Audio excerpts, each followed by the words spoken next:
Hello everybody, my name is Chris and welcome back to more Subnautica. But this time, Below Zero. Now, we finished the first Subnautica, and that was honestly one of probably the most wild, interesting, and fascinating games that's gone on the top list of a lot of the games that we've played here on the channel as just absolutely incredible, and what a surprise. And so now we're playing Below Zero. So if you're coming back for this one, or maybe just be stopping in, thank you for showing up. This is gonna be great. This is gonna be very cool. Now, incredible time in the first game. Just want to get that out of the way. Absolutely super fun, and you guys made it way more. I don't really have any other words, right? I'm kind of... What have I not said already? So, if you haven't seen that, you should go see it. Go watch the first series. It's incredible. I think so. And what a finale. Right, but Below Zero, as far as I know, this was supposed to be, and what I was told from a lot of you guys, this was supposed to be DLC for Subnautica 1. And it ended up basically being, like, feature crept so much that they just ended up having a standalone release. So I'm curious exactly what this is. It obviously looks very chilly and totally different experience. I'm looking forward to it.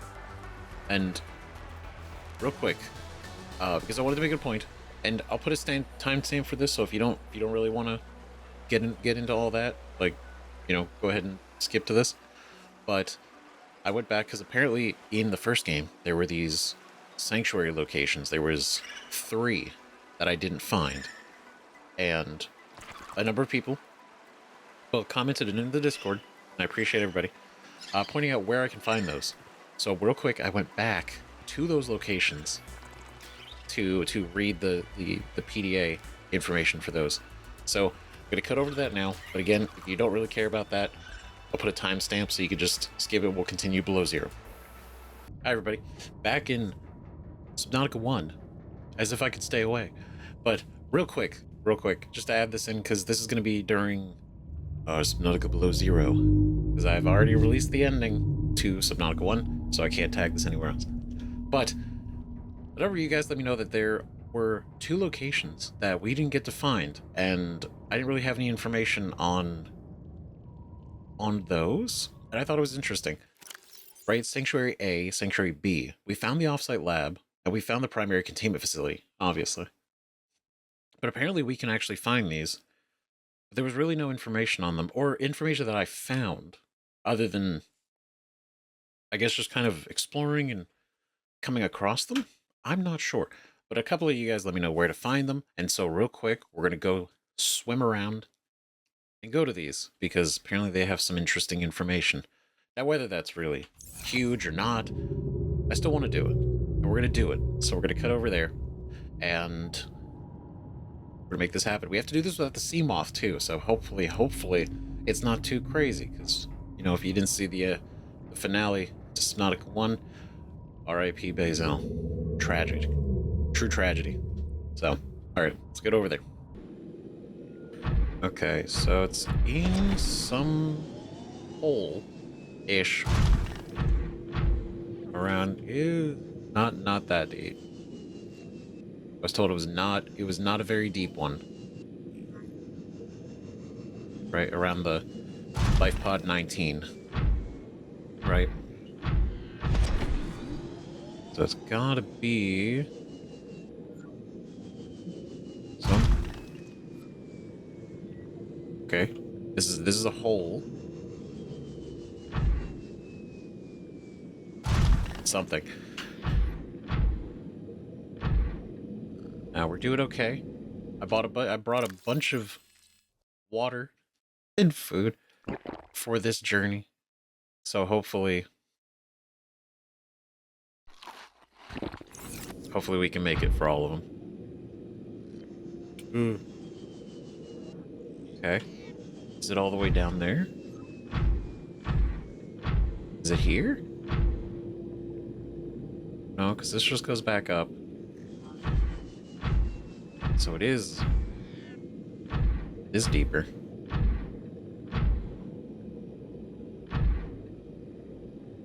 Okay. I don't know why I'm worried. I've conquered this area. There's nothing to fear. There is no fear. Oh shit. Hold on. Oh, wait. My god. I think we found it. Did I scan these? Did I scan all these? Are these all? No, the eye stalks? I know these. Okay, cool. I was just like, I've never come down here where I didn't notice this.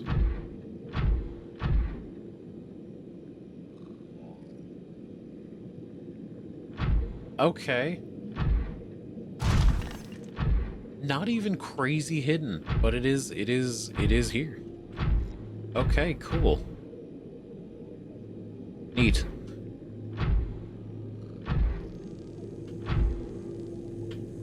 Okay, so we need a tablet. Oh shit, ion cubes. Okay. Okay, this isn't too bad. I need tablets. What color tablet? I think you guys mentioned purple, so I'm gonna assume. Yep, of course. The one thing that I left on the Cyclops. Hold on, we're gonna get back up there. I have them. I just didn't put them in my inventory because I'm a fool. Okay, I think we can all collectively pretend that I had them the whole time. That way, you know, nobody's the wiser. Wow, look at that. Purple, what a convenient thing for me to have already had. Wow. Incredible.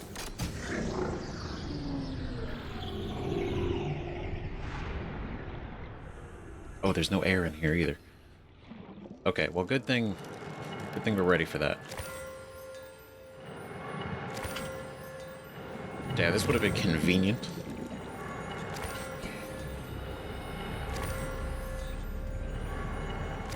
Some extra ion cubes.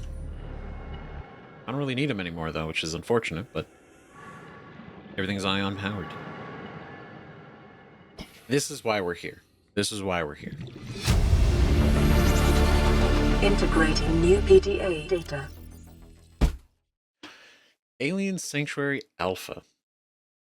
Architectural information has been downloaded regarding this antechamber.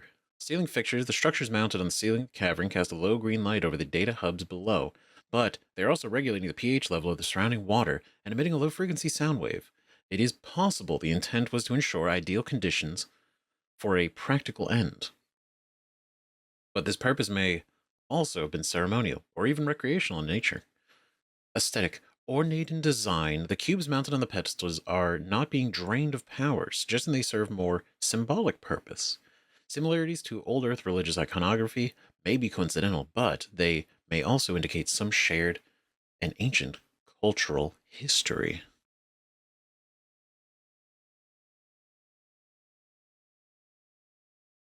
See, that's like, why does this exist? Right? Because to say, like, they're placed there, they're not being drained, so they're not powering anything. They're just placed more, like, on a pedestal, literally, just to be displayed or looked at or sort of remembered. I mean, everything the aliens have done is powered by these cubes. So, makes sense, but, yeah, ornate in design.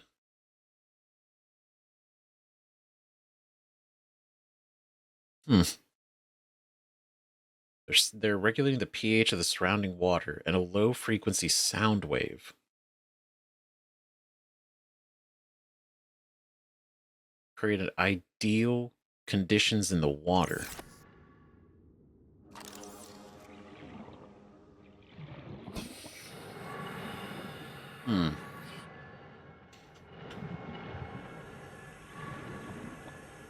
Ideal for what? This said they called it sanctuary. That's the curious thing. Sanctuary for them? for...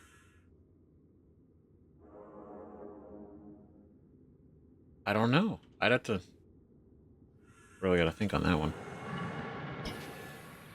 Why? That's the greatest question of all. Why? I go through all this. Just to make it look nice? Or just to create like a nice room pH level water so they could what exist in here? Maybe some of the creatures that were cured, or maybe the enzyme, right? I don't... Maybe Sanctuary B will give us some insight into this. Potentially, right? I feel like that might be... I think maybe once we discover both, maybe. Right, maybe there's something in a previous log. There's gotta be something. So let's head over to the other location. So let's try to find that and see what we can learn. Okay, so this one was actually kind of interesting. It's very dark. It's very dark down here. But there's actually these little structures like right here in front of us, this thing. There's two more back there. So just outside Life Pod 2, which kind of was my clue. And then, oh, follow this to that. It kind of leads you. And so we found this one. And then if you look right over the edge, there's one more. But not the same thing. Because this is similar to the other one, where it's like these two almost like torches. Right, leading down here.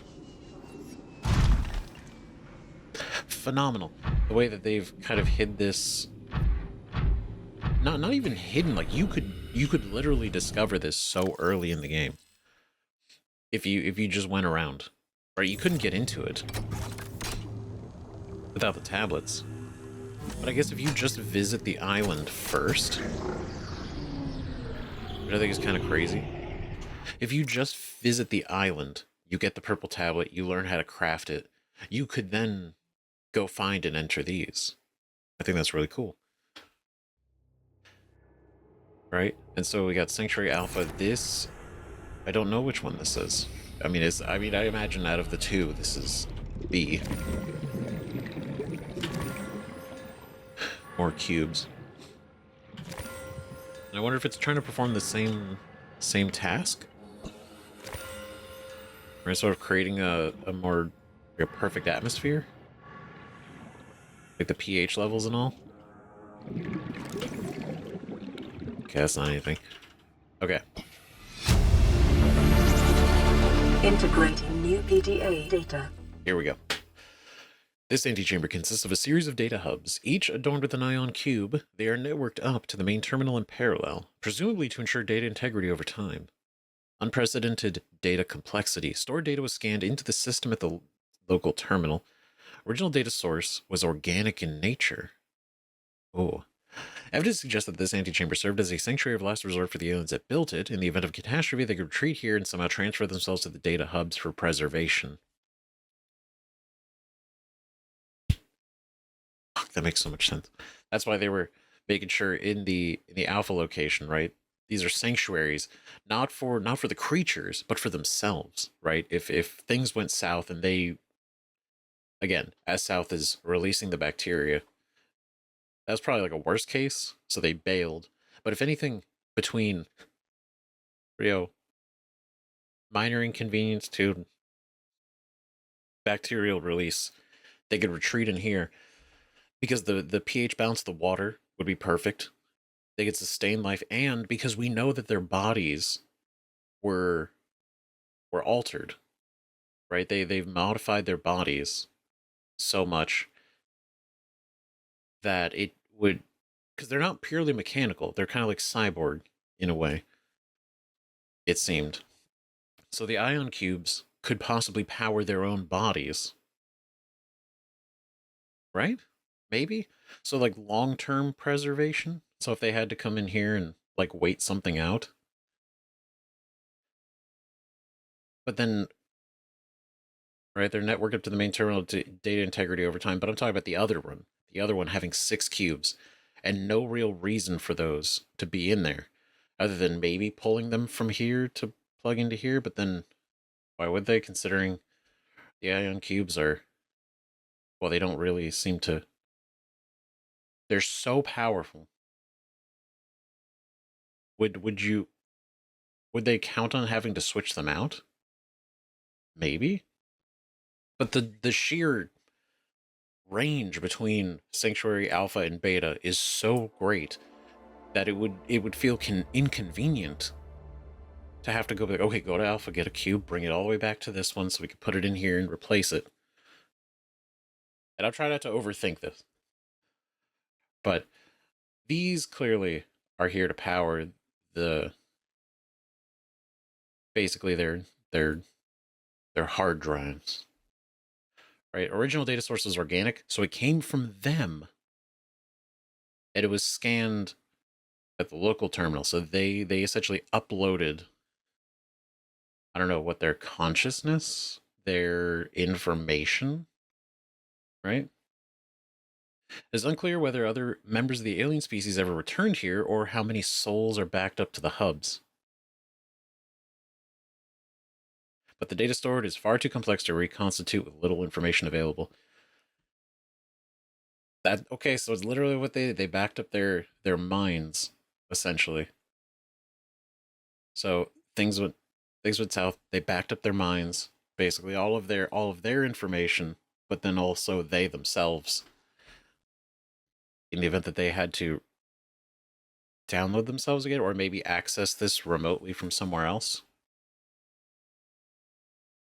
I don't know. That's interesting. That's curious. Data integrity over time. It's obviously massive data storage for both of themselves and everything that they learned here.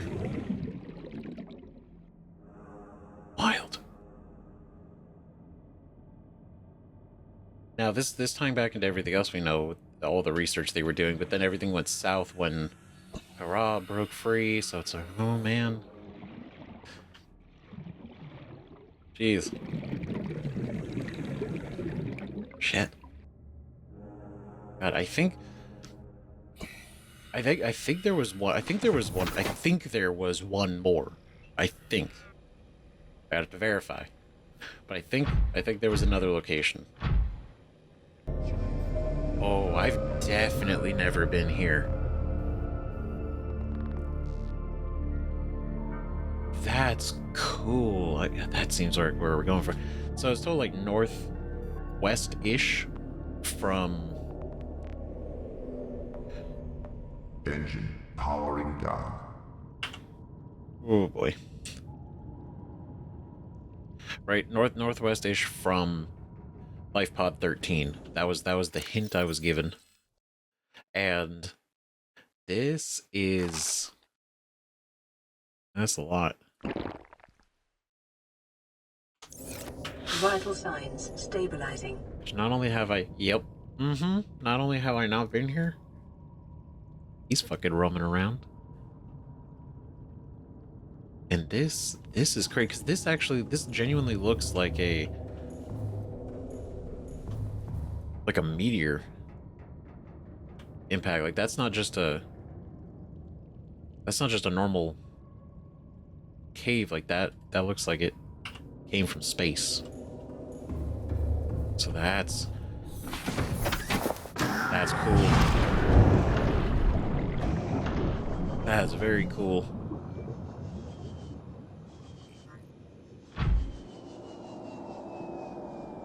Terrifying. Can I scan it? Can I scan it? Does it want me to scan it? Does it care if I scan it? Can I scan it? Oh. Damn. Okay, so this one, for sure, I've never been to, because this is oh so different.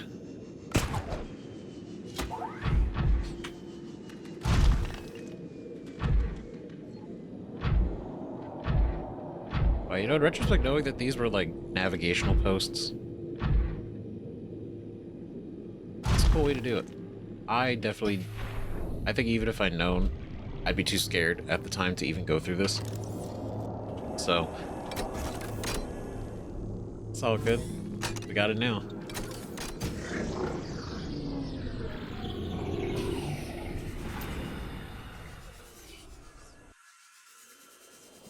Oh shit.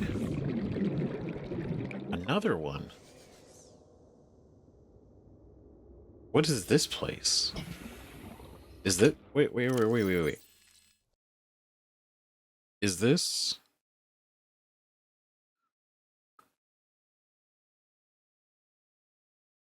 Hold on. This isn't one of the sanctuaries. That's the thing. This is a totally different... Because we found the thermal plant.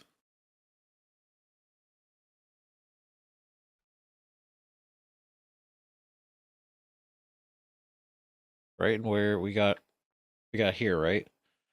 Sanctuary A, Sanctuary B, the off-site lab. So what is... Wait. Yeah, what is this? Is this just another sanctuary we don't know about? This is weird. What a find. Integrating new PDA data. Oh, this is new. Oh shit, this is actually about them. Oh shit, alien biological history. This terminal contains data mapping the complete biological history of a member of the alien species. A dataset is hugely complex, but some basic facts can be reconstructed. We grow from seed 1,708 Earth years ago.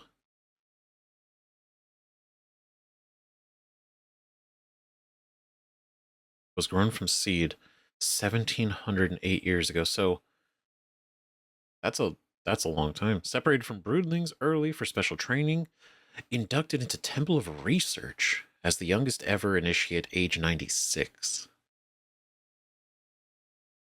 Downloaded a corrupt dataset and was stored for 3 years for refactoring. Oh yeah, they are. See, this is what they have upgraded their... They're not fully organic, right? Relocated to the Outer Galaxy Cluster to support disease research endeavors.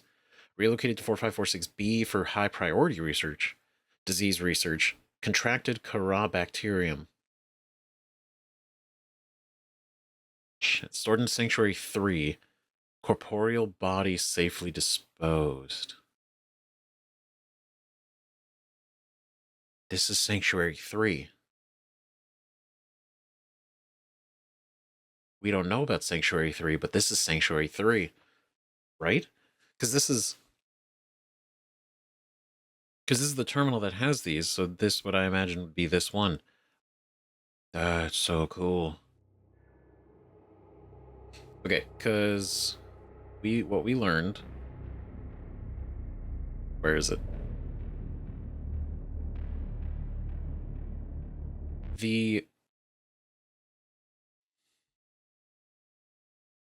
They upgraded their physical bodies to be able to hear the computers, essentially, like wirelessly, and communicate back to it. I don't remember exactly the wording they used, but we know... Oh, it's ironic. This is exactly the one, I think, right? Alien species was designed with this technology, evolved or genetically selected sensory apparatus to hear and understand the information being broadcast from the device and to communicate back. Mental processing power required to perform this kind of telepathy would imply the designers were considerably more psychologically developed than the common human. Right? So I wonder if part of this modification they did themselves, right, is why they couldn't hear the Sea Emperor. Because remember what we know Bart could. Bart could. He was writing off all of her contacts with him as visions. He's like, the visions are getting worse. Right? Not true, because obviously you can't respond, so you're just basically hallucinating this voice in your head with this visual, and it's like, I know who you are. Please help. I can help you. You can help me. And you're like, what the fuck is going on? Right? So he wrote them off, but these guys couldn't even hear her. So I wonder if this is part of that, why they couldn't. But even then, right? This makes sense. So their physical bodies are essentially just like platforms, right? They could their consciousness, right? Their essential like organic hybrid cyborg whatever, like their minds can be downloaded into new bodies. They don't need their physical bodies. Exactly. Corporeal body safely disposed because not because, but downloaded a corrupt data set, was stored for 3 years for refactoring. So this person, this alien, didn't safely download or downloaded a corrupted data set to themselves, and they had to then spend 3 years being refactored, like reset, reconfigured. And then was part of the research team, contracted the bacterium, and was mentally stored here, and they killed the body that had the bacterium. That's so cool.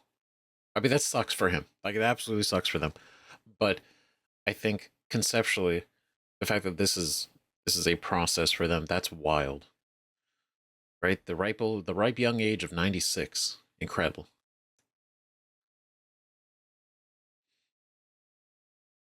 So, right? That's interesting. Separated from broodlings early for special training, inducted into Temple of Research at the age of 96. They were then stored at the age of 1708.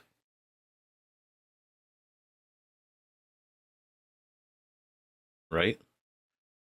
When this happened? That's wild. That's cool. That's cool to like finally learn that, because there's been such a lack of concrete information, and it's still vague. There's still some wiggle room. And I kind of like that they don't explain everything. Some of the mystery and intrigue is still there for these guys. But this was interesting. So we do get an idea that these guys are organic. They're an organic alien species, but they are also not 100% organic. They have a lot of modifications to them, for better or worse. But I mean, the fact that you can contract a disease on your body, and they just like, okay, download your mind, we burn your body, get you a new body later, and that you're good. Fascinating. But this was, I'll say, I didn't expect this one. This is definitely a secret location. That's pretty cool. Didn't know about this. Now, to be fair, when I initially read about the sanctuaries, maybe I was like, I mean, what are the odds we could find them? But then once we found the research area, and then the lab and the offsite location, and then the primary containment facility, it's like, oh shit, could we have feasibly found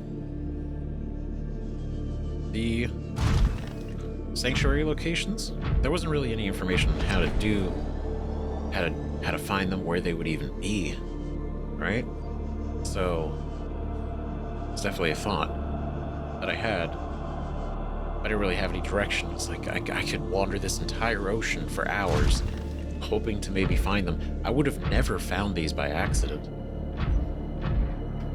Right, through our playthrough, like, sure, maybe if I played this game even longer in my own time, I'd probably come across it, if I'm lucky. But for the most part, I gotta say, I'm massively appreciative to every single one of you that pointed this out, that both gave... I don't know how to read the coordinates. I wish I did. I'm sure there's some really easy way.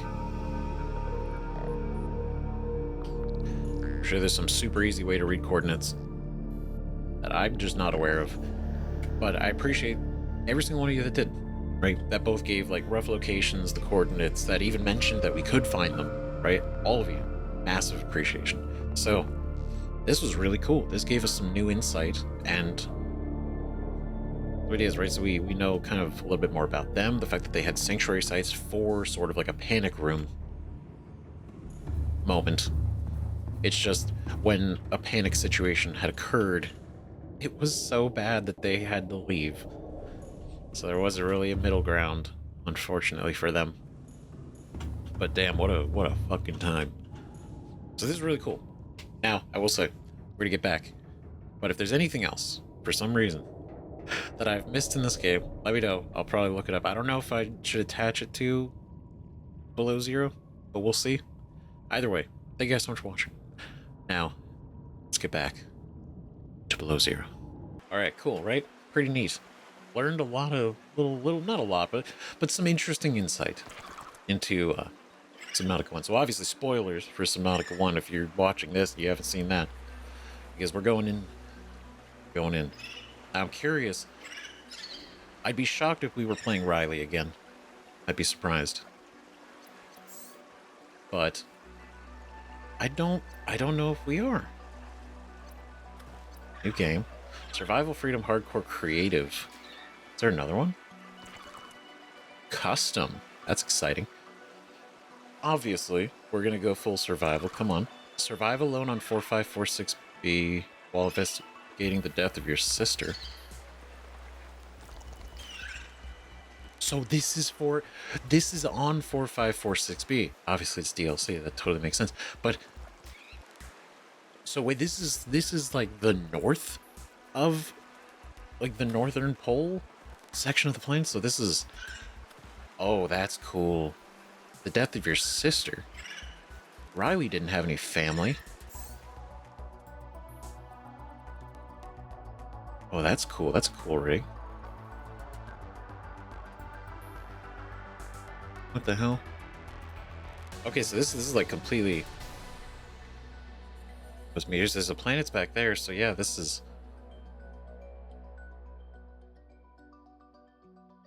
Oh god, did Alterra come back? Oh, shit. Oh, what is this?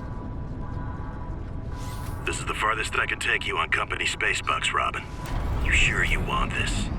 The research is in everything. It is to me. And Sam. I need to know what happened. The meteor storm. I can use it for cover from Alterra's eyes. Gonna miss you, Robin. I'll find my way back. Oh, shit.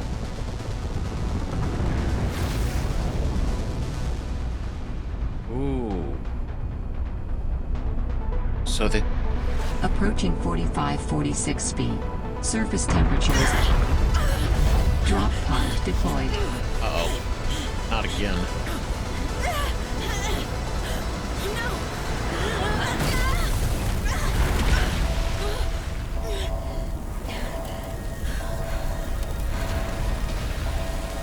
Oh, so this could be way worse.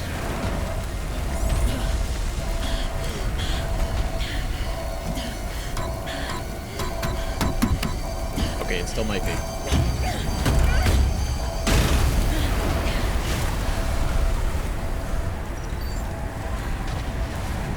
Huh. Oh, and we're in the game. 46 feet. Enjoy your stay. Holy Jesus. Okay. Okay. All right. Okay, we're just straight out the gate.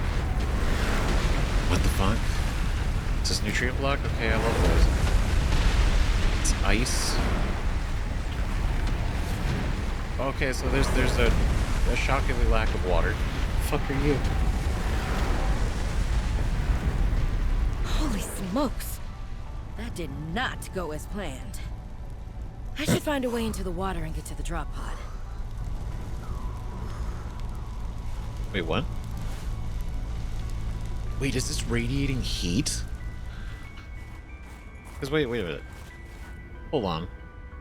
That's not an O2. It's a temperature gauge. It's not O2 anymore. O2 is a separate thing on there. So wait, you gotta manage temperature and oxygen and food and water and health? Okay. I'm on board. Let's go. That's cool. How many more blocks did I drop?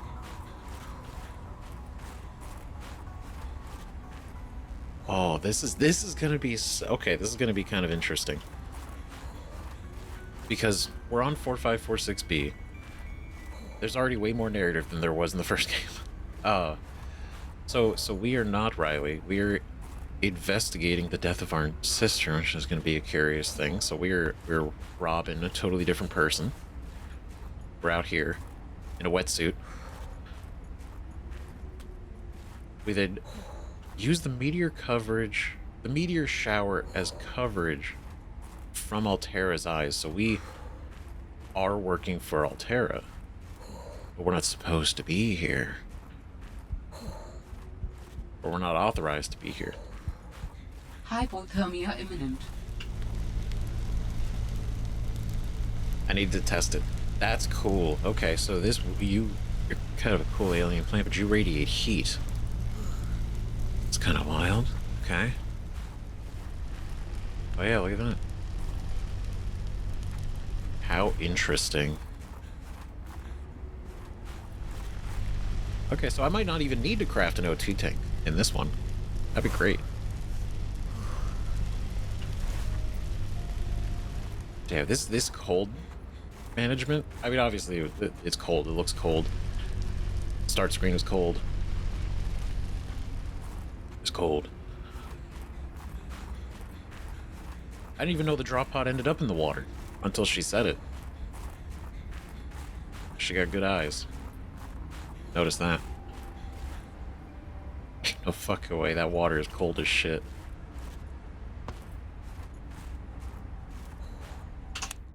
Okay, hold on. I've learned. We check the PDA first. Oh. Xenoworks? This is new. This is fancy. Oh boy. Okay. Survival. Arctic Survival Almanac on arrival. Alright. Welcome to Adventure Mode, Xeno Worker. You have arrived in an Arctic climate. Your great expedition begins. Your XenoWorks PDA is equipped to monitor your temperature and vital signs. Since you have downloaded the Arctic Survival Almanac, it will also dispense advice from time to time. For the benefit of future adventurers, your device will also record observations and findings you make. Right, survival checklist. Retreat to a safe environment. Administer first aid if required. Retrieve emergency supplies if available. Survey the environment for threats and resources. Find or construct a reliable habitat. 6. Construct necessary survival equipment using the Habitat's Fabricator. 7. Locate other survivors using line of sight or the radio. And 8. Maintain physical and psychological health until rescue. Okay, but at least they know where we are, right? It's not like we crashed and everybody died. Somebody knew where we were going. So rescue shouldn't be as impossible. Arctic Survival Almanac, The Surface. Adventurers explore the surface in cold weather climates are advised to take additional precautions. High winds can result in rapid onset hypothermia. Keep an eye out for natural shelter or restorative hot springs. If wearing a standard issue AEP suit, bodies of water may provide safety from extreme cold. Even if they're like freezing? Unexpected detours occur. You never know how long you'll be away from home base. Remember to pack a lunch and a toasty hot beverage if possible. We can't say this enough. Layers. Investing in a quality cold suit is certain to pay dividends in warmth and safety. Remember, when in doubt, don't go out. All right. Okay. The future of Xenoworks from Jack's ISIS. ISIS? ISIS. The future of Xenoworks. Hey there, Xenoworkers. I know there's been lots of rumors circulating, so I just want to clear some stuff up. In the spirit of openness and transparency, which you know means a lot to us all here. First of all, no, Alterra did not buy us. We're still Xenoworks. We're not going to move offices or start on some kind of hierarchical structure, or even like making you show up on site or anything like that, although you should for snacks alone. We're still the scrappy, agile, research-first startup you all signed on to. So what does this controlling stake stuff mean? Well, I guess the most direct way to put it is it means more. More equipment, more research, more risk, more experimentation, more of everything that makes us great. And most of all, more cash. For you and your research. And yes, snacks. Lita will be in touch pretty soon about exchanging your old gen Xenoworks PDAs for snazzy new Alterra upgrades, and to help you get comfy with some really minor policy changes. They're gonna help us keep everything running nice and smooth going forward. So yeah, congratulations everyone. We did this together, and now we're gonna be able to do so much more. Cheers. Isis Jax, communication specialist, Xenoworks. I love how they have a controlling stake. Like, I don't know what you're wondering what this controlling stake actually means. All right, it just means more. It means good stuff. Great things for everybody, especially us up here at the top. But also, don't you worry. Hilarious. My god. Notice of death. Miss Io. Ayu? Ayu.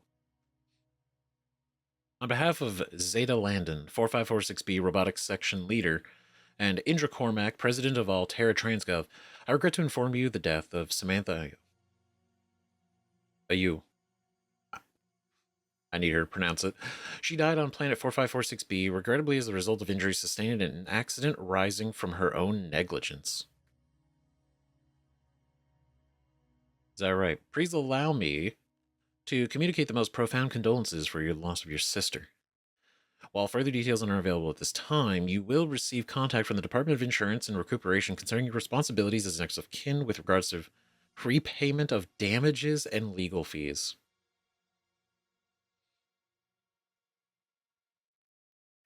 If you have any questions, you may file for over Y7Y-SS-SU49U2K, and your query will be addressed in sequential order. Sincerely, Emmanuel Desjardins. 4546B, Communications Liaison, Alterra Transgov. So does this mean so Alterra like firmly took ownership of the planet? Like they completely were like, nah, this is ours now. So after the events of the last game of Subnautica, that's great. And right here, I do think this is so fucking on brand, especially with the contracts and everything. Your responsibilities of next of kin, also repayment of damages and legal fees, of course. Of course, why not? Why wouldn't it be? Beacon drop pod, blueprints, 2 nutrient blocks. Great. Okay.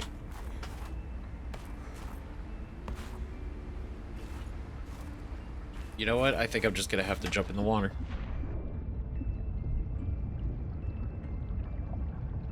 Whoa, it switches. That's... Oh, okay, that's dynamic. That's cool.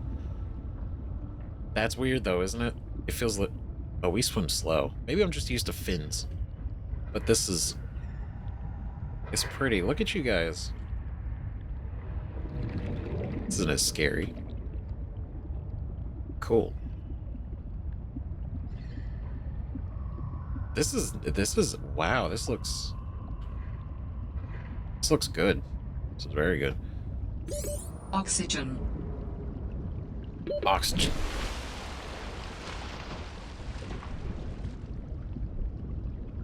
Yeah, just straight up. Are you a peeper? Are you Arctic peeper?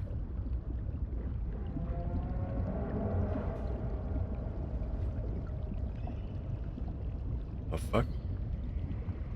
Okay. Okay, we gotta get to the pod. Oh, what's up? You guys are just hanging out. This is cool. Okay. Ooh. Titanium, I remember. It's the same Sea Glide fragment. Oh, shit. Here we go again. Okay. She's swimming around. Right? Is it just me? Like, I feel like this is, like, visually prettier than the first game. Like the fidelity is higher. Right? Oxygen. Found the drop pod. That we did. I want to offer my sincerest condolences on the passing of your sister. I got to know Sam better towards the end of my mandate with Alterra on 4546B, when we were thrown together as basemates at Outpost Zero. She spoke often and fondly of you. I thought you should know, it didn't sit right with me when Alterra blamed Sam's death on negligence. The Samantha Ayu I met was many things. Kind, clever, devoted to her work, but never negligent. I wish I could offer you something more substantial, but my access to information has been cut off. You may be in a better position to look into things than I am. If you're able to, Delta Station was our HQ. They were in a big hurry to leave, and there might still be information to be found there. It has a big radio tower, impossible to miss. I hope you find the answers you seek. Lillian Bench. Ooh, this is gonna be. So what? This is less survive. I mean, it obviously feels like it's probably gonna have still survival, but it seems more investigative than just, you know, lone survivor on the planet. Okay, Sam messages 5. Robin, guess what? I got the job. I'm going to 4546B. Now I'll be able to improve the mechanical avian amphibian under real-world stress conditions. Listen, I know your stance on Alterra, but I just hope you're happy your sis is happy. I sure hope my sis is happy. I can't wait till we talk again. Oh, I wanted to ask you something. Can you watch my Augie while I'm away? I need someone I can trust to look after my best little potato. Oh, potato, listen. I tried, but that name is just not sticking.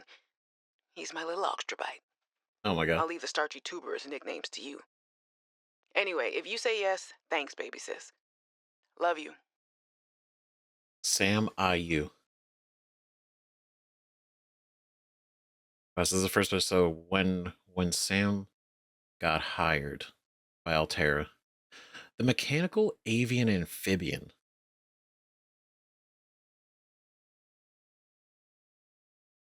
What is that? We've not even heard of that.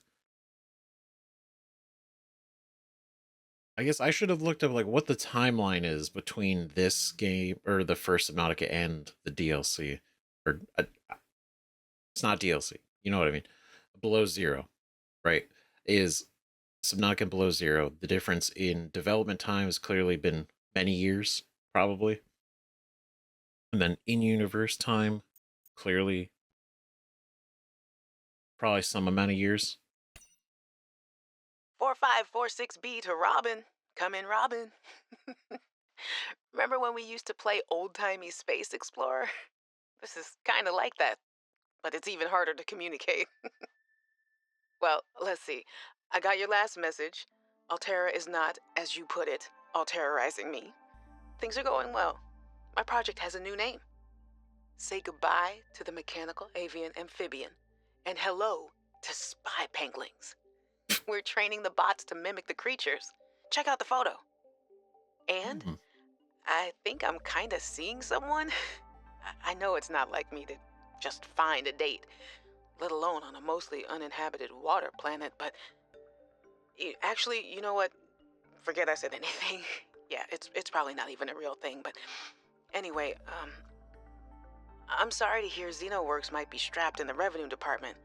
Sounds like they still have you busy Xeno working, though. I know there's no way to guarantee an alien intelligence startup will succeed, but you've put so much into it. I hope they find a way to keep going. I know how much it means to you, getting to work at a small place where you have control over your research. All right, I gotta go. Later, baby sis. Love you. Ah, that explains why. Because remember, it was also in one of the pamphlets in Subnautica where Alterra definitely likes you creating company. What was it? It was like you create a company, you know have like this either patented unique process or something you like, and then when that becomes successful, we buy you out, and then you continue to then you reach the what is it like the cloud nine of the company basically, becoming an executive. And it seems like Xenoworks got bought out, but they got bought out because they were seeking to be bought out. They were losing money. Alien intelligence company, an alien intelligence startup. I'm curious what that. Curious what exactly they were doing, because this does look like the penguins, the penguin aliens, which I guess are called penglings, which is kind of adorable.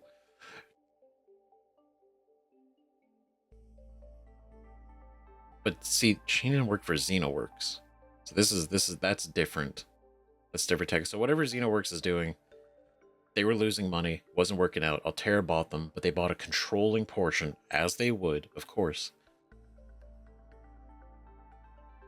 But apparently, Robin, already doesn't like or trust Alterra, which I can respect. No fool. Hey, Robin. I got your Augie photo. Thanks so much for taking care of him, even though he's a cranky Hey, the nickname actually fits that way. A cranky potato. I know he can be a handful, but I really appreciate it. I'm a bit worried about my other baby, the mission. One of my penguins found something big. But Alterra is just like, nothing to see here. Honestly, kinda glad you can't answer, so you can't, you know, rub it in my face. Go ahead, bask in the fact that you were a little bit right about them. My project is on the line. My job, my safety. I heard about Xenoworks getting bought. I'm sorry. But at least you still have your job. I guess you're one of us now. Like it or not. Welcome to the Alterra family. I should probably go before I say something I regret. Love you. Keep your chin up. Eye on the alien prize. Yeah, you could feel just how much more defeated she sounds over time. Found something. That's always suspicious. And then the fact that Alterra is like nothing to see here. Suspicious. Hey, Robin. I'm sorry my last message was so awful. I've been under a lot of stress. I'm not sure what's going on with anything. I can't really talk about it either. Oh, and I'm definitely not dating anyone on this water planet. Don't know what I was thinking there. Have I told you how cold it is here? Get this. I can't even get my wash and go dry before the wind freezes the moisturizer in my hair. Wild, right? Well, anyway, I'm sure you're mad at me after what I said, but I could really use a friend. You're my sister. I love you. I'm sorry. Oof. A lot. Okay, this is the last message we received. Hey, Robin. I really need someone to know. I'm afraid something terrible is going to happen. you were completely right about Alterra, okay? You were right. I was wrong. And the cat should be called Potato. I admit it. mm, sorry. Bad attempt at a joke. I don't know what to do. I guess I should just come out and say it at this point. I've said this much already. We found a frozen leviathan that's infected with Kara. Alterra thinks they can use it for something. Weapons, experimental treatments, a whole range of things. But one end of the range is ugly, dangerous, but profitable, of course. What if it gets out while we're messing around with it? Or worse, what if it ends up a bioweapon in the wrong hands? Mm-hmm. I hope I'm overreacting, but I don't think I am. Anyway, message me back, please. I could really use a friend. You're my sister. I love you. Oh, shit. Oh, this is exactly what I was, didn't think it was gonna be, what the fuck? Okay, for Frozen Leviathan infected with Kara. I'm glad I actually pronounced Kara correctly. Way back when. But, there's a Leviathan out here. Right? We've already met a couple of Leviathans in the last game. So, and obviously if it's frozen, there's no way the Enzyme 42 could have gotten in through the ice to actually cure it of Kara. But this implying that, well, I mean, it's an Alterra planet. They have their hands on Kara. Right? We only cured it off of 4546b. Going beyond to the other planets that are maybe infected, I mean, that's probably very unlikely to happen. But this is not the point. The fact that they found one with Kara, using it as a weapon, absolutely. Right? Whether it's the Leviathan itself or whether it's the actual bacterium, these are both bad. Right? I don't think they really care about the Leviathan so much as they do the actual bacterium, the disease, because of how deadly it is and how quickly it sets in. And how without Enzyme 42, there's literally no way to cure it. That is an incredible bioweapon. And I've played Resident Evil, so I very much know the profit margins of a bioweapon industry. And this is probably top of the top. But they would also need Enzyme 42. Right?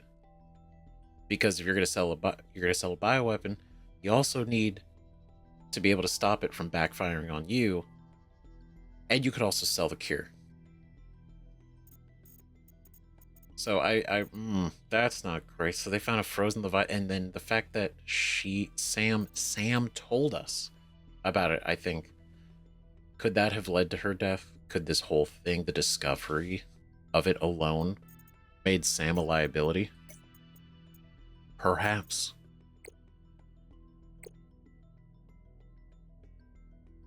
Classics. Scanner flashlight, survival knife flare, waterproof locker. Alright, so this is... Well, Sam, I guess I might as well gather some tools and resources before starting my search. Hope that radio tower's as easy to spot as Lil said. Yep, hopefully. Look at that. We got a fabricator, we got storage. Whoa, that's big. It's a little bit smaller than, Riley's escape pod, but, who's comparing, right?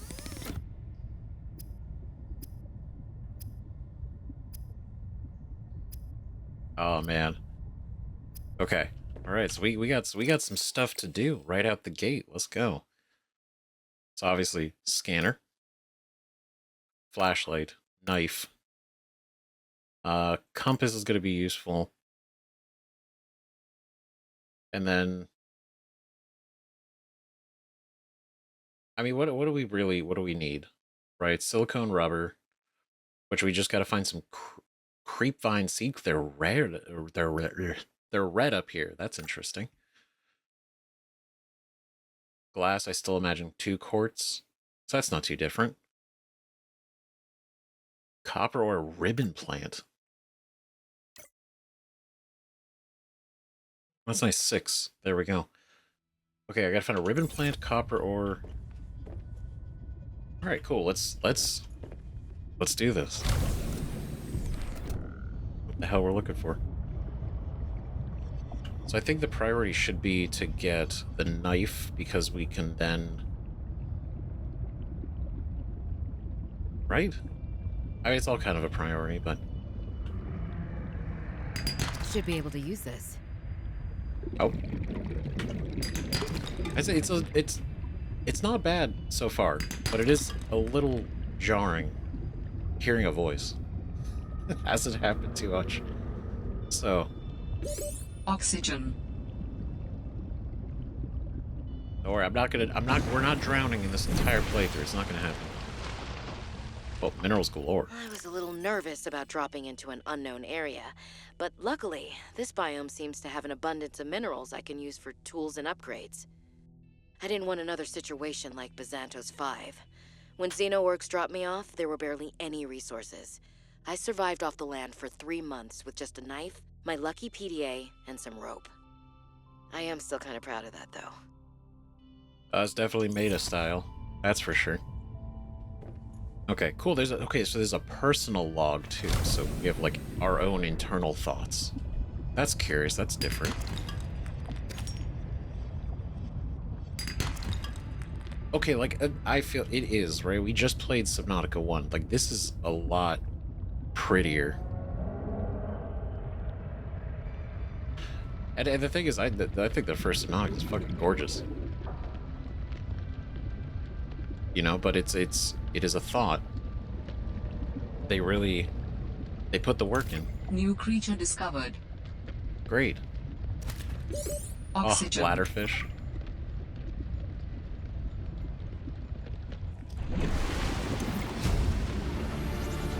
There's weather? New blueprint synthesized. Oh shit. There's weather. That's so cool. Oh, and you see it actually going through the water? Okay. Okay. That's cool. That's cool. Man. That's what I was hoping in Subnautica 1, because it talked about weather and everything. And then it never really came into play. Which I guess is probably something like, oh, well, they probably just changed their mind. Or it got cut. You know the way it goes. Come here, you paper. But I'm actually glad that they did it this time around. Oh man, I feel slow.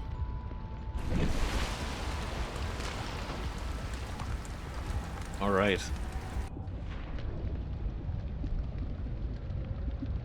I guess I just gotta get used to it. Gotta adjust. Oh, that looks like it. This looks like what we need. I also want to make the scanner so I can actually scan all this stuff too. Ribbon plant. Plants contain electrolytic materials that can be used in energy storage. Nice. Okay, so I do want to grab a couple because we're going to need more than one battery eventually. Oxygen. I know. Oh, man.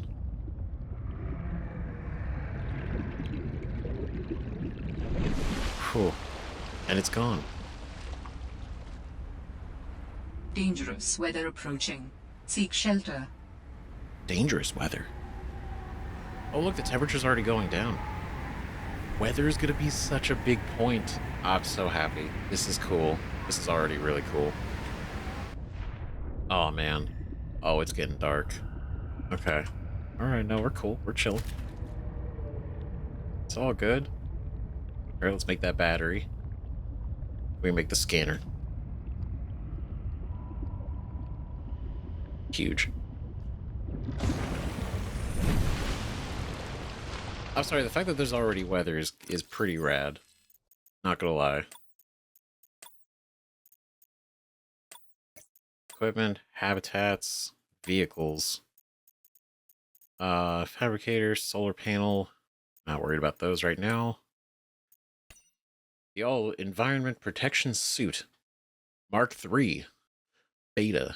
The latest all environment suit is stronger, warmer, and more lightweight than ever. Onboard communications and head-up display, biometric monitoring and feedback, slimline build for maximum freedom of movement, 5 millimeter neoprene layers supports aquatic activity at nearly any temperature, rated for outdoor use at temperatures above -10 Celsius.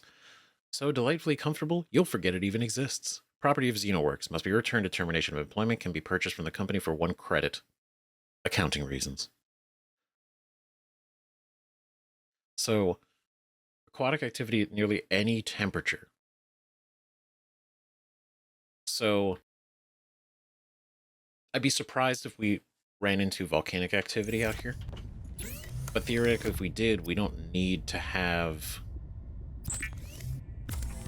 We don't need, like, a thermal suit. If anything, we need a colder suit.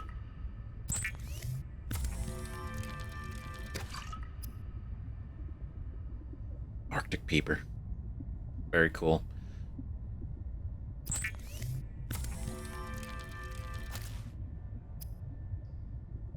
Need some salt, but man, it feels, even though it's not even been that long since finishing Subnautica 1, it still kind of feels cool to be back at actually like making things and be like, oh shit, we gotta go grind out for this stuff, we gotta look for these things. I don't know, it's exciting. It's exciting. Not that I need another reason. All right, I have a scanner. This is gonna be, these personal logs are gonna be very curious. There's a lot of them so far. There's a lot of thoughts. In goes a battery and titanium, out comes a scanner. Every xenobiologist's favorite tool. This planet has some fascinating flora and fauna, and I can't wait to learn about them. This will also give me access to a greater tool set. I'm assuming Alterra left behind tech that I can scan for blueprints. That should make surviving and exploring out here a bit easier. Don't worry, Sam. I haven't forgotten I'm here for you. But it can't hurt to do a little research on the side, right? I know you would have done the same. I will find out what happened to you. I promise. So see, now I'm curious, because they were here, they found a frozen Leviathan with Kara. Which I'm still kind of reeling from that. That's fucking crazy. But they abandoned the place, it seems. At some point. So Alterra is not actively here. Is that right? That's curious. Whoa. Not used to the arm sticking out so far. That's new. That feels... I guess it is interesting playing this like directly after the first game. You see so many differences. That was fast. Twisted Mandrake. The Twisted Mandrake grows in temperate coral zones. Its leafy canopy photosynthesizes sunlight while providing shade to the bulbous structure underneath. Lovely. The Bullseye Shroom. Here we go. Get ready for all the PDA readings. Bullseye shrooms are harvestable fungi found growing near coral bridges. The mushrooms are noteworthy for their thick, meaty caps. These caps manage to produce a small amount of chlorophyll, which makes it capable of some photosynthesis, but the mushroom still gets most of its nutrients from dead matter in the sea floor. Harvestable and plantable. I'm curious why. What we would do with that. The pink narrow leaf. This grass-like species grows in small clusters near coral bridges.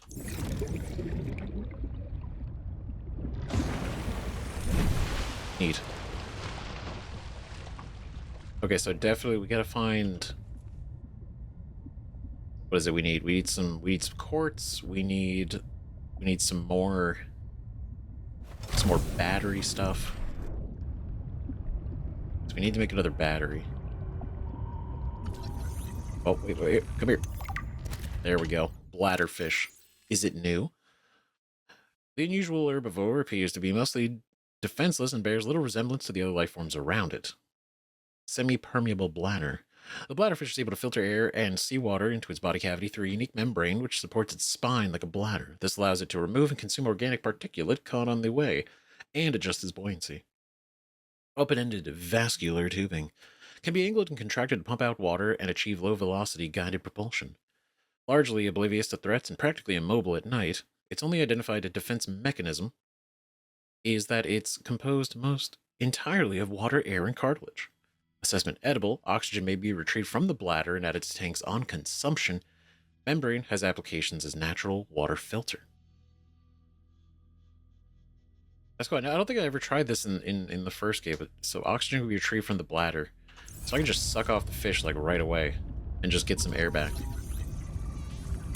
That's cool. Alright. Boomerang. Herbivore encountered in larger numbers, found to frequent shallow waters and move in schools. Serrated teeth suggest adaptation for grinding corals other herbivores are unable to digest. Twin fins, usually this species, two fins are cartilaginous, are a cartilaginous extension of its skeleton. They are all less prone to damage and provide superior propulsion, but are also harder to grow back. The bright blue tips are in fact the ends of its digestive tract, where the luminescence of corals it consumes are most focused. Most active during daylight hours and prone to flee on approach, the boomerang can more easily be observed at night when its luminescence gives it away, and it seeks the shelter of the seabed. Edible, delicious, fresh.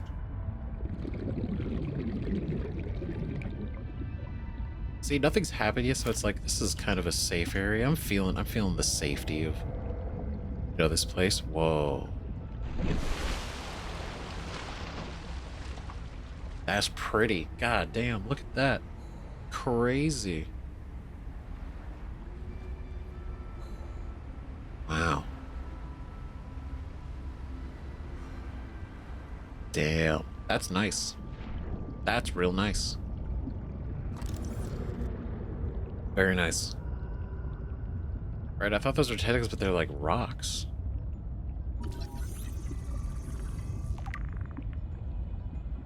Alright, sea glide fragments. Let's go, because we are not built for the ocean right now.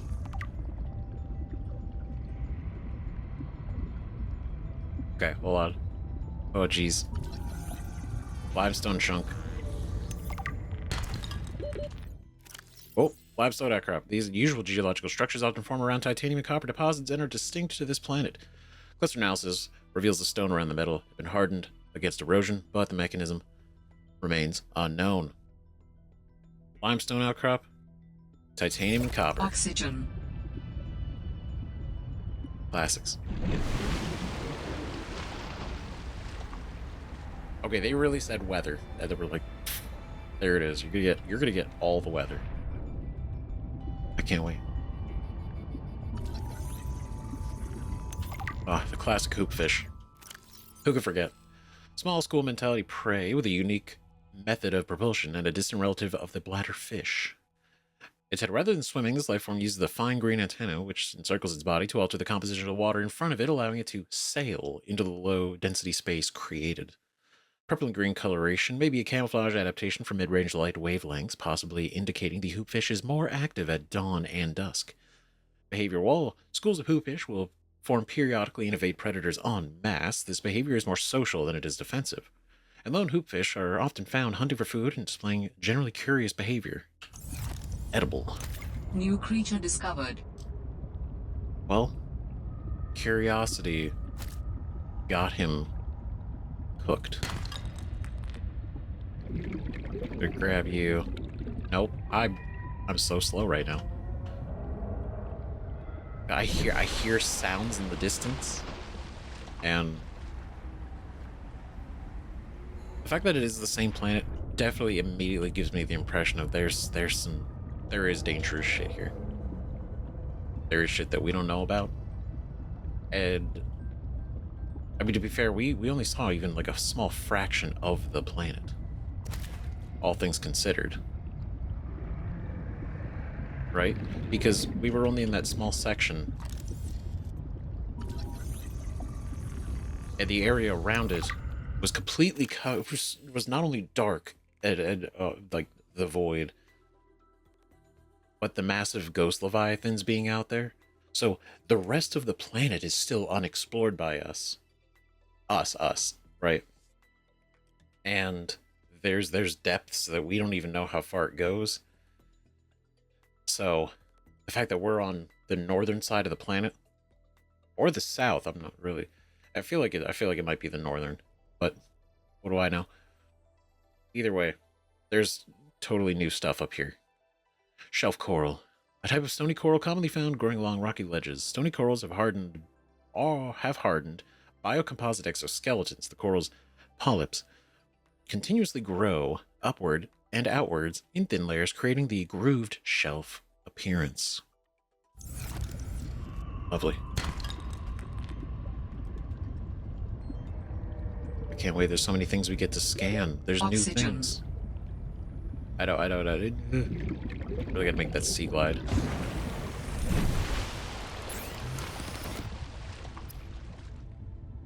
Okay, we're gonna cook the boomerang.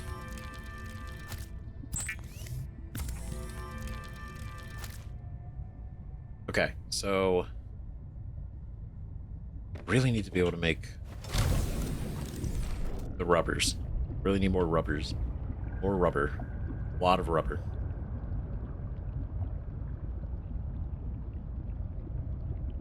Need the rubber because I can't do anything else, really. Okay, some quartz, that's good. There we go. Cool. Sea glide. The ribbon plant. The ribbon plant contains a highly concentrated sulfuric acid. It can be harvested for use in battery fabrication. Sulfuric acid evolved as an evolutionary defense mechanism to discourage fauna from eating the leaves of the ribbon plant. When harvesting the plant, the core must not be compromised in order to avoid creating an exothermic chemical reaction. That does seem pretty crazy, doesn't it? There's a plant that's just Oxygen. full of acid. But I guess that's not too... Okay, we got some weird shit on our planet, too. A common plant, adaptable to many different environments, the red wart is a staple part of the diet of many small herbivores. Oh god. Oh god. No. No. We're not gonna... We're not... It's not happening. Not happening. Not this time. We're smarter than we were before. We're better than we were. Not gonna happen. Not gonna drown. Some kind of fool. The violet bow. Beautiful. A common luminescent plant which grows in patches on the seabed. Lovely. Lovely. And then this thing. The coral bridge. They're cool looking. Coral bridges are formed by rapidly growing coral polyps that exhibit thigmotropism. Yeah, I was going to say, which causes growth in response to stimuli when touching a solid object. Yep, coral bridges grow in thick, twisted patterns that anchor onto rocks and other coral. The underside is covered in colonies of blue barnacles.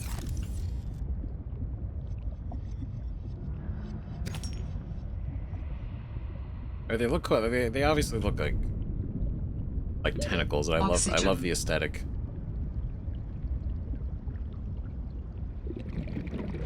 Still gotta scan one of you. Oh, look, you see him jumping out of the water. Okay, come here. Don't worry, I'm not gonna eat you. I just want to scan you, buddy. Come here. Man. Okay, I guess we should focus. We need to go to the creep vines. Which are over here. So we'll top up our oxygen, go that way.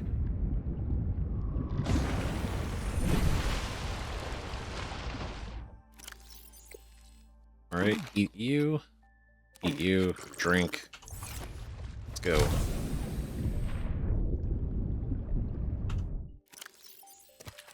Okay.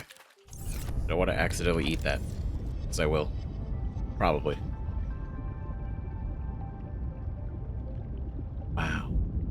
So pretty.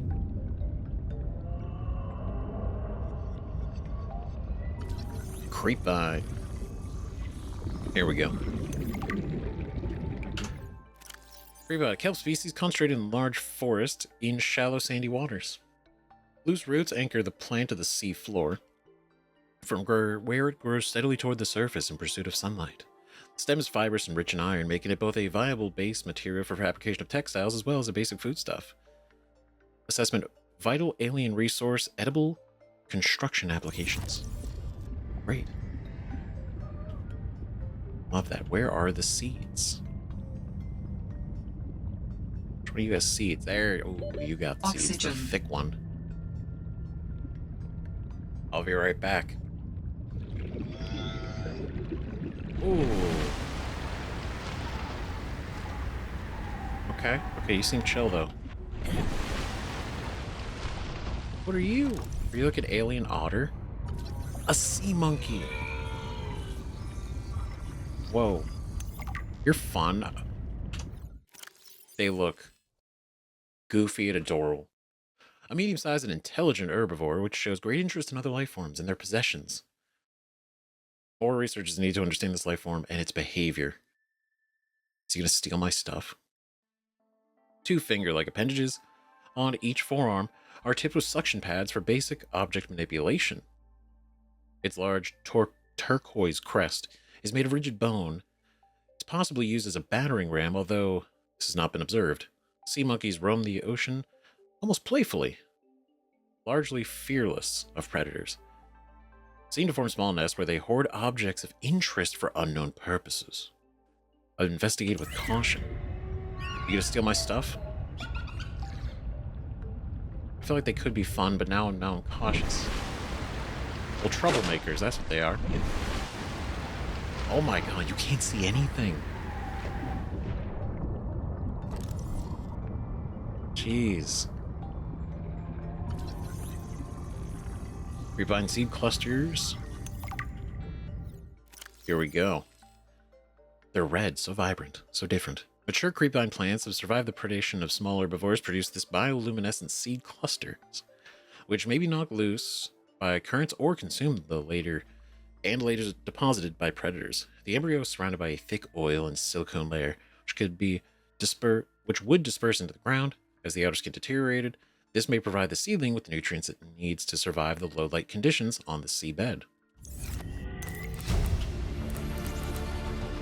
New blueprint synthesized. The voice is different too. It kind of throws me off a little bit. This is cool though. I don't know. It feels so both like similar, both like the same and also different and new. And I think that's probably one of the best feelings. Because it feels natural. It feels natural to go back in, but then the feeling of like, oh no, we're still learning new things and having to adapt to a new environment with the same techniques. Okay, here we go. Make the glass too.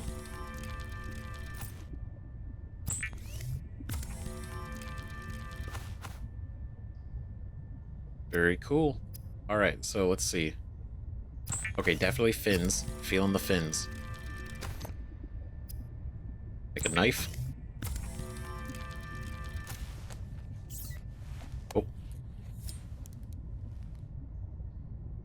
Sweet. Okay, air bladder, of course. If you are tired of hearing the word oxygen, the air bladder provides a significant upward thrust to help you get to air faster. It is a good thrust too. It is absolutely. Okay, so we're gonna go in here. We're gonna go electronics battery. We're gonna make a flashlight.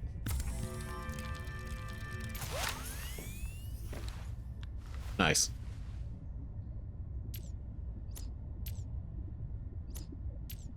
Alright, cool. Alright, great. So, Got that. We got the battery. So what? Boom. Okay, so battery, lubricant, copper wire. Lubricant.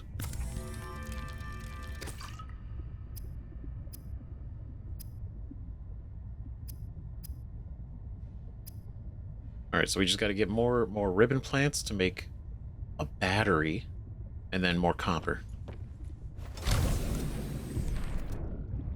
Okay. Do I have the fins on? I do. 15%. Okay, it feels a little bit. It feels a little bit faster so far. That's nice.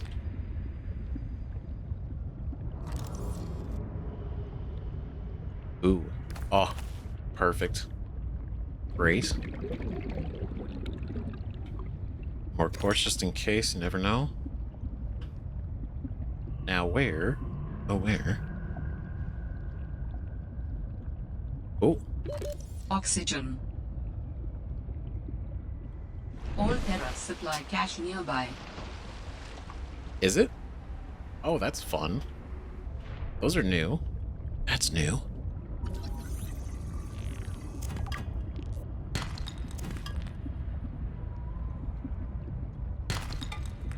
Okay, there was another type of outcropping that was new also, that we had broken a little bit ago.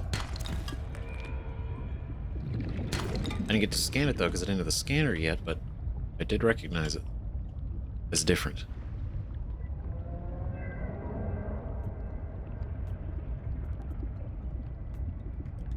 Oh, look at me venturing out into the distance. Who would have thought? Not me.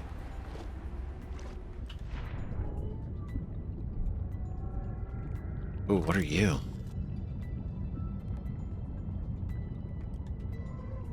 Oh. Very, very much more vibrant over here. What is this? Creature eggs. Alright, we know how this is going to go. Evidence suggests that a substantial number, if not all, of the local species reproduce through egg laying. Eggs can be found resting on the seafloor, buried beneath detritus, or even wedged into cracks in the rock.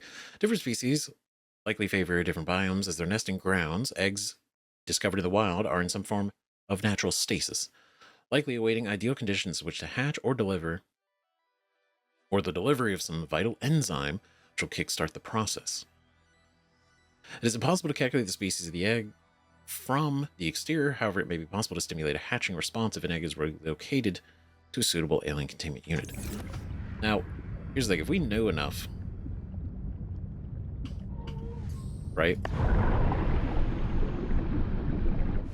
And what I mean is, if we have seen enough of the creatures, because I'm assuming just based on the color alone, it's like that could be one of the pingwings, right?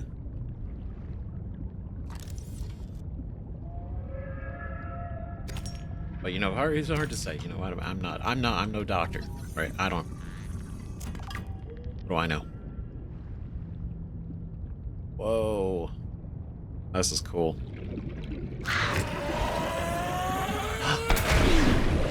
Not you again.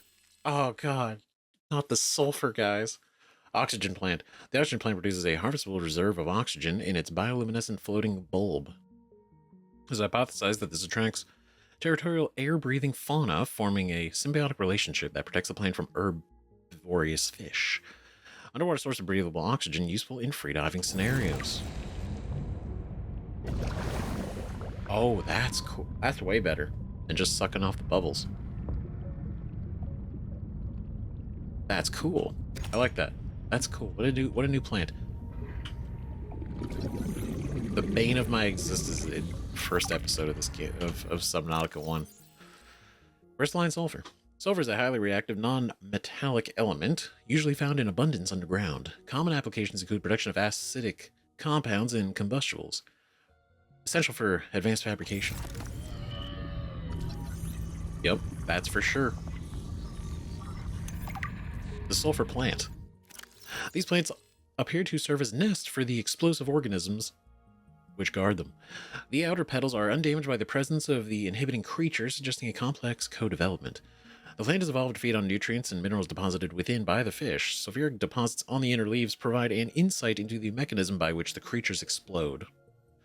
Sulfur has an application in construction of the repair tool, which we definitely will need. Aesthetically, like this is really cool looking. Oh, this is the one. Arginite. Oxygen. Mineral deposit often gets silver and titanium. Okay. Okay, so limestone is titanium and copper, but arginite can have titanium as well, but silver.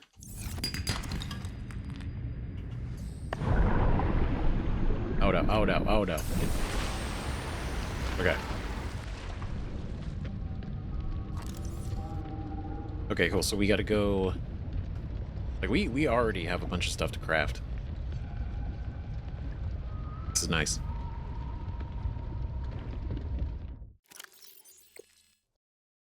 Oh, we're like full up. Wait, what? Crystalline sulfur. Already? That's weird. That feels weird. It's cool. Weird. For you. Scaly maw anemone. Oh my. The scaly maw anemone prefers shallow water and ample exposure to sunlight and exists in a symbiotic relationship with a species of vibrant algae that live atop the anemone's trunks. These algae thrive in the sun and create a thin, scaly bacterial mat around the structure of the anemone as they feed on other microorganisms that filter through the anemone's water space.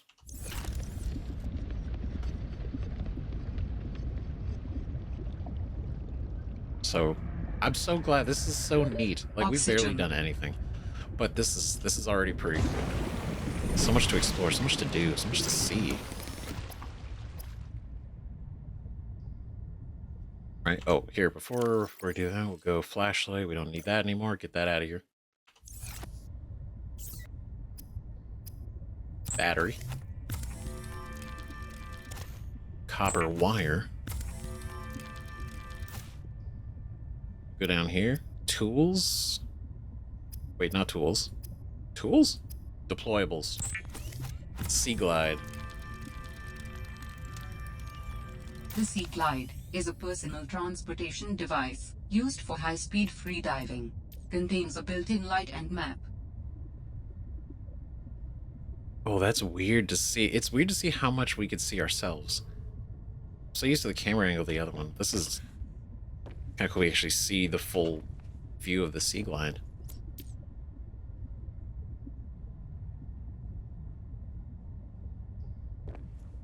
I kind of like the map placement better. It's less like in the middle of the screen. Look at that. Already got the Sea Glide. Great. Okay, we need to make the compass. Which needs a wiring kit, so we need 2 silver. And more copper. And I think... I guess we could make one of these. I guess it'd probably be a good idea. Get that out of the way. Right. Alright, how fast are we now? A little faster. It's not worse. God damn it. Wait. No, hold on. Wait. Let me reorganize all this. That's there. You're on 3. Air bladder there. Perfect. Alright. Cool, we're getting in it. Getting in it now.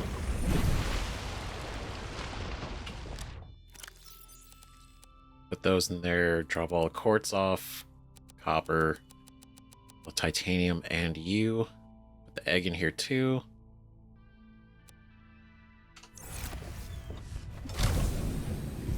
See, look at that. I'm not going out with a full inventory. Huge improvements, right? I am a professional Subnautica now. So don't you worry. about anything that's going to happen in this playthrough. It's absolutely nothing but flawless progress. Constantly. Oh, copper ore, thank you.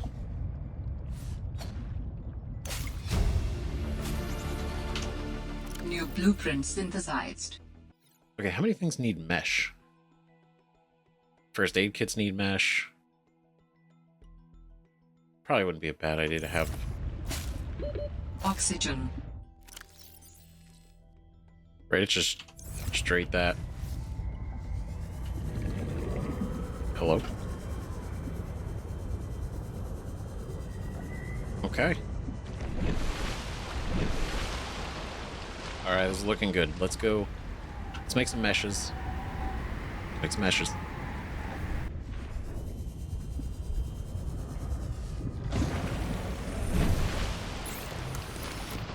Go in here.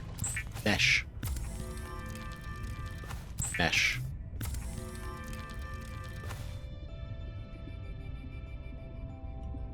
Yeah, just in case. Why not? We go here. First aid kit, of course. We need two? No, we'll make the O2 tank. I think this might, you know, Adding additional blueprints to your databank. huge. Massive. Ooh, repair New tool. blueprint synthesized. We like this. This is good. Air pumps. Air pumps can be used to pump breathable air to a remote location. The base attached air pump can be built directly at a compatible habitat and will source oxygen directly from the habitat's oxygen generator.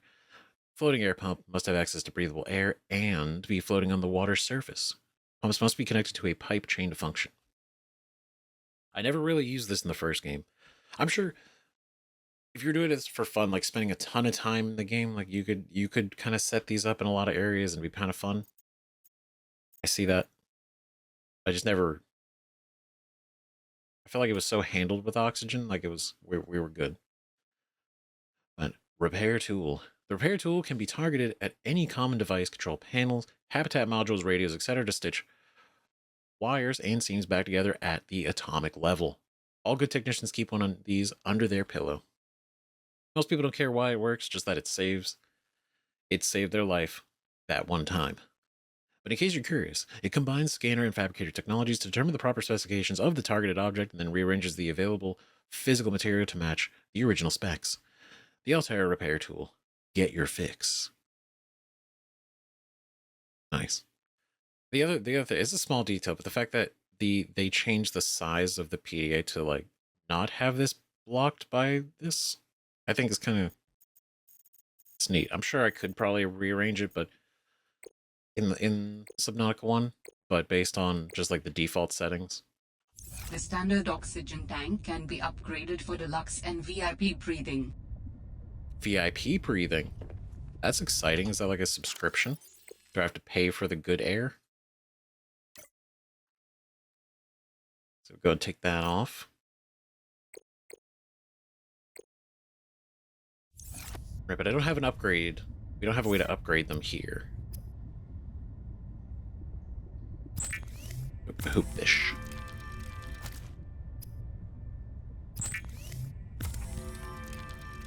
That's cool. I think we're getting to a spot. Yeah, we'll just do another. Why not? Why not? Let's go. It's all good. Okay, cool. We need silver.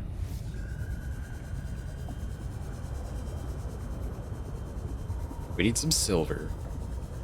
Which means we're looking for, was it arginite? Whoa, whoa, whoa, whoa, whoa. Something new.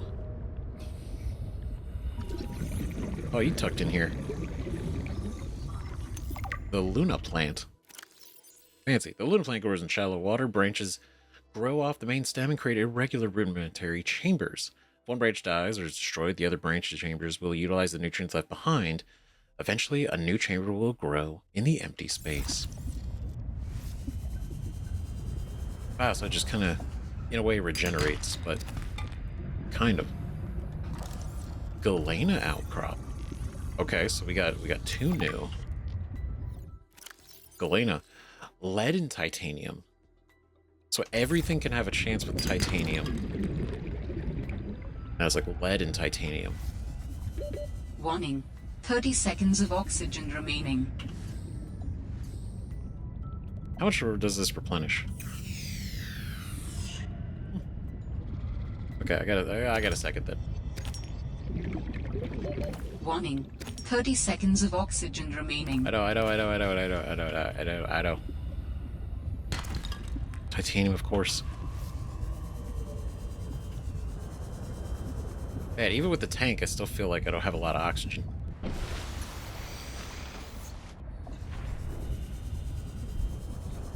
Okay. Alright, not bad. Not bad, just need... Because we're looking for these, the Arginite. Arginite outcroppings. And then eventually a repair tool. Oh, that's something. Okay. You know, maybe we should go check that cache that's left behind. Maybe that'd be a good idea. Before I run into something that is beyond concerning, because it's getting deeper. It's getting deeper.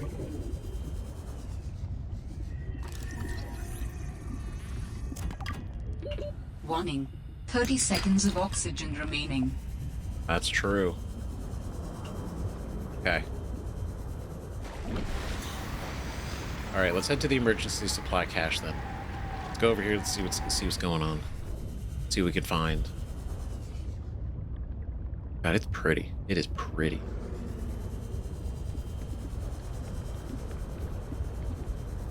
Right there, so far this has been two starting areas that have been really pretty. It's everything else around it that's horrifying, I'm sure. But isn't too bad. Okay.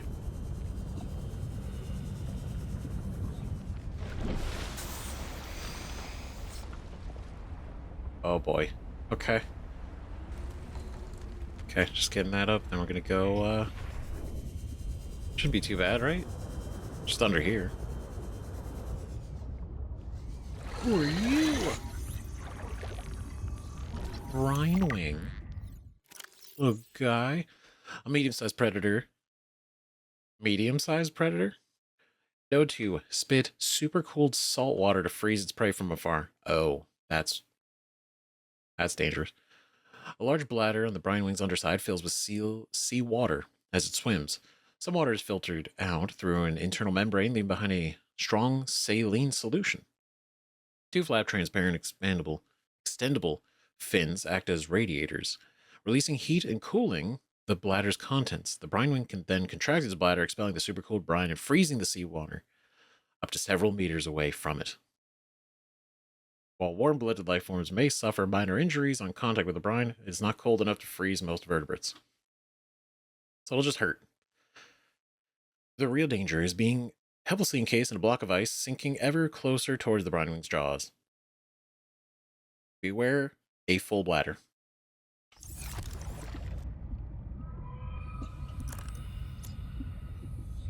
True. God, I'm sorry. It's really... I'm gonna keep saying it because it really is pretty.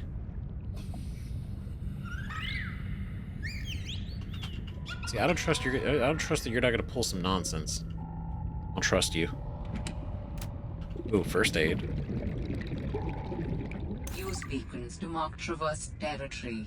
Show or hide the signals of your choice with your Xenoworks PDA. Now with surface support. Now with surface support. Great.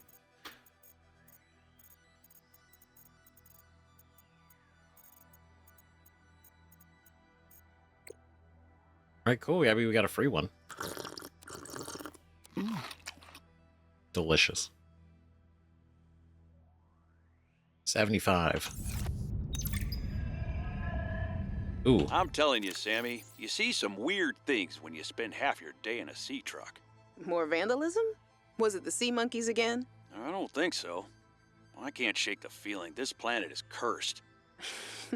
There's no such thing as a curse. Yeah, you're probably right. That's nothing. You wouldn't want to hear about it anyway.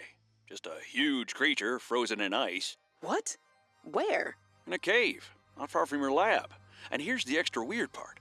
As soon as I called it in, they closed off the area. Don't want anyone going in there. But why? Sammy, I'm no biologist, but I think there was something wrong with it. Its skin just seemed off. Alien. An alien on planet 4546b. No. I'm serious, Sam. Something ain't right.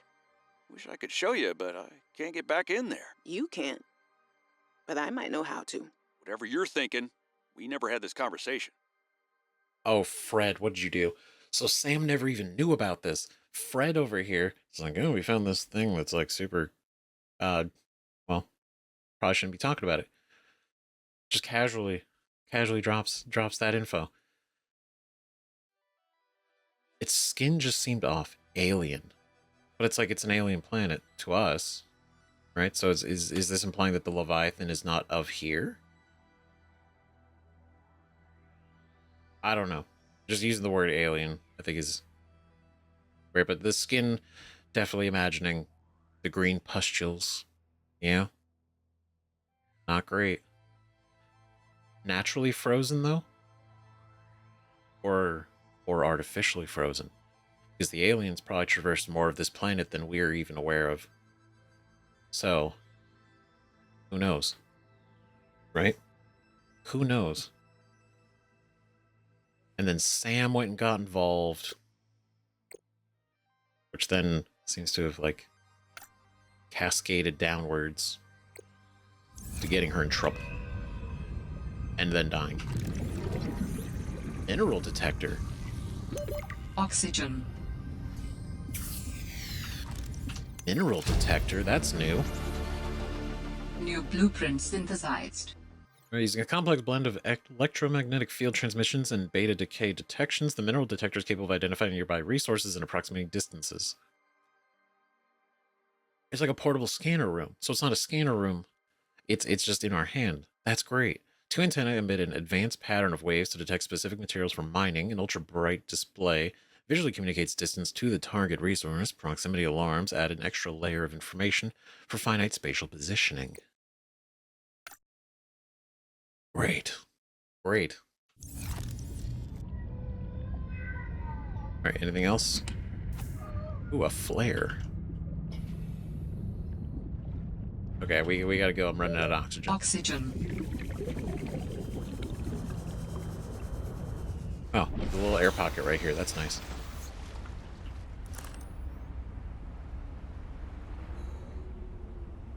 Oh, God, it's kind of creepy. Not even like a bad way yet, but the atmosphere here is definitely something. If you take my flashlight, I swear, I don't even know if you can. I don't. Maybe they can't. Whoa. Okay, that's weird. Oh, this is cool.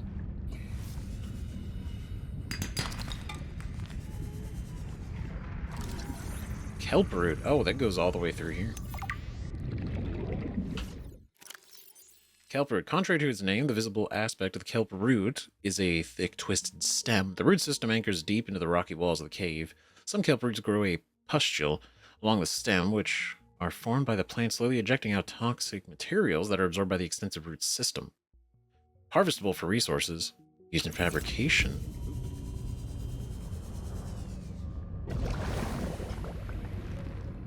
So, is the pustule, or is it they themselves? No, it's the pustule. Where's the pustule? Give me the pustule. I can't see it. Maybe it's not here. Oh, silver. There we go. Great. Huge. Radiant sieve coral.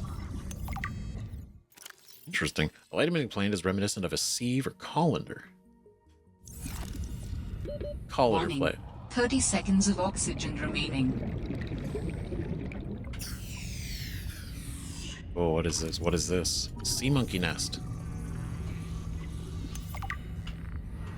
Oh, it's full of garbage. Love that. Sea monkey nests are large bowl-like structures made of packed sediment and plant matter. The sea monkeys use their wide, flat tails to pack the materials and form the structure of the nest. Sea monkeys are naturally curious creatures, often drawn to metallic materials, which they gather to reinforce the sides of their nests. Warning. 30 seconds of oxygen remaining. How cool. Mobile vehicle bay fragments. That's what we're talking about. That's what we like to see. And some salt. Oh, hello. Oh, silver. Yes, great. See, look, it's already looking up. This is wonderful. More silver. Some titanium. Warning. 30 seconds of oxygen remaining. I know, I'm really hoping that you replenish your oxygen in, like, a few seconds. I don't want to go yet. I'm not ready. Cool. Alright, cool. Hello. Sweet. There's so many fragments are down here. So much quartz. So much glass. Warning. 30 seconds of oxygen remaining. Okay, so I can't really do anything else with this. It was just what was in there. Okay. Alright, we're gonna go the second this is ready. Any second now. Oxygen. Any second now. Any moment. Perfectly calculated. See? You were worried. Warning. 30 seconds of oxygen remaining. Oh god, is it just a bigger cave? Oh god, there is. Ooh. Rude pustules. We love that. Fat kelp caves highly reactive compounds. Nice. God, even further. Can I scan these? I cannot, but I can pick them up. Ah, calvarite, not sandstone. A mineral deposits on gold and titanium. Warning. 30 seconds of oxygen remaining. Okay, cool. So I could at least bounce between these two. So we could stay here a little bit longer, just to be a little bit more efficient. Oh god. You know what, we'll just eat the nutrient bar. We'll go all in.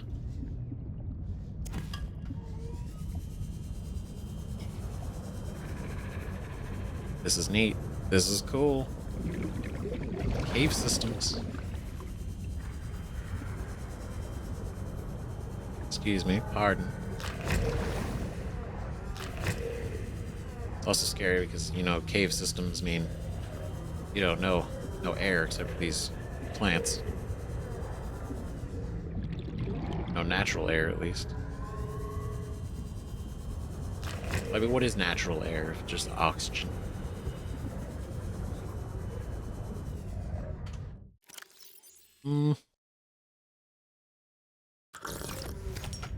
Salt. Oh, this is weird. Oh, where am I? Okay, I'm not that far. You're new? Or are you just frozen? Oh, he's frozen. Oh, that's sad. Poor guy got. The penguin. Bird-like creatures hunt small fish below the water, huddled in packs on the ice above. Consumes small prey and regurgitates them for its young. Retractable tail and claws allow for fast evasion of predators underwater. Not for him. And maximum grip on the ice. Sharp teeth concealed inside the beak can tear chunks out of aggressors and prey alike. Huddled in packs on the surface, protection against the cold, less cuddly than they look. Oh god. Oh god, they're shooting us. Whoa, what are you? You're huge! Titan holefish.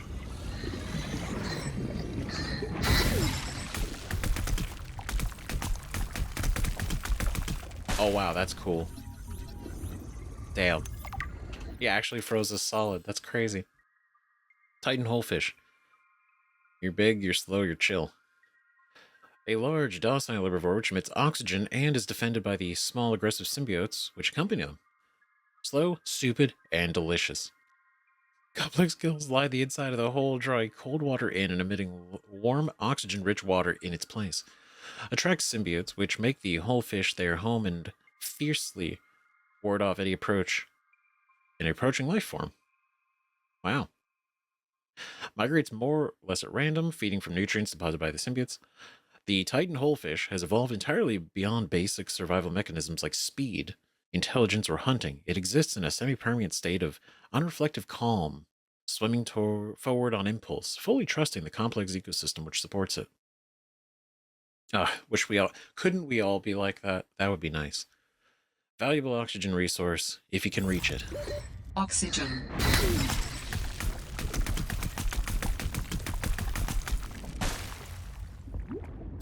Ooh, that's cool. Oh, I just sucked their oxygen. That's neat.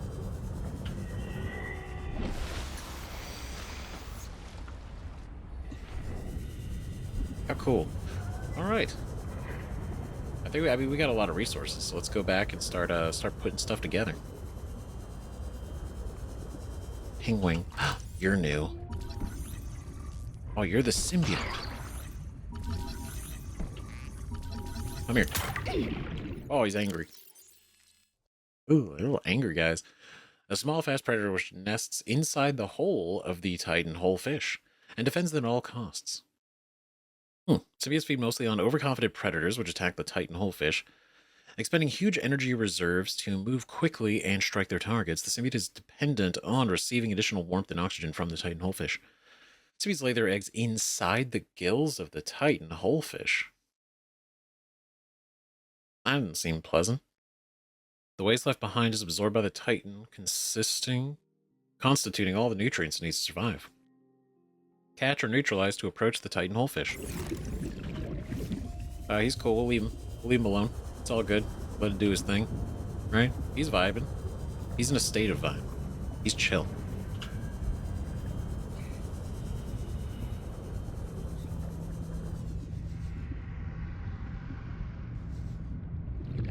Huh. Okay. Warning. 30 seconds of oxygen remaining. I don't know if there'd be anything new there, so I'd want to... Uh-oh. The ice above. Certainly something to watch out for.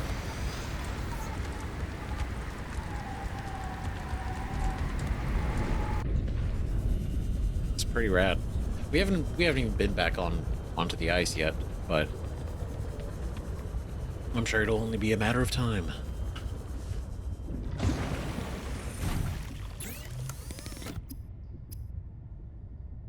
All right, so copper wire, battery, wiring kit, and then we need. Ooh, let's see. I'll put that away for now. Oh wait, no, I don't. Yeah, well, no, we don't need that right now.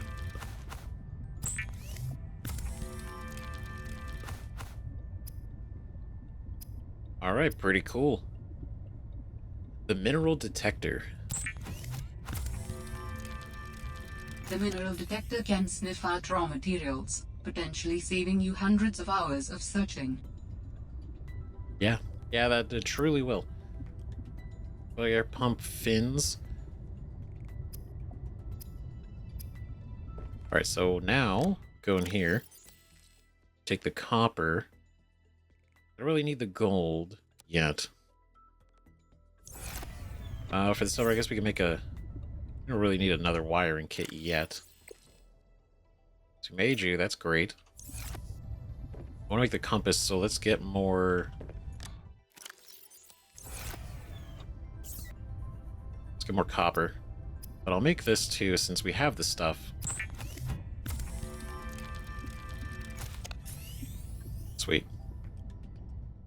Look at that repair tool. Already.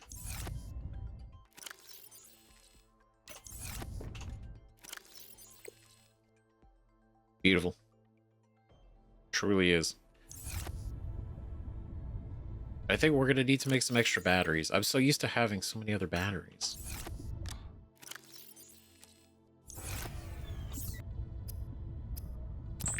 So many batteries, and then the later on the rechargeable fins and stuff.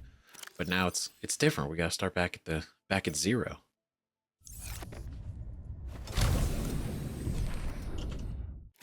All right, so now that we're here, let's do mineral detector.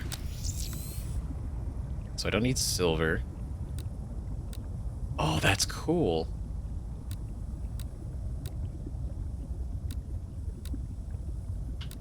Ah, this is gonna be great. Okay, so what we need to look for, and I'll memorize this eventually, right? I believe we need not the argonite, we need the calverite later. Just basic limestones.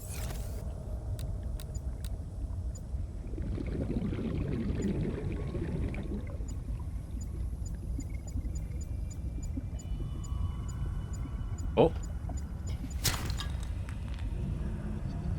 Oh, this is a little weird. Okay. Hey, here we go. I mean, I found these, but... Warning. 30 seconds of oxygen remaining. Man, I feel like my oxygen just, like, zips away.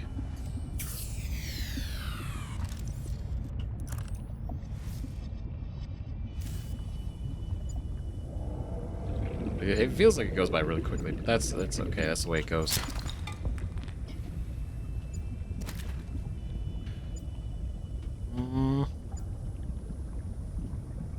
I'll just go top up real quick. Fills up our bladder too. All right.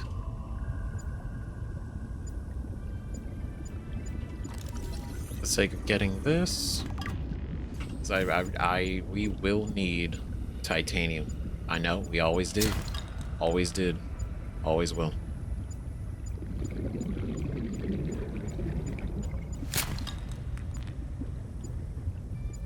I'll say it's kind of this is pretty convenient, you know?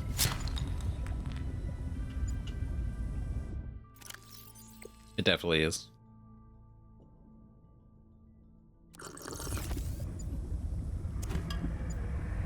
Okay, how much copper do we have? We have 2. That's enough. That's enough. We'll get more.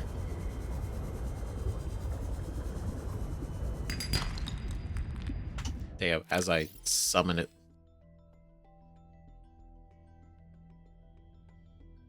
Cold resistance 10%.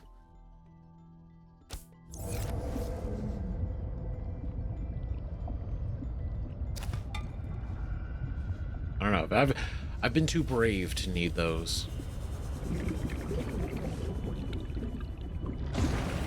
See how long it lasts.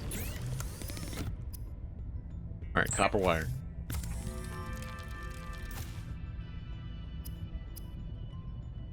Fantastic. Compass.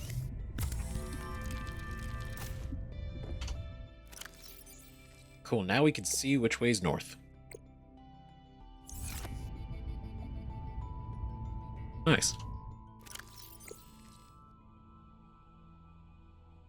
All right. So right now we don't really have a direction, so now we just let's go have fun. Let's go look around.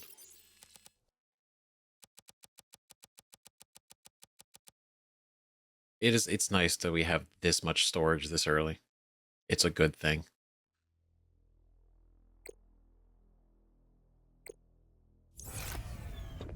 All right. Let's go. Let's go poke around. Let's explore.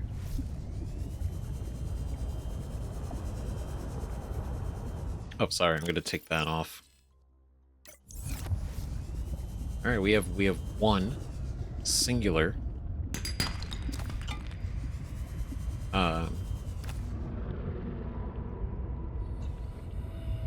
well, one singular beacon. So However, that whatever place we deem a good place to put it is going to be where that gets put.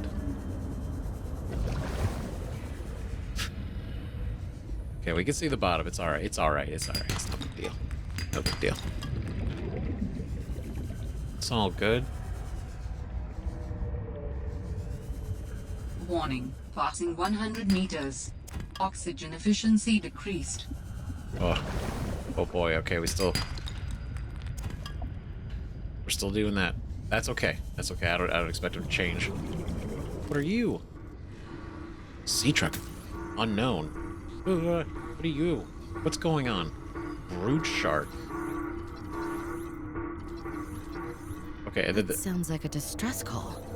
Transmission of unknown origin. Source of transmission depth calculated at approximately 200 meters. I very quickly became distressed myself, so... What?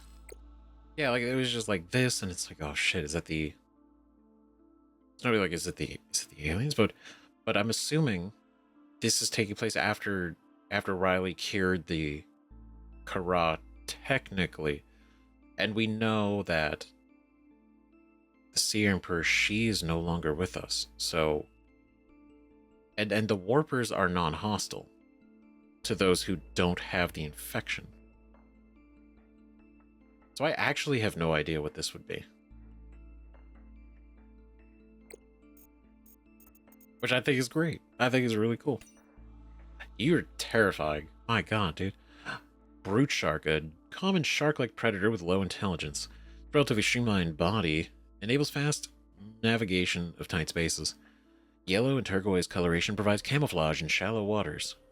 Yep, I didn't see him coming. Slow moving, it ambushes small fish from above. Minor threat. Oh no, he ambushed. I felt it. He was good. What's a sea truck? Oh, that's cool. That's really cool. Because in one of the voice logs, right, referenced driving a sea truck, and I'm like, that's new equipment. So it's this little guy. Sea Truck is an advanced underwater vehicle with attachable modular cabins for maximum adaptability in the field. The main cabin, small and nimble when unencumbered by additional modules, the main cabin alone is comparable in speed to the Sea Moth. This is our Sea Moth. This is our Sea Moth. Let's see. A wide reinforced glass viewing window provides excellent forward visibility while at the helm. Retractable helmsperson chair. No expense spared. Unlike the larger Cyclops submarine, the Sea Truck does not support the addition of internal modules like fabricators. Oh. Okay. However, it can be upgraded to enhance its speed, towing power, and crush depth. So, towing power. So wait, is this like literally like a truck? Like this is the cab, and then we add modules, like storage modules on the back? Let's see, speed variable depending on cargo, crush depth 150 meters, upgradable, power 2 replaceable power cells, upgrade module slots 4, persons 1+. Additional modules, bespoke cargo modules can be attached to the rear of the main cabin, providing a range of powerful benefits. Available modules include fabricators, docking stations, habitation sections, and of course, plenty of storage. We could attach a house. So we could like live off of this thing. A fabrication section, docking stations. I don't know what that means. Habitation sections, plenty of storage. Wow. Additional cargo modules reduce the Sea Truck's speed, maneuverability, and power efficiency. Additional modules can be jettisoned directly from the main cockpit controls to enable exploration of tight spaces or in case of an emergency. The Sea Truck, competing products are trucking hell. Dude. But, so you have a quick detach. So basically the more stuff you put on this thing, the slower it goes, which I guess makes sense, right? And then there's a quick detach for speed. The fact that it, without anything, is Seamoth speed, which I like, I'm a fan. And now I kind of hope we find the rest of the parts. Because that's cool. That's really neat. I want to check 30 it out. seconds of oxygen remaining. Is there another oxygen plant? Oh, there we go. What are you? What are you? Oh, you're crazy looking. Arctic ray. A lot of rays. Whoa, look at that. A fast-moving ray species well adapted to low-temperature environments. Two sets of wing-like fins enable this ray to quickly change direction and accelerate.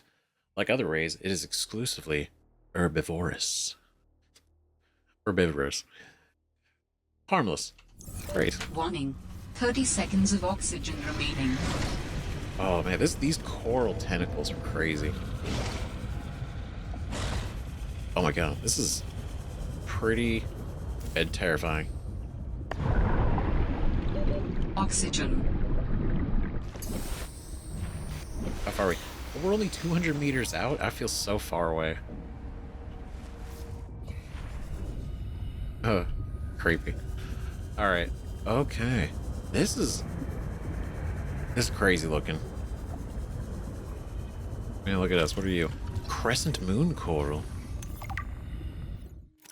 The crescent moon coral prefers to grow vertically, similar to a vine.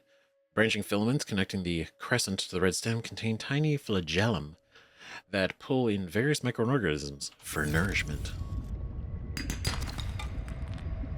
There we go. Copper, titanium. Ooh, table coral. Love it. Each disc is an individual colony of microorganisms filtering nutrients from the water. Grow patterns indicate the colonies are in direct competition for positions with superior current or light. Unlike other coral species, its structure is malleable, softly pulsating as it pumps nutrients to its extremities, and only turning rigid when it senses physical assault. The jewel-like nodes in the surface are concentrated buildups of rare minerals the coral is unable to process, exploitable in computer chip fabrication. Indeed.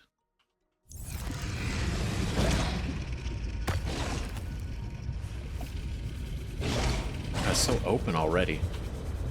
Warning. Passing 100 meters. Oxygen efficiency decreased. I know, I already felt like I was pretty inefficient at my oxygen, but now... Oh my god. Whoa, whoa. Oh shit. Wait. Oh, alien stuff. Alien things. Our stuff. Our things. Alright. Warning. 30 seconds of oxygen remaining. I know, you take my oxygen away, then you show me cool shit. I know what this is. I know how this works. What are you? Rebreather! Okay.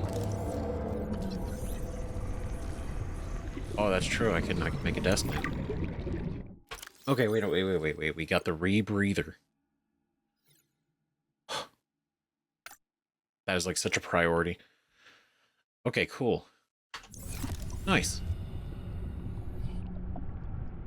What are you? This is kind of a crazy looking thing.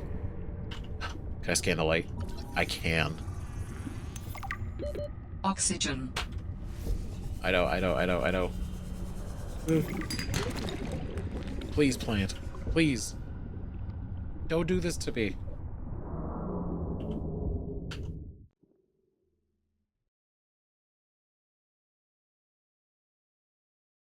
Oh, it's dark. I can't see anything. Oh, God.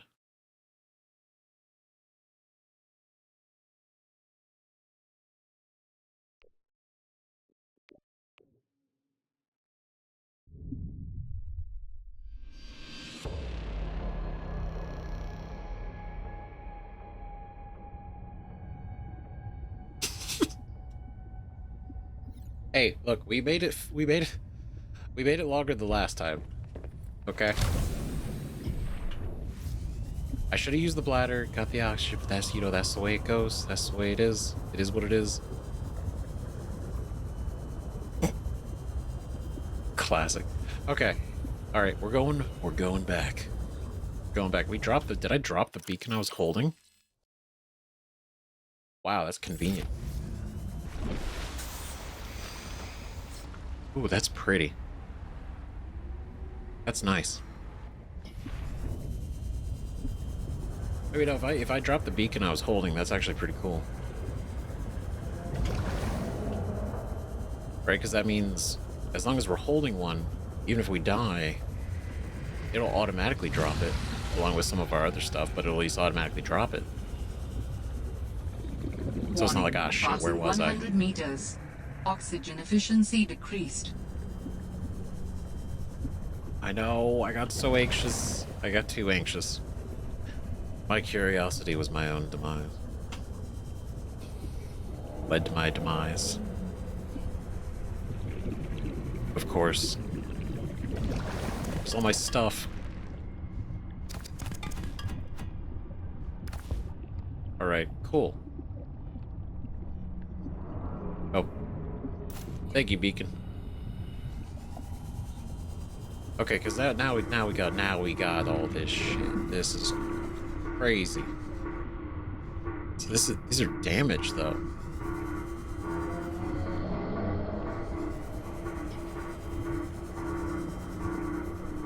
Is this the distress beacon?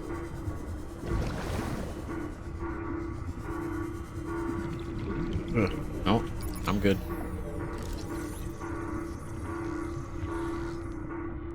Oh shit, okay. See, I planned for this. Oh, you're a creature egg too, cool.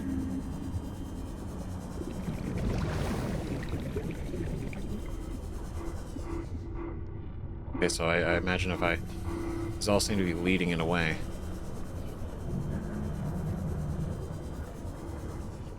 It's another Warning. egg. 30 seconds of oxygen remaining. I know. I know.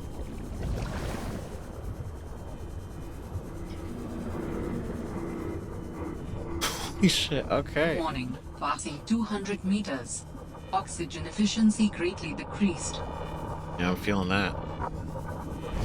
Sanctuary power critical. Hello? Is someone there? Inner Monroe speaking. We're running out of time. I'm sorry, what? Oh, hey, it's you guys. Little facility maintainers. Alien robot. This device of alien origin, although its design is relatively simple.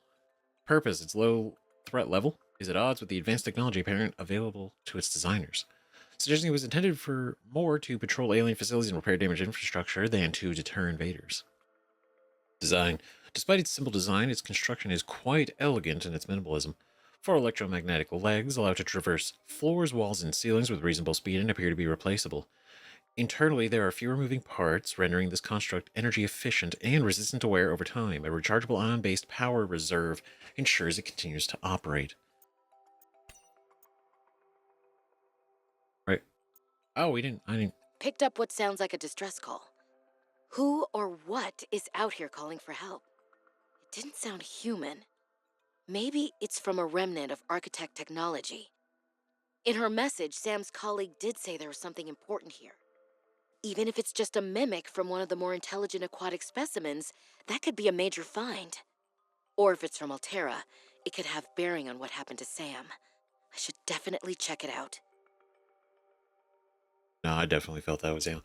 Okay, so they've officially named the alien species as architects. Remnant of architect technology. So they're called architects. That's what they've designated them. Okay, that's kind of cool. Instead of just calling them, constantly saying like, oh, the aliens, the aliens, the aliens. Architects. Architects. Okay.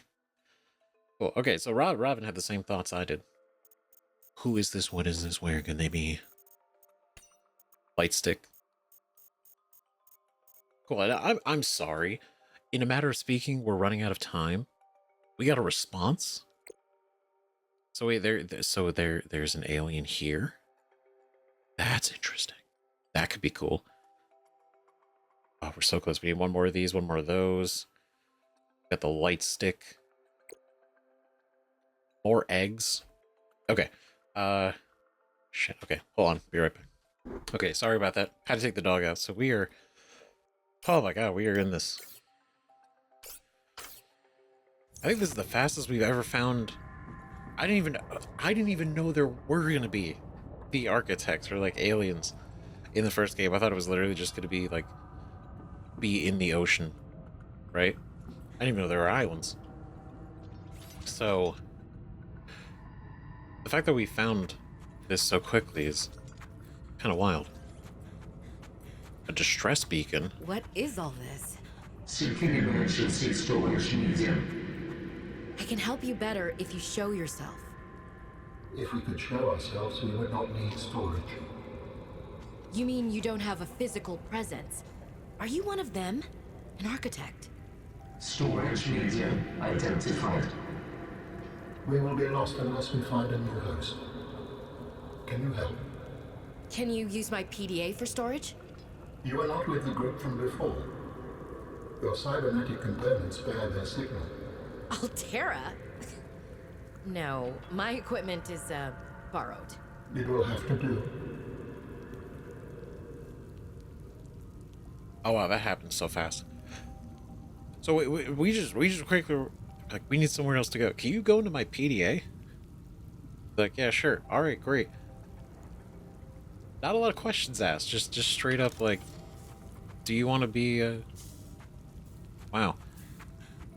Because again, we learned, and it's kind of the good reason why. Good lord, this light sync is probably not a good idea in dark places. But the we learned from one of the sanctuary locations about how the aliens actually operate, and they are essentially a consciousness that can be downloaded onto a physical platform, right? Funny enough, kind of like, no spoilers or anything, but kind of like the Geth, right, from Mass Effect. Kind of the same thing. And it's kind of wild. So yeah, the fact that they need this. So we're going to download an architect? That's kind of a big deal. That's actually a massive deal. That's actually huge. You download into my PDA. Crazy.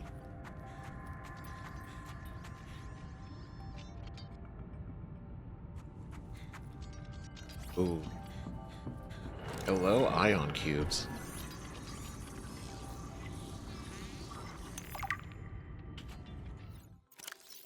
Green mineral substance has no entry on the periodic table and an unprecedented ability to store huge amounts of ionic energy within it. Likely grown artificially. Cube appearance suggests it has been cut from a larger deposit. Each cube contains the equivalent ionic energy of 5 kilotons of TNT. Under the right conditions, the unit could be released in a controlled manner. Likely used as batteries, but would require a substantial power source to be recharged. Valuable energy source.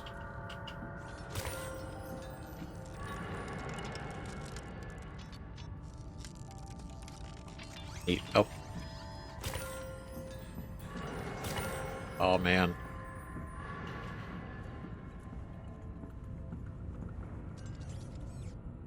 All right. That's new. How long have you been stored here? Longer than hoped. Warning. Sanctuary power critical. Our data can be downloaded from the terminal. We may speak more once the transfer is complete. Yes, okay. Hurrying. I mean, to be fair, this is like a massive discovery. All things considered, like, this is huge. Interacting with one, storing one. I mean, yeah. The facility power is going down, which is, from what we know, they've been here for 1,000 years. So I assume if the facility's been powered by ion cubes, 1,000 years of 1,000 years. Storage medium accepted. Brace for transfer. Brace? What? What's happening? Transfer. Oh, it's not the PDA, is it?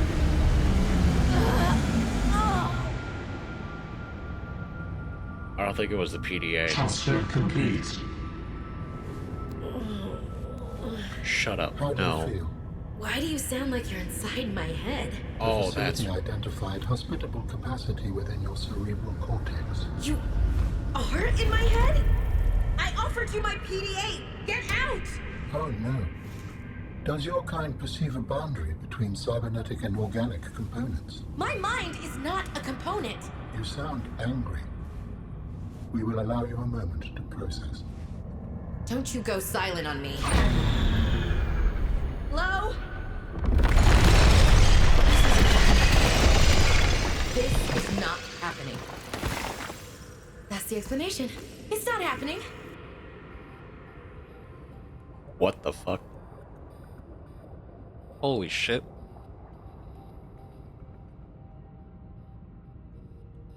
So it's not our it's in our head. That's crazy. Freaky. But also fascinating.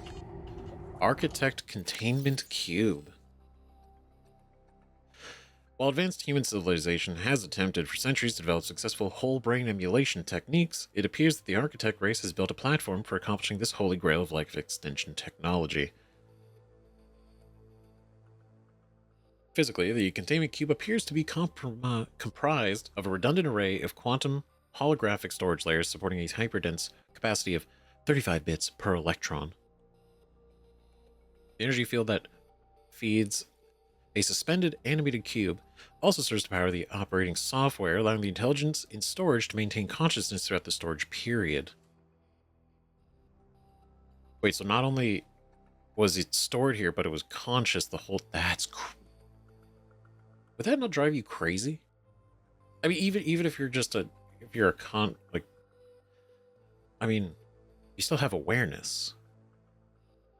And we know, like, assuming this guy's been stored here since they arrived, right? Which is 1,000 years before the start of Subnautica 1. Then however long it's been since 1 and now. Right, and I doubt that this guy's been stored for that long, but still, right? Once a stored consciousness has been transferred out of the cube, the component parts will become inert. Without witnessing and carefully observing the backup process, it will be difficult to ascertain how the transfer works and whether or not the process is truly lossless. Well, we're going to find out. He is in our head. That's crazy. Alright, that's certainly... You know what? You know, Riley didn't have to deal with that. Riley didn't need that. But now we have this. This is our life now. Oh boy. Alright. Well, he's okay, so that means that he's gonna be able to talk to us anytime, for any reason. Forever? Probably? 'Cause, I mean, that's in our head, so...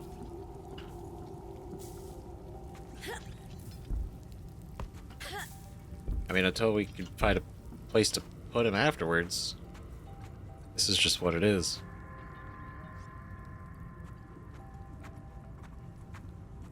Oh boy. Ow.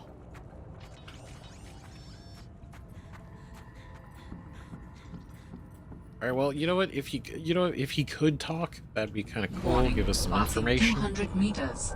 Oxygen efficiency greatly decreased.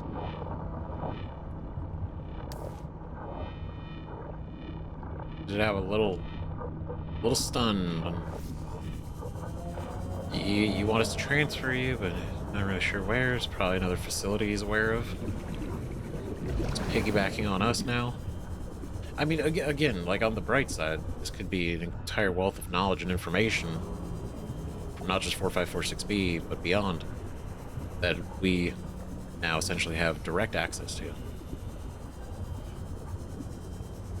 If he even wants to share it. But it's the idea that it would be. Which is kind of cool. Warning. To look at a 30 bright seconds side. of oxygen remaining.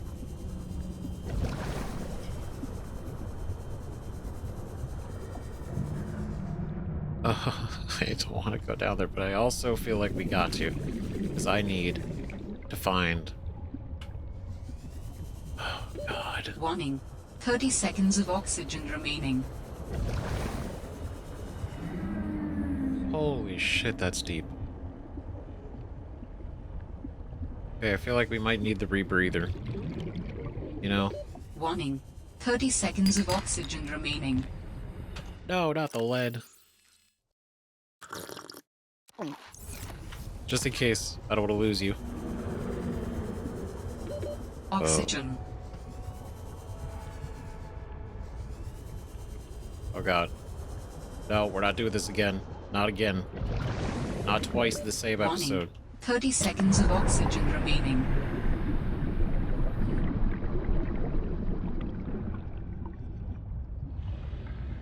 God damn, that's fast, huh? Oxygen. Okay, we're good. We're good. We're good. We're good. We're fine. We're fine. Everybody calm down. It's okay. It's alright. Good lord. Oh my god, that was very deep. I was going a little rogue there. I was determined to find the sea truck parts. But that's okay. It's okay. I think for right now, let's go get well,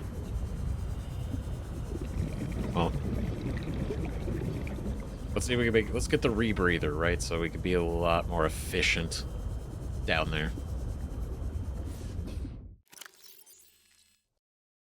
Really? Man, I don't even know. I gotta put these eggs away.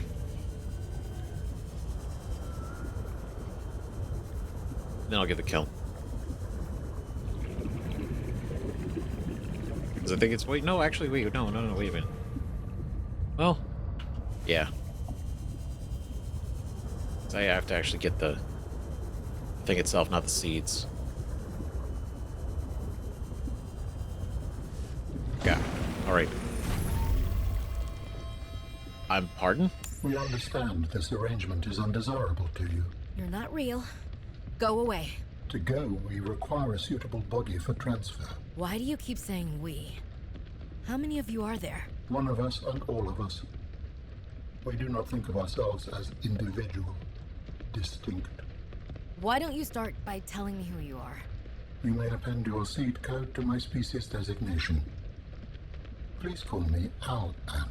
My whole life I've been dying to meet a sapient spacefaring alien up close, and you're telling me your name is Alan? Is it insufficient? No, it's fine. It's perfect. Where are you from, Alan?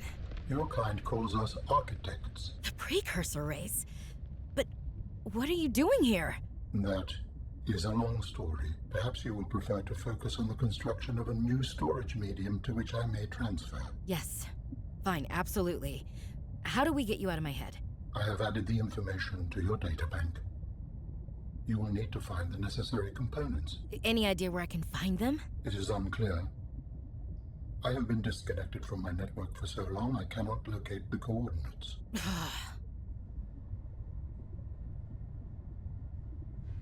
Man, this is weird. This guy, this is so... Man, there's... I will say, jarringly, and so far, not in a bad way. At least, right now, there's a lot of dialogue.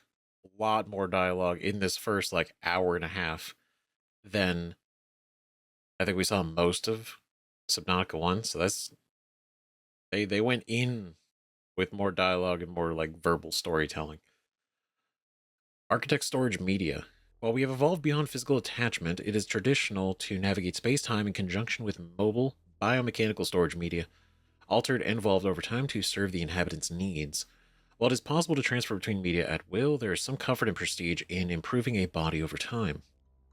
We have settled on a popular format for these media, though there are exceptions. It is a heavily modified version of our pre-civilized bodies, provides good mobility, easy adaptation, and is easy to fix. In case of disaster, we can back up our data patterns to a sanctuary site for later retrieval. Storage in this fashion is safe, provided consistent power supply. However, unique perspectives and traits, which arose from the interplay of the original medium, are lost. It's like a factory reset. It is recommended individuals be restored to a compatible medium as soon as possible. Such hollow vessels may be fast grown from seed using specialized blueprints and materials. From seed. Right? That was the language they used in Subnautica 1 too. That one file we read. While it is technically possible for an individual to copy their data in order to duplicate themselves ad infinitum, such behavior is considered beyond rude. Any self-respecting architect would resolve such a circumstance by immediately deleting themselves. That's pretty funny. Now, like, you could theoretically use this process to create infinite copies of yourself, but it'd be rude to do that. And if you did, delete yourself. Alright, wild. Did he just give us blueprints, right? Whoa. Architect tissues, skeleton, organs. So we quite literally are fabricating their mechanical bodies. Crazy. Okay. Let's see. We're gonna switch out.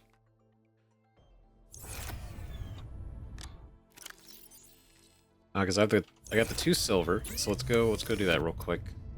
Right, wiring kit. Wonderful. And we need the mesh. So I'm gonna move the lead.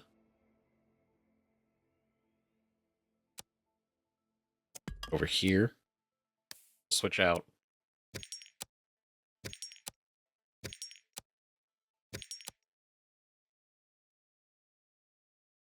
Okay, it's not going as conveniently as I thought. Okay, hold on. Wait a minute.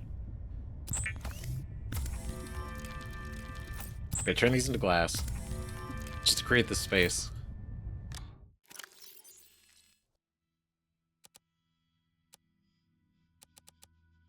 Oh. Put the table coral away. Put the ion cube. 300,000. There's an actual charge on these now? That's crazy. That's crazy. Whoa. I guess it gives a perspective on how much power is in them. Because when I made the ion power cells... Yeah, we made the ion power cells in Subnautica. What it was, they were each 1,000. Which is awesome. Very cool.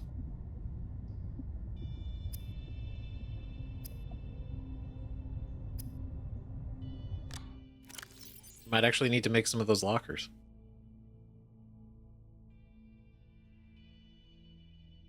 Okay, so let's go... Go get some kelp. Right, let's stay focused. Let's stay on top of things. Right, because once you do this, make the rebreather, and then...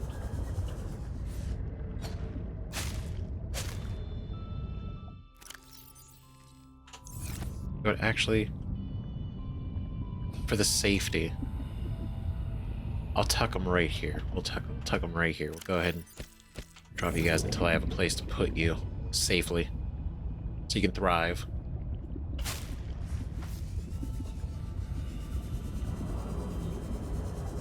Okay, cool. Rebreather, huge.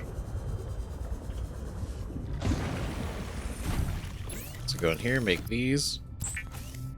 Fiber mesh. Equipment, rebreather. The rebreather facilitates extensive free diving by recycling air more efficiently at significant depths. Breathe the freedom. Breathe the freedom. But not too free. Alright, you work for Alterra. Remember that. Your freedom is contracted. Okay, so... We have really not been going through water super crazy. It's kind of weird. I'm used to needing so much more. Okay, so we got the battery. Even though we can't recharge it, we can at least use that to craft something else.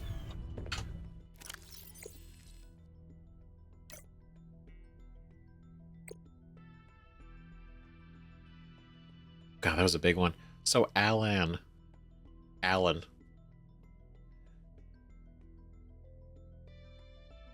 Right, you may append your seed code to my species designation.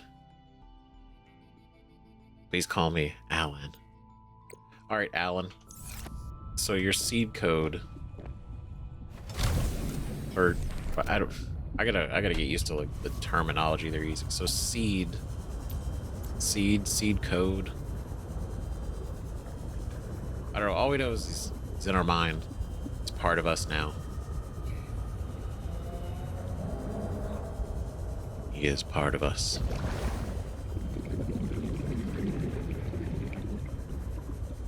Okay, so I gotta brave the depths. So that, because, ooh, it's okay, I'm cool, man. Cool, let's be cool. Yeah, really gonna have to make some new batteries. Which, honestly, the fact that it's so easy to make batteries.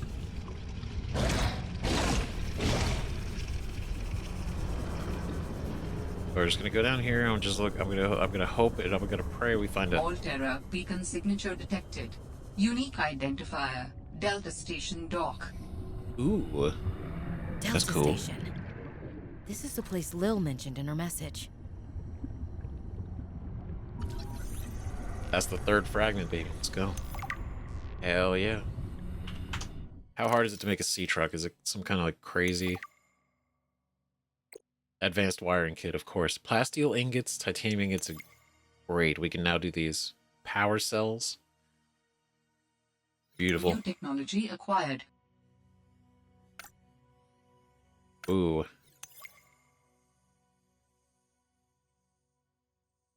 Okay, this isn't too bad.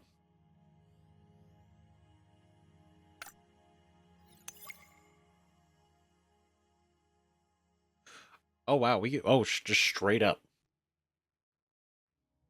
We don't have to. We just straight up get the we can do the upgrades, but we still don't have the stuff to make them. But nickel ore and kyanite? Oh jeez. Remembering that, we're gonna go deep. Okay, cool. So advanced wiring kit. Advanced wiring kit, titanium ingot, 3 lead, glass, and a power cell. Totally feasible.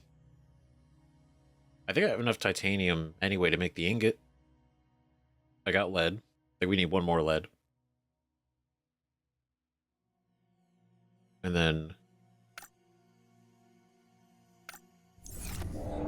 How neat. Okay, let's kind of poke around here a little bit more anyway, just because we're already here. 30 seconds of oxygen remaining. Just see what we got going on before we head over to the Delta Station.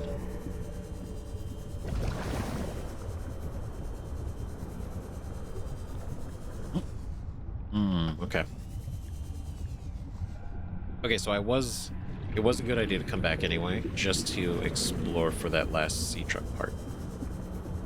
To scan. Let's go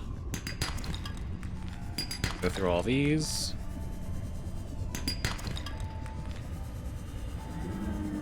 Oh. We need an oxygen top up. Let's see, because I want to go... Try to go out that way. Let's go to this one.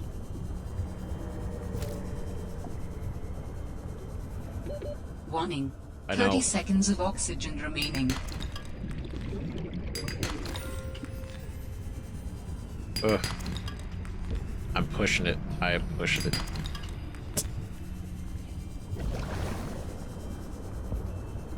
Okay. Okay, because we're gonna go that way. Oh god. Nope, it's cool, man. Be cool. Be cool. God, I can't see anything.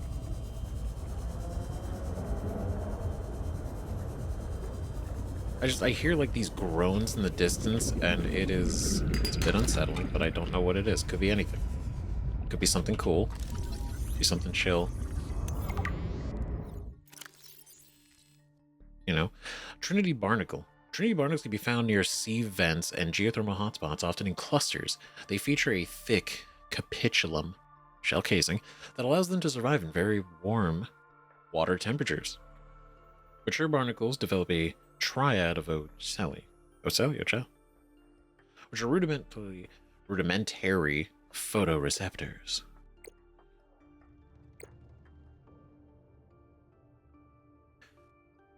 Okay, I'm gonna find a way to release you somewhere and scan you safely.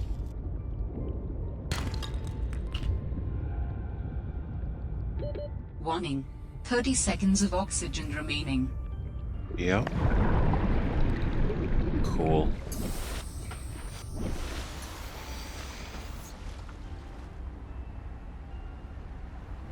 Oh, there's the thing over there. Whoa. Okay, so there's...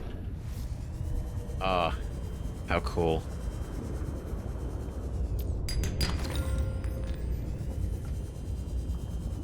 Volcanic vents.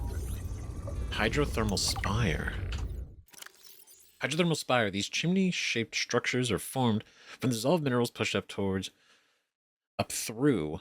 the planet's crust. The presence of metal sulfides gives the escaping material its dark, opaque appearance. Aquatic life found in proximity may have evolved adaptations to the presence of these toxic compounds.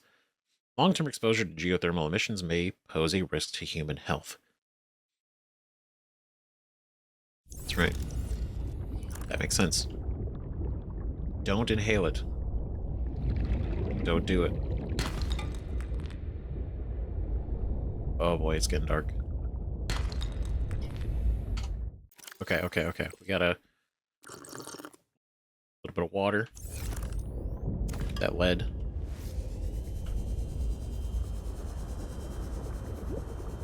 Okay, we're just gonna go. We're gonna go for it. We're gonna go for it. We're gonna go for it. I'm gonna hope to God there's nothing out here that's gonna eat us.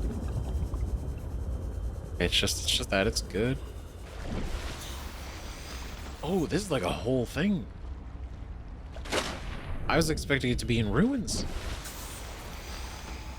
It is not. This is a recorded message. If you can hear this, you're trespassing. If you know what's good for you, you'll get the hell out of here. That seems familiar.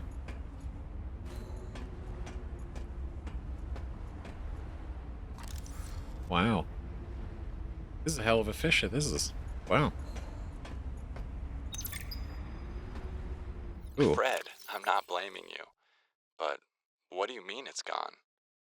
Where did it go? You found some trouble somewhere in the deep twisty bridges and decided to jettison modules? Yeah, I had to jettison a module. I got free, went back for it, and it was just gone. And you think someone stole it? Or something. I didn't lose it, that's for sure. I'm careful with my tools. I'm sure you are, but you have to admit there have been a lot of sea truck accidents, and they're rather expensive. You want to follow me on a few runs tomorrow? See what it's like? Conditions are way harsher than anything I ever imagined. I don't know if you could really understand it from inside your base. That won't be necessary.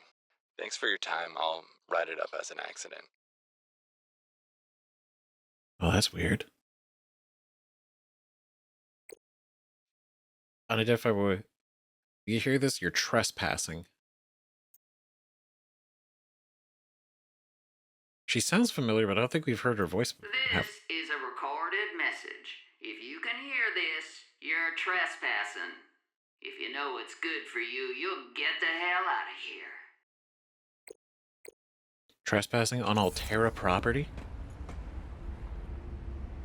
Oh, that's cool. Like, it's all dark. Snowy? Oh, it's freezing. Oh no. Oh, it's freezing. It's freezing. It's freezing. Ironically, the water is warmer than the temperature. Isn't that weird? That feels weird. But I think, hey, it's cool. Floodlight. So, abandoned Alterra base. It's a generator.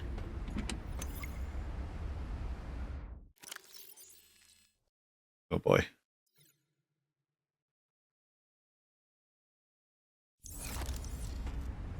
Disinfected water. I'll come back for it. I think we're good right now anyway. Okay, bench. Trash can. All the base parts.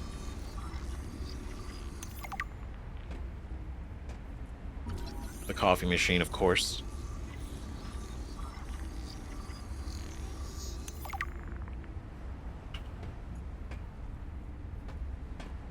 Okay, I can't use it. Okay, let me regulate our temperature again real quick.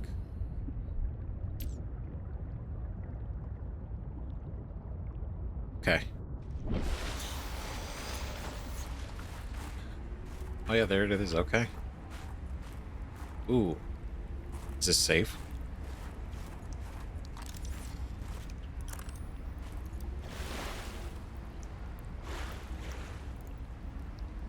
Oh, it's like a hot spring.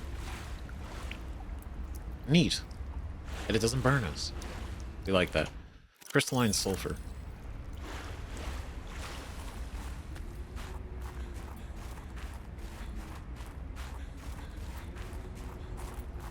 Wow, so an actual Alterra base. Thermal lily. That's a cool name.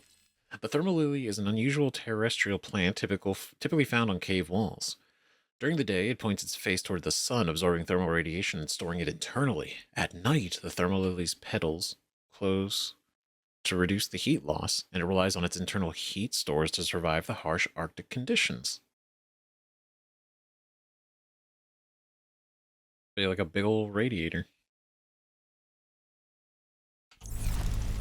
How cool. Okay, hold on. It is really dark. It is really dark. And I know it's nighttime, but I think I need to... I like the light sync, but I think when it gets really dark, my lights are really bad. It just be absolutely... It's my camera, bad at low light. But anyway, I'll just turn that off for now, so it's not super dark. I'm gonna stay nice and warm.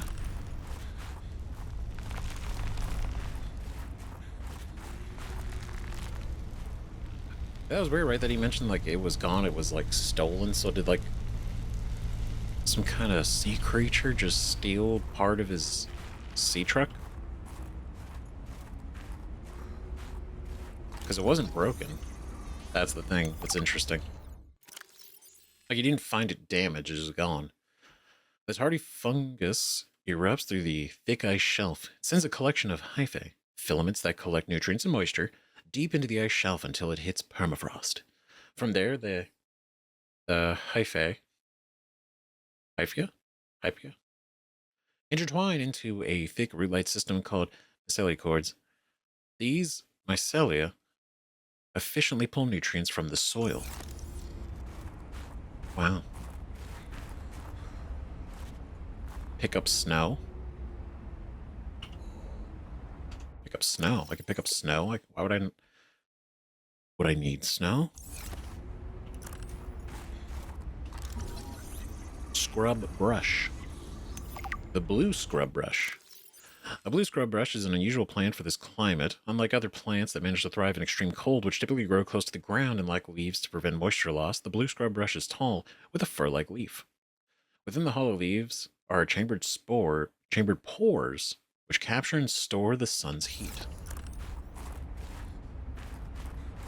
How cool. Wow, these are really convenient. Alright, pretty close. That's smart, though. I guess automated message, right? I imagine. Well, I mean, in the event that anyone not Alterra came over, right? Anyone not Alterran comes over and tries to move in here.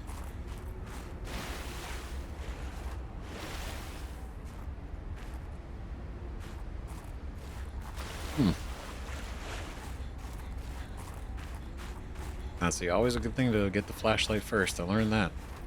It's so much bright because I what is it in Subnautica when I use this all the time. So it's like, oh, I have a light. Why would I make a second light? This being so significantly brighter. Such a big deal.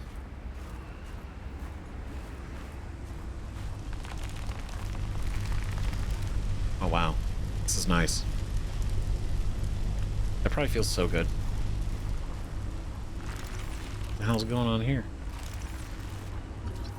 Horseshoe shrub. Wow. The horseshoe shrub is a terrestrial plant that thrives in warm conditions. Visual identification is easy due to the thick crown of shrubs on its bifurcated trunk. Bifurcated. The trunk has a thick, fibrous core that stores water for its fruiting body. Assessed by fruit can be harvested and planted and can be a sustainable food source. Shrub nut. How fun. Who doesn't like a good shrub nut?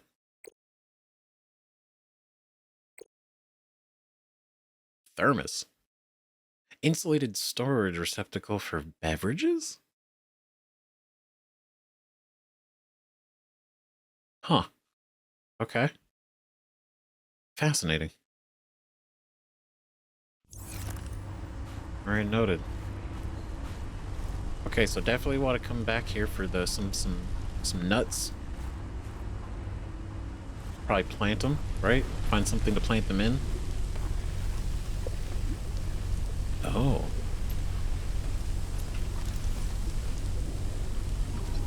I can't. I don't want to take that anyway. Oh, it's weighing it. So, okay, yeah, this was a whole operation. Okay. Alterra PDA. Emmanuel's special request.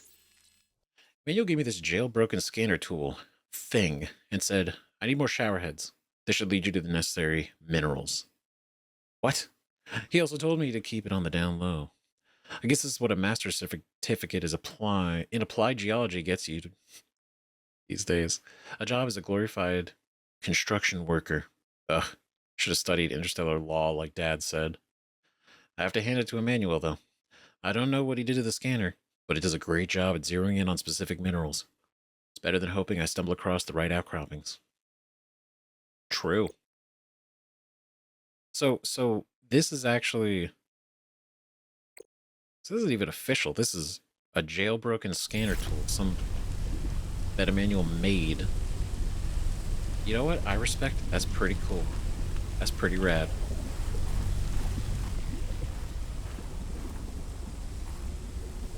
Whoa.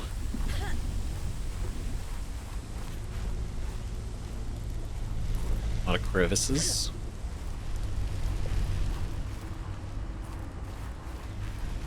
Alright, now we're warm. I guess we go back outside and go around this way.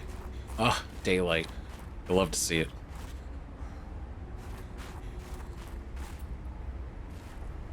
$600 meters is crazy. Like already we traveled so far.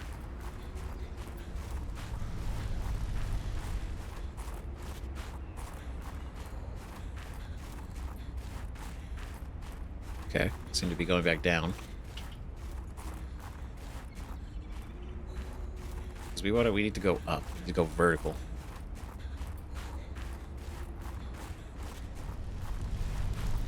Check that scanner, because this is just a small section.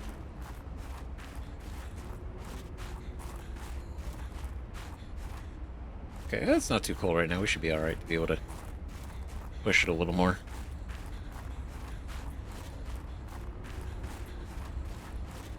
Okay. It just goes back in here though, huh?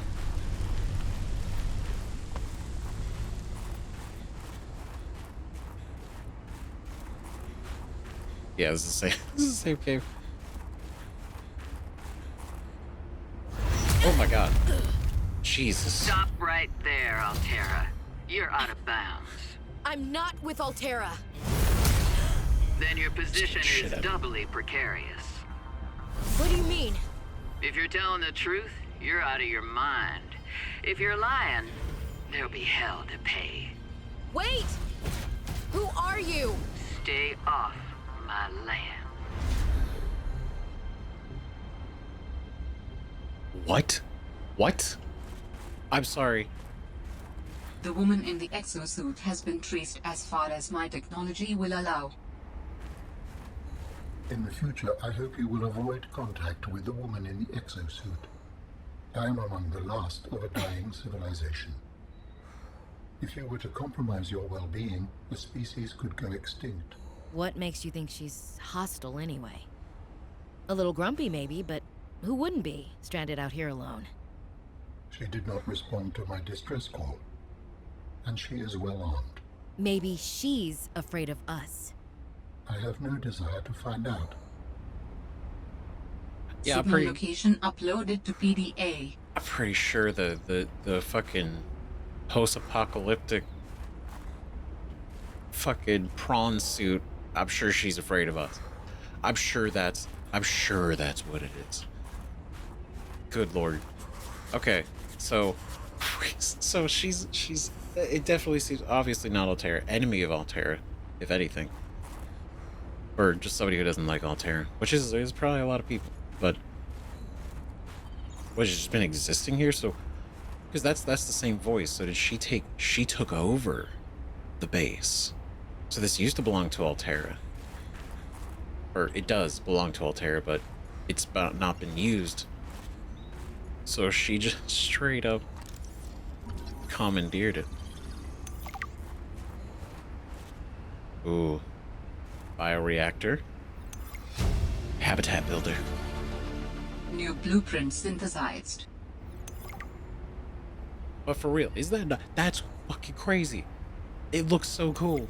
It looks so cool. Her fucking the prawn suit, absolutely awesome looking. I should take a screenshot, man. Would have been a good photo manager picture. Pilot last known position. Fuck, that's so cool.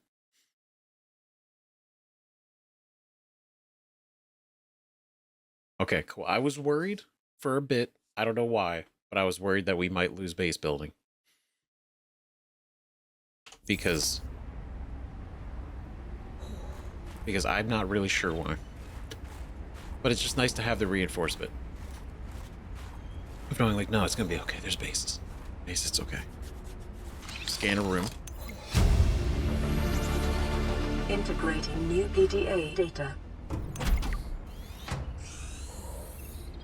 Okay, we're gonna get in here. Oh, it is. It is no less chilly.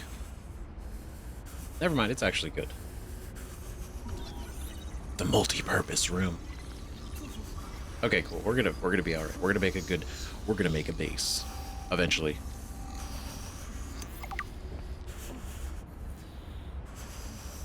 Wow, she really had a whole setup up here, huh? Jukebox? Alterra branded jukebox.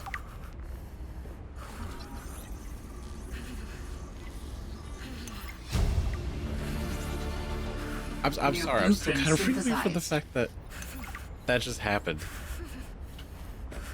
That's crazy. So she's somebody who has arrived, but pre somebody else who worked for Alterra? Maybe? Quit? Left? Abandoned? I don't know, I imagine there's only so many people that come to 4546B, but considering that we know already a handful of people that have lived and operated here and worked here. Right? So I guess it's somebody, I guess what she was here prior to, probably? Everything, because nobody else knows about. Well, it's not that nobody knows, but we haven't found anything talking about it. Right? This is soothing tunes by Alterra's best musical artist while you work.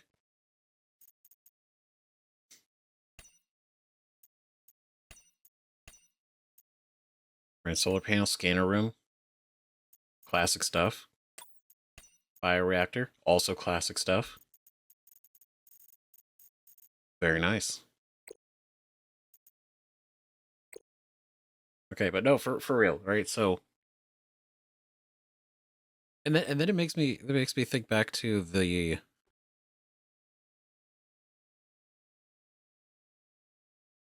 Not this one, but the voice log.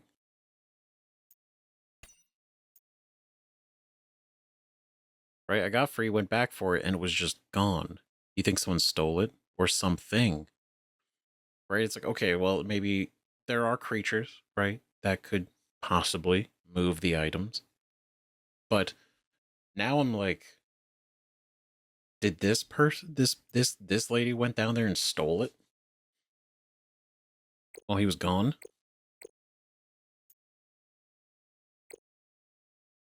That seems to be the case.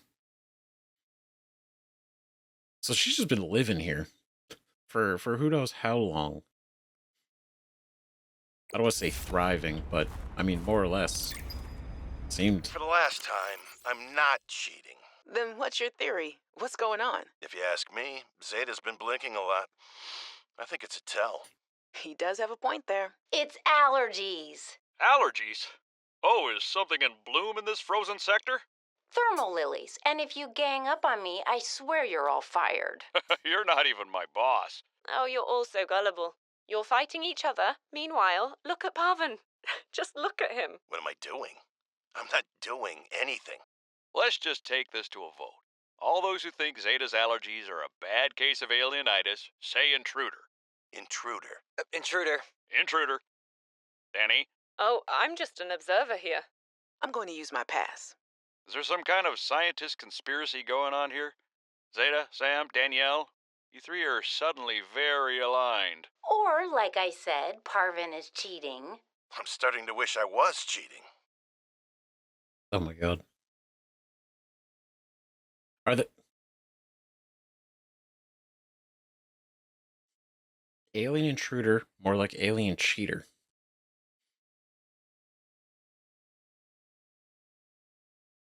So are they playing a game? They just like messing around? Plays like a literal alien intruder, but like, oh, shelf. I don't know. Can we also talk about the fact that Alan, right? I'm among the last of a dying civilization. Right, because remember, the lives that were lost to the Kara that we learned about was over 160 billion lives. So the fact that there is a physically remaining architect is you know, huge. Because the others could exist, but there's no way for them to download themselves, maybe? Or if there aren't any more, or at least a few. I mean, this is still a big deal. Anyway.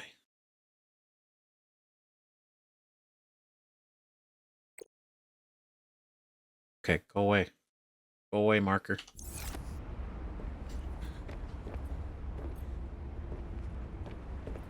Oh. Whoa, okay, here we go. This is a big deal. Alterra facilities map. Delta Station, Mission HQ, Communications Logistics, 5 Robotics Center, Engineering Robotics, Outpost 0, Xenobiological Research, Kava, Mining Site, Material Excavation and Omega Lab, Biological Research, Classified. Shit. Okay, that's huge. That's big. Okay, so this is. I mean, I'm assuming this is our active area. Map will come in handy. I should be able to find my way to Phi Robotics where Sam worked. God, it's gonna click eventually. It's gonna click eventually, but I Robin's voice sounds so familiar. I know who that is. I just can't place it in this moment, but no, that would be great. I mean, we got a map. That's huge. We never had a map in the first game. For better or worse, right? I think it was kind of cool not having a map. Not that this is really like a portable map or anything, but I guess it technically is, because we have it. But there is something to say about, you know, memorizing where you're going and, like, familiarizing yourself with certain areas. Fred's bed, Jeremiah's bed. Whoa, look at that. The new Sea-Truck X12. Oh, it's literally like a big old rectangle. Keep calm and truck on. Neat. I mean, it's no Cyclops, but... Fred's bed? I can specifically make Fred's bed. Oh, yeah. Including his blanket. Okay, cool. Jeremiah's bed.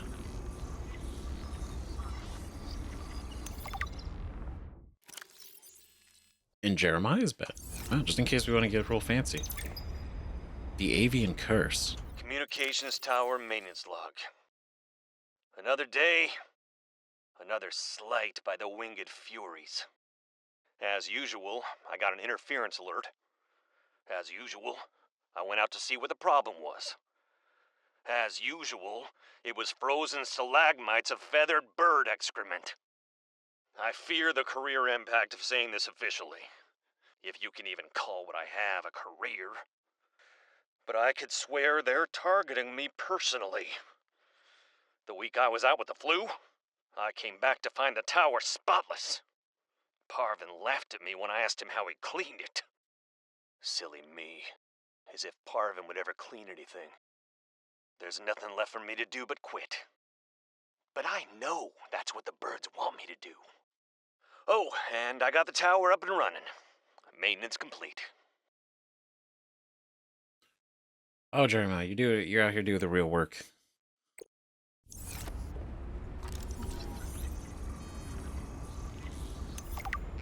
Mod station? Hell yeah.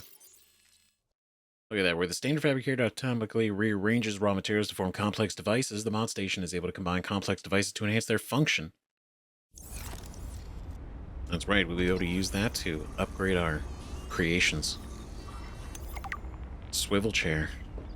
Very nice. Lots of notebooks. Subnautica mug. It's a little bit meta, isn't it?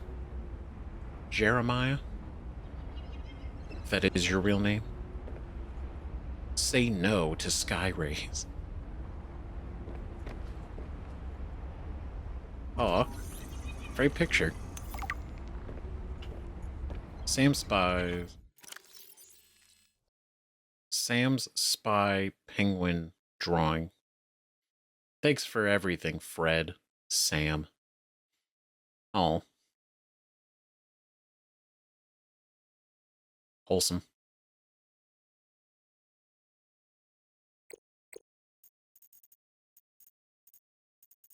Right, so all these...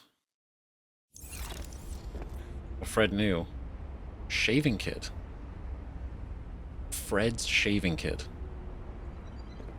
Specifically. Okay. Wonder what we could do with that. Wall shelves.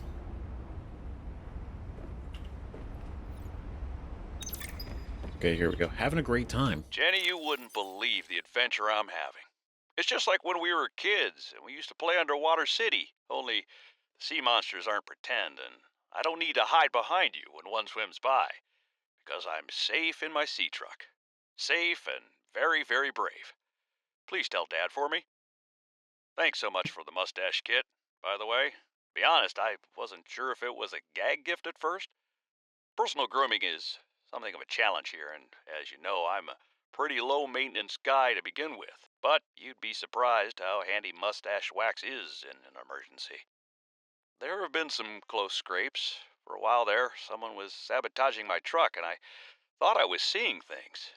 But my friend Sam helped me sort it out. Although, she's had some troubles of her own lately.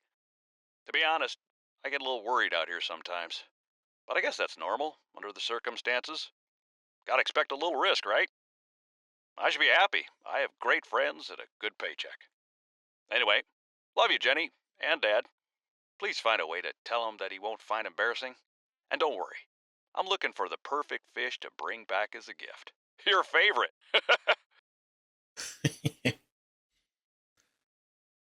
I like Fred. Fred seems cool. I hope nothing horrible happened to Fred. I worry something horrible happened to Fred. It worries me. Whoa, look at that. That's cool. Mercury 2. Badass. Okay, somebody post. Oh, I gotta come back for these. I gotta come back for these. I filled up way too much. Way too fast. Classic. Okay. Alright. So let's go. Let's keep poking around. Ooh. The observatory. Aesthetically, probably one of the coolest looking rooms.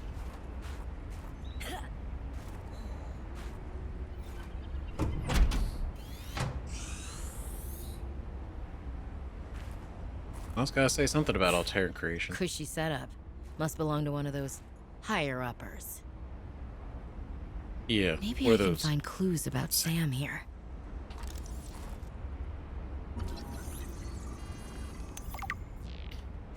Aquarium. Yep, the aquarium is designed to hold and sustain up to 8 small aquatic organisms and fits inside a regular multipurpose habitat room. Aquatic creatures make up 70% of all known species. That's big. That's big. Emmanuel. Oh my. VIP. Executive desk. Nice. We can craft our own nameplate.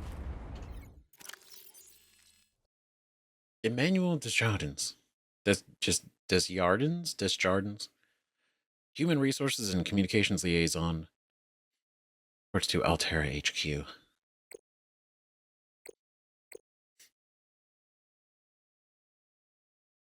Manuel's bed, executive desk. Nice. Oh, is this one of those?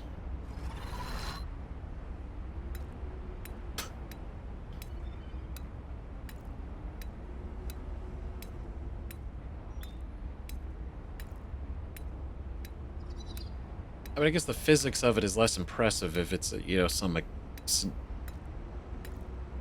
so advanced. The loop is pretty neat. That's pretty exciting. Executive toy. A concentration aid. Absolutely.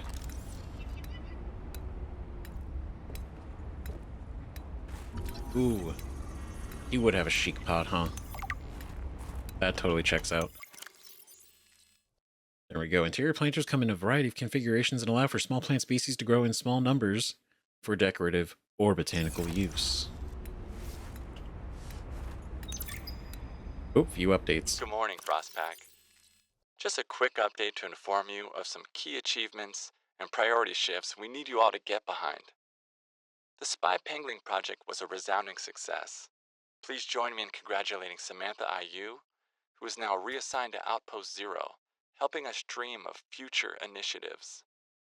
Congratulations are also in order for Danielle Valenti and her team at Omega Lab. The closing of Phi Robotics means important funds can be redirected to their Kara bacteria study, which has important, positive implications for the life sciences. You're all doing an exceptional job, and I don't want to promise anything, but HQ has been taking notice. Keep up the good work, and I think we can start discussing bonuses soon. Oh boy. Bonuses. Okay, they actually mentioned Kara bacteria study. So I'm wondering, did they know about the Kara bacteria, or did they only discover that it existed because of the frozen Leviathan, and then they started studying it? Because theoretically, I imagine, and again, I think if I do the timeline, I'm sure you guys will let me know for the next episode, is between when Riley cures it and they arrive here, right? Alterra shows up. I imagine that would have been enough time for the new sea emperors to spread the enzyme, right? So the only remaining Kara bacteria would be in this frozen Leviathan, theoretically.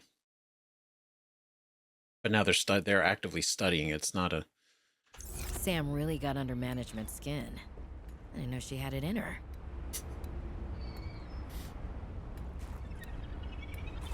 Funny. Focus. Motivational poster. Of course. Oh wow, look at that. Cup of the boxed milk. The beans. That's a whole piece of chicken. That's an executive meal if I ever seen it. Real meat.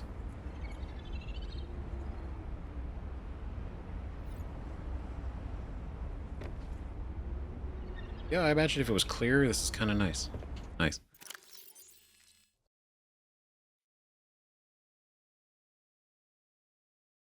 But this is so successful. She was transferred over.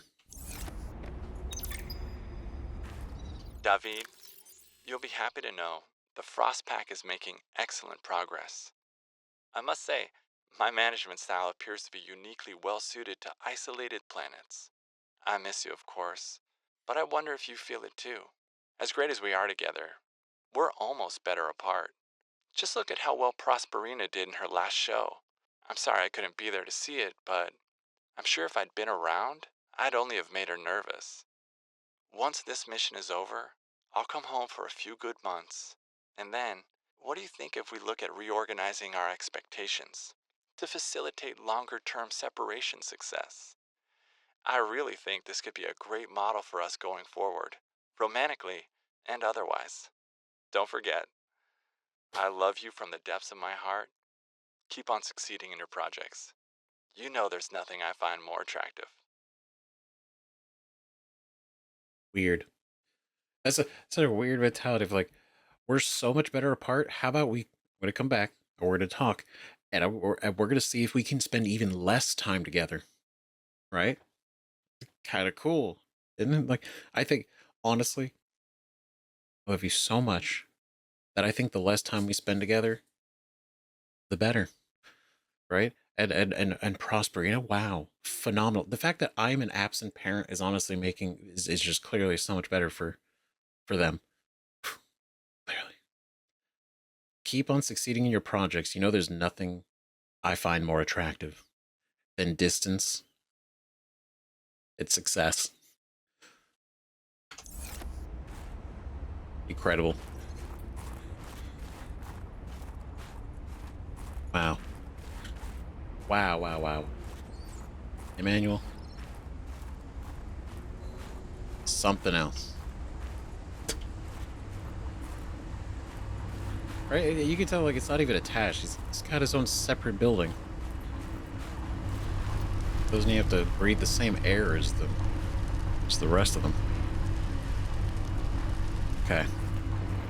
Warmed up a little bit. Gone fishing. Tower maintenance log. Okay, this time the birds have really done it. I don't know what they've been eating, but it's corrosive when it comes out the other end. I'm gonna need to rewire. I'm short an element to fabricate the right cable. I remember seeing some when I did that dive to the old ship. I'm gonna go out there and see if I can get some more. That should fix it. Maintenance status, in progress. The old ship. The old ship? What do you mean the old ship? The old ship? Like their old ship? Does it imply that they crashed here? Or is it saying like the old ship like it was a previous wreck? Sky Ray. I'll get you eventually, don't worry. Don't you worry. Yeah, it's fine. Satellite surveillance active. Status report. Sector 0 region scan. 2. Active human life forms detected. Unauthorized habitat construction of vehicular activity detected. Recommendation: observe and prepare for possible intervention. Unauthorized habitat construction and unauthorized vehicular activity. So it's talking about the lady? She? Oh. Oh. Curious.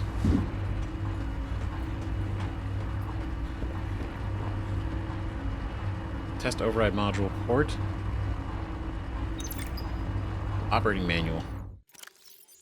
New employee training. It is recommended that all training be completed while tower is in test mode. Test mode is a fully functional, simulated version of live mode. While in test mode, all communications from the tower, including distress signals, security alerts, and spy transmissions, will be disabled.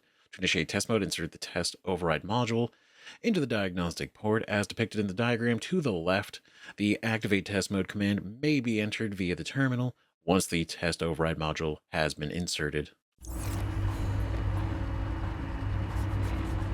All right. Oh boy. Getting a little chilly. Okay, we gotta warm up. It's getting cold. Well, it's been cold, but it's getting colder.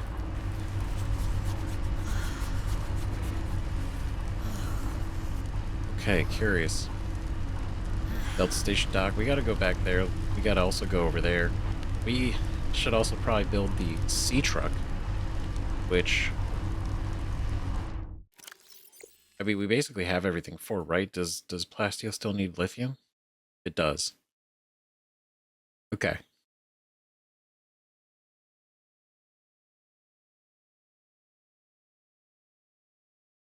Okay, but that's just for this, so I'm not worried about this too much right now. I think we can do everything else. We just need copper.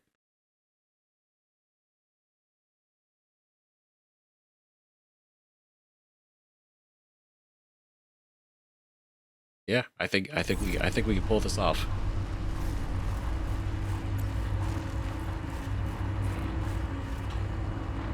Okay, so Delta Station Dock.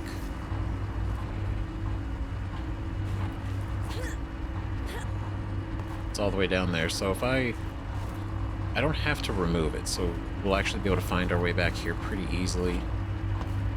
That's cool. But let's make our way back down without dying.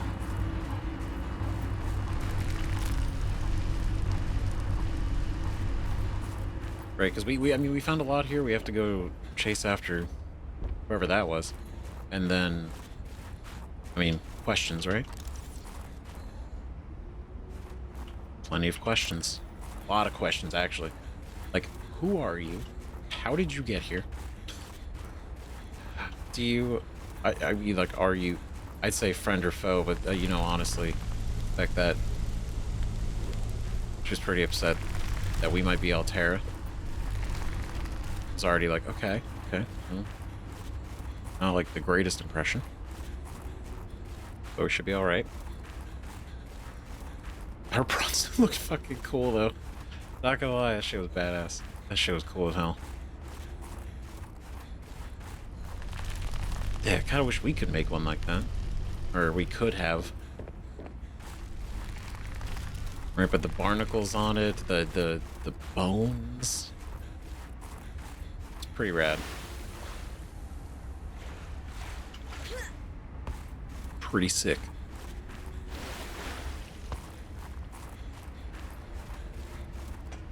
Alright, so what are the thermoses for the coffee?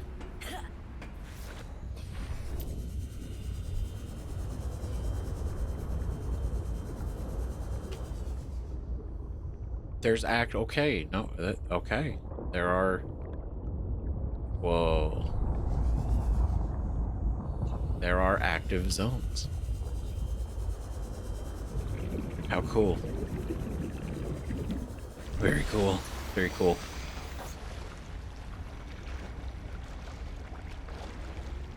Okay, so we just need to... We're gonna go back. We're gonna craft everything down because we're so full right now.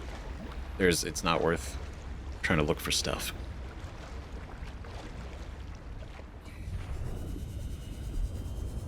My God, this is pretty.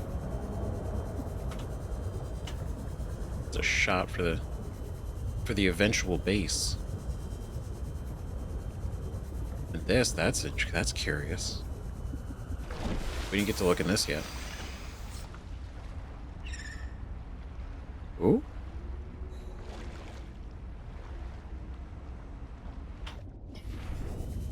That's full on damaged.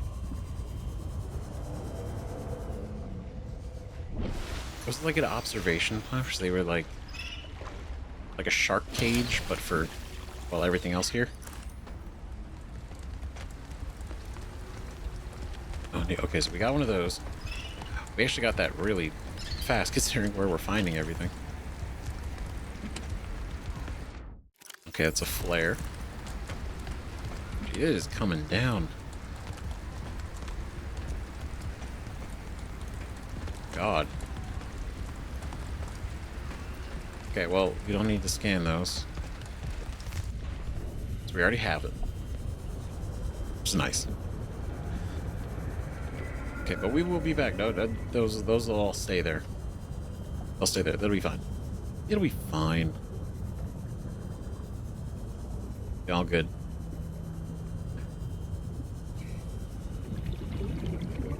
Alright, so we're gonna need to do a little bit of juggling.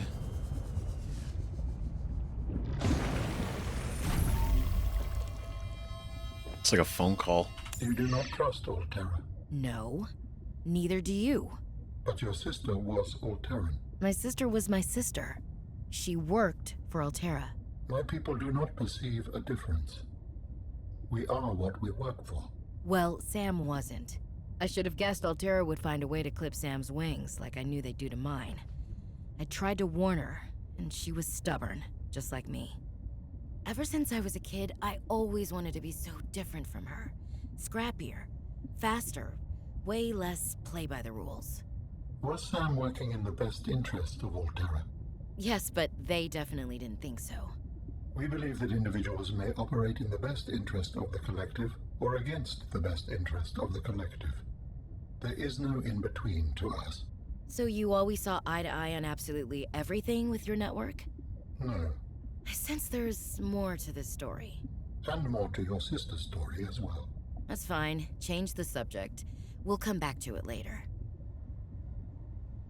I have determined the location of some important technology. I implore you to investigate. Will this help us build you a body? I do not know what we will find. I just know it is important. Signal location uploaded to PDA. Ooh. Architect Artifact X3 J. Fascinating. Okay, well, we'll see how that goes. Oh, wow, we just build the upgrade straight from here. That's nice. Insulated storage receptacle for beverages. I mean, it's not immediately important, but noted. Okay, titanium ingot. We definitely need these. So I'm just gonna craft these. A couple of these. That'll give us space too. Okay, so I definitely need the battery. Need 2 batteries actually.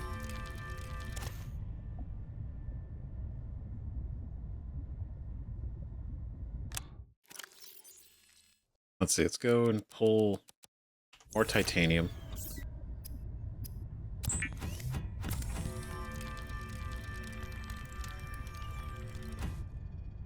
All right. So then let's see. Okay. How how much glass we need. We need 2 glass. So I could put one more away.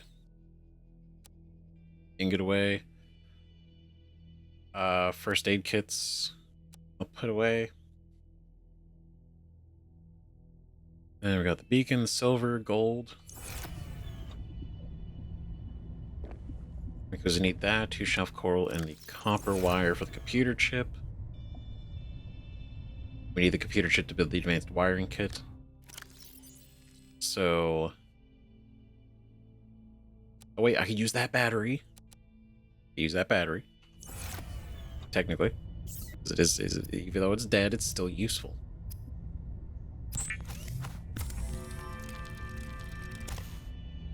Great. Copper wire, computer chip.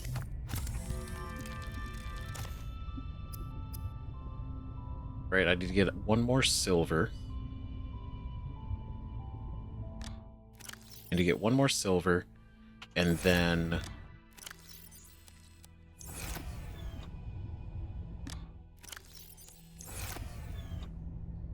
one more silver. That's it. Made these 2. Because 1 more silver will be able to make the advanced wiring kit. The advanced wiring kit's the last thing we need for the sea truck. Alright, cool. Probably gonna have to make more batteries, too. Eventually.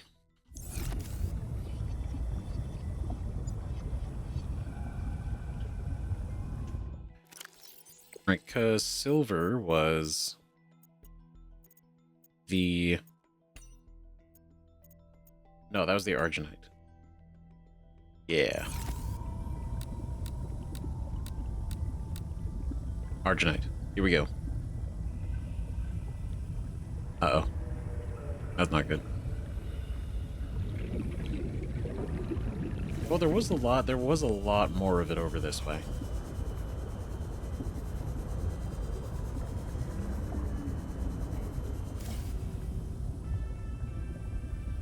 Arginite, chance of silver.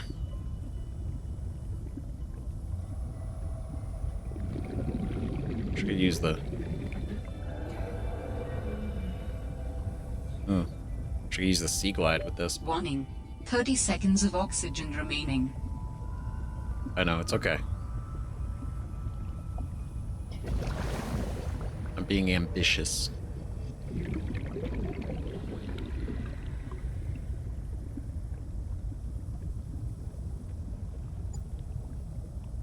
It seems to exist a lot deeper down. Or more commonly deeper down.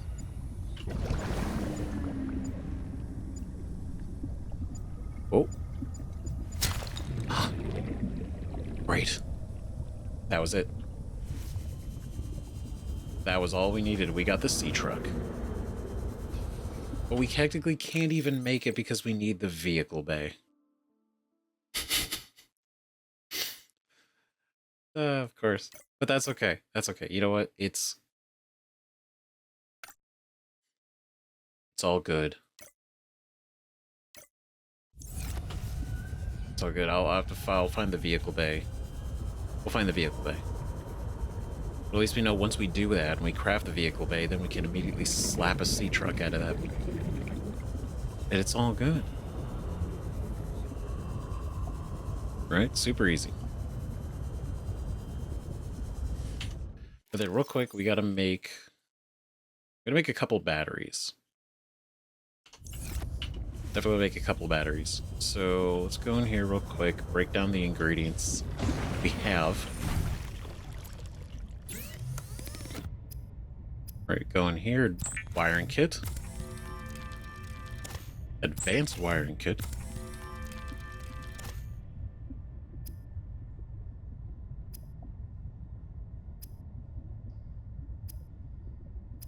And that's it.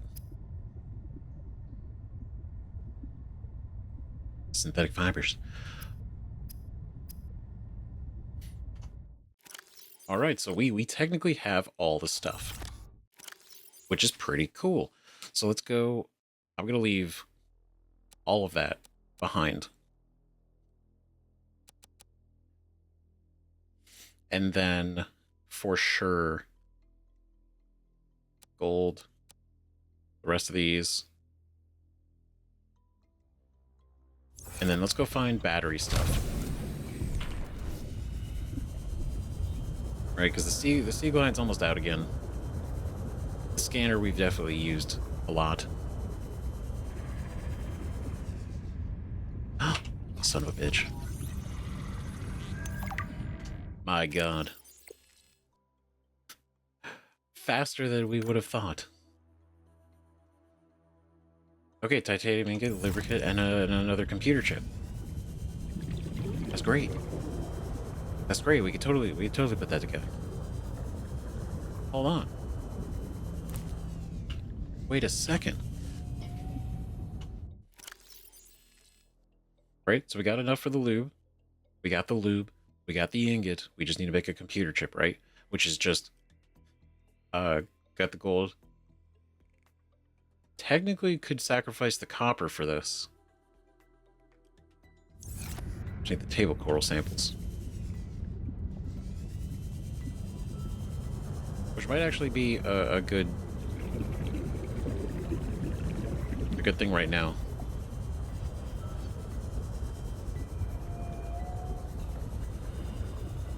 So I still do want the copper. I do want the copper. We do want the copper.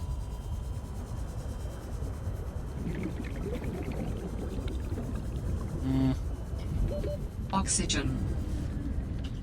All right.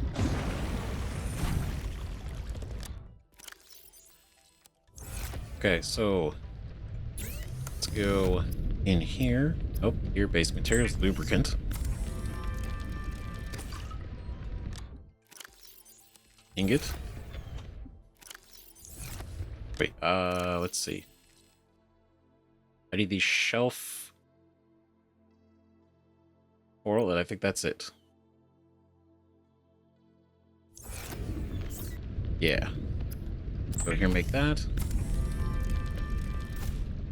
Cool. Which I don't... You're not shelf core. You're something else. You're regular coral. Shelf coral, we know aesthetically what that looks like.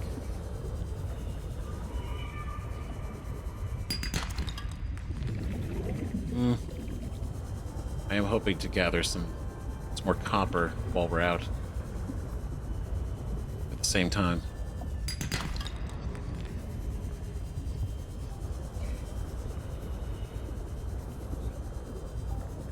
I've tried to be so fortunate. Please. Oh, titanium. Warning. Copper. 30 seconds of oxygen remaining. Titanium.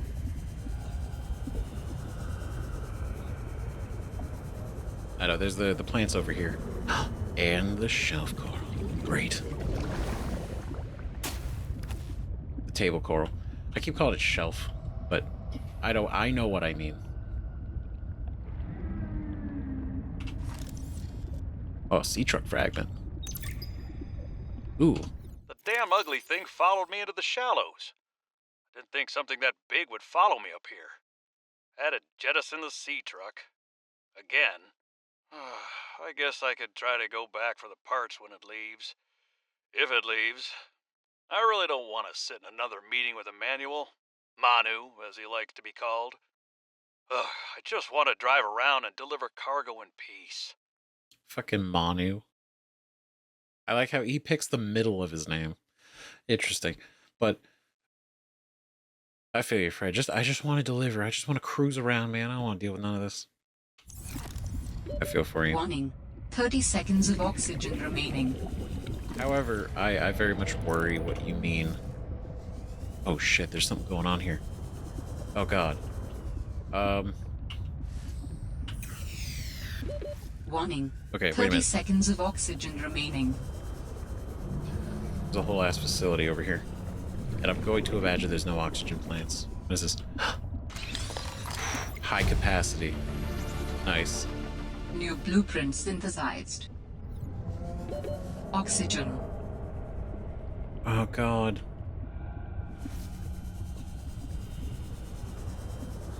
Oh, it's okay. It's okay. It's okay. It's okay. It's okay. Believe. Warning. 30 seconds of oxygen remaining. There was other scans in there. There's other scans in there. There's other information in there. We gotta go back. There's potential for resources.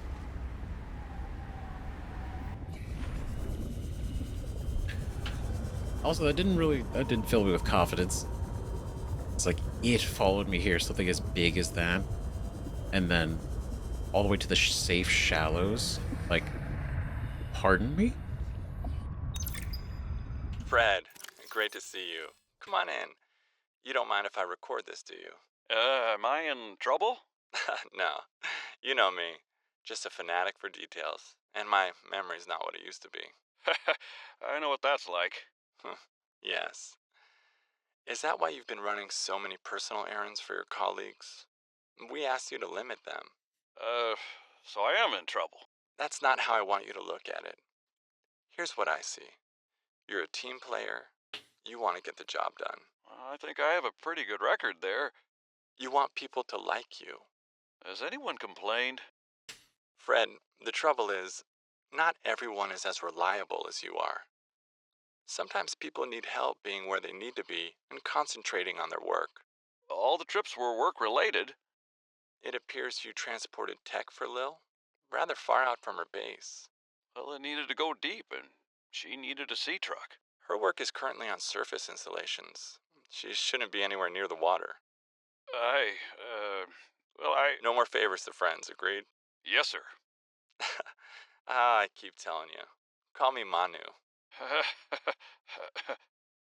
God, he's so... it's so... I could feel the HR energy coming from Emmanuel. My God. Oh, it's exactly... Am I in trouble? No, come on. I'm just a sucker for details. Come on now. So, what would you say you've been doing lately? Exactly there, Fred. God, it's so... I hate it. I hate it for him. But that's a curious thing. Isn't it? Well, deep, needed a sea truck to transport it. Side project? Unauthorized side project. Curious. Very interesting. I'm curious what that is. You guys doing?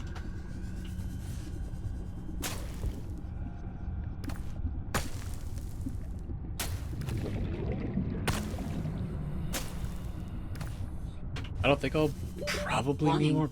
30 seconds of oxygen remaining. Just to be for sure. Just get a couple extra, you know? Alright, let's go. Quickly. I have to be so aware. Whatever the hell was hunting him and he said is big. Is that it's probably not one of these guys. Oh, window. Nice. Warning. 30 seconds of oxygen remaining.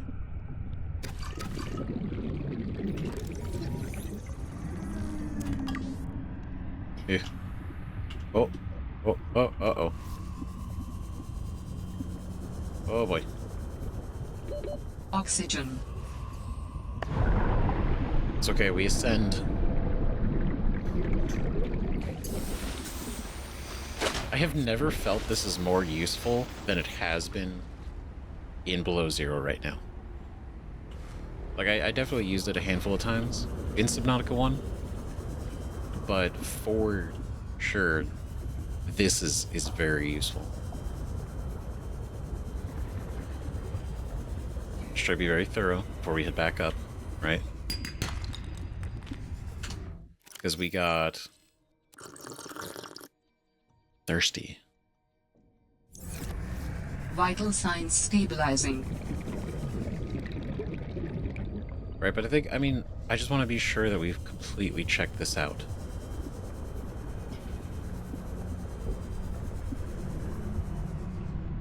No, like, weird blueprints or anything. Just a smart little base placement. Okay, 3 coppers, bunch of these.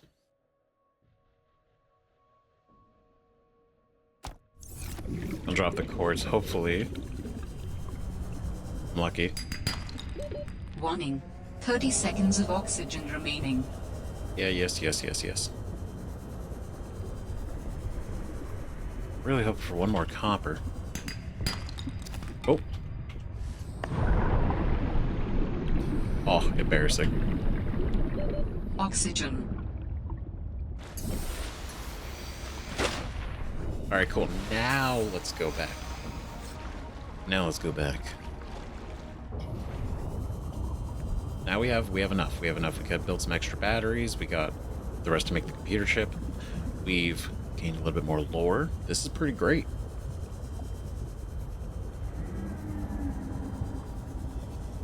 Right, and the fact that there's even deeper to go.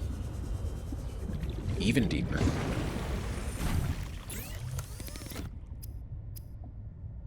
Oh, here we go. Computer chip. Great. But now we also got to make the habitat builder as well, but all in time. Okay. Let's go out here.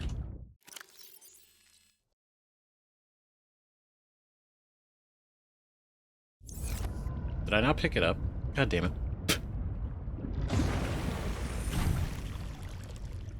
Oh, my inventory is full. Too full for it. Of course.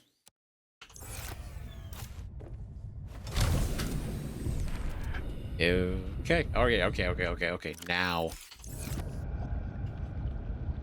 Wait, stop. Okay. Listen.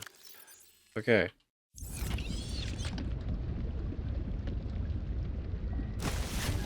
There we go.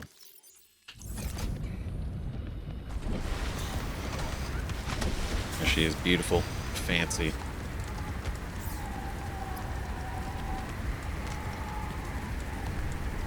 All right. Let's go build the rest of this.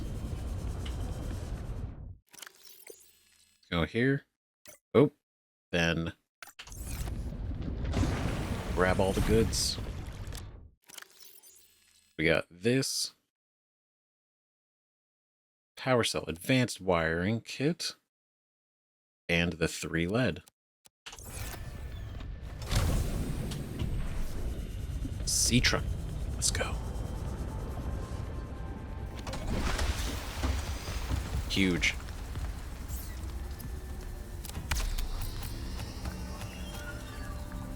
It's a little small, but it's just the right size we need.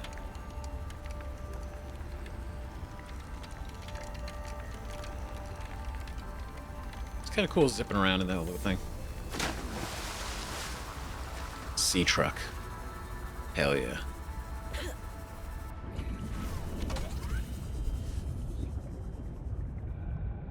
That's so cool. Look at that. There it is. You know, we're gonna get the first picture. Can I name it too?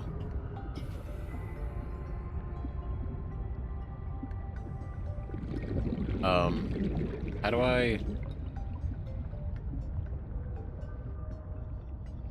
There it is. I was like, how do I get inside? Whoa, that is fast. That turns quick. Oh, look at us already scooting around.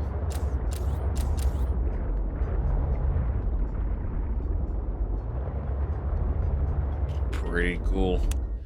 Pretty cool. Very awesome. Okay, so we haven't found any lithium yet, so I can't build the upgrade, but we will. We will. We will. Definitely probably should make some of these lockers for how much we're needing to store right now. But before we do that, The Sea Truck is a modular aquatic navigation vehicle. For fun and function, additional modules can be attached to the back of the main cabin, or detached to evade predators. All right. I don't imagine we're gonna need to detach anything. I've never been afraid. This is cool. It's a big view window too. That's nice. Okay, so real quick. Go in here. Batteries. Batteries. Batteries. Okay, but do I need an upgrade station still, right? I don't need it for this, but I need it for this. Okay, so silver and 2 glass. I feel like that's just a really good idea to do. Okay, 2 glass. I need another silver. The battery in here.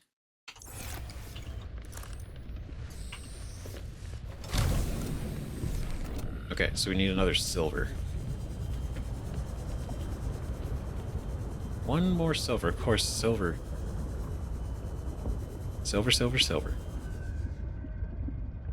Right, which I believe is the... This is what I'm gonna get it. I'm gonna get it eventually. It's the...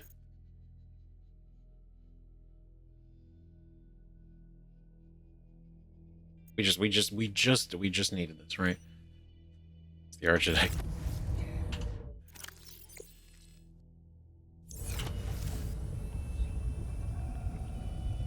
Yep, literally just used it. That's embarrassing. Okay.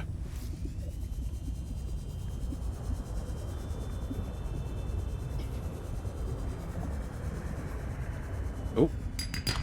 Nope, that's the Galen.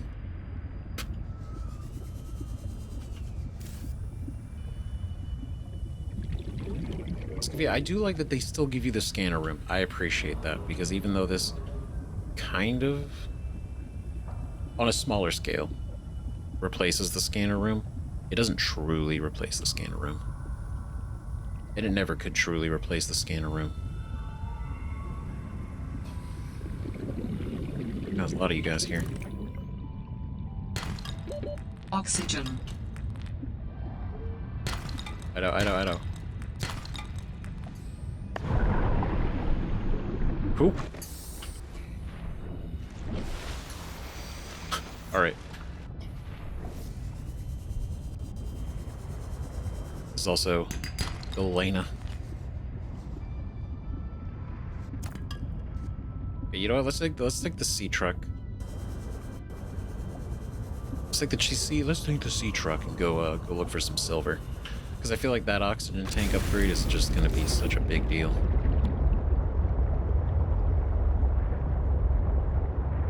But see, this is what I feel for Fred. Like, man, if this was just not in real life, but just being able to like cruise around, just do your thing, man. Just bring stuff everywhere. Not worry about all this semantics. I feel that.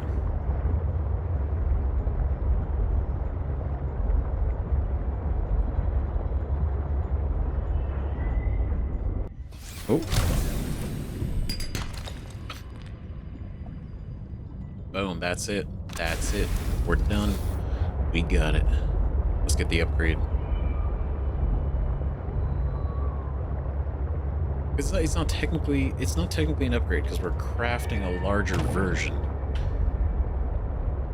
Upgrades. Technically different. We need the upgrade station, which we can make. But in time.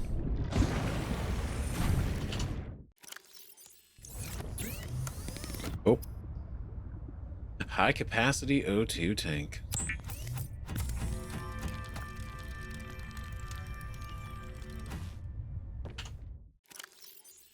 There it is.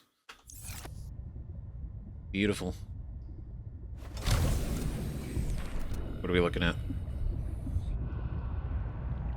132. That's right. Looking good, feeling good. This can only go down 150. That's crazy. That is so not deep at all. Okay, so we definitely need lithium. We gotta find lithium.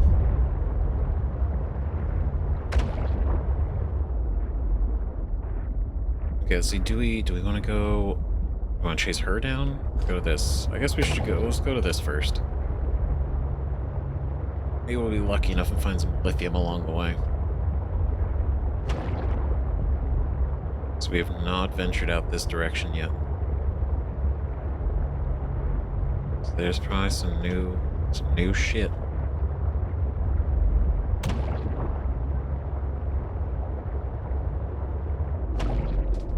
Okay, that's Sea Glide.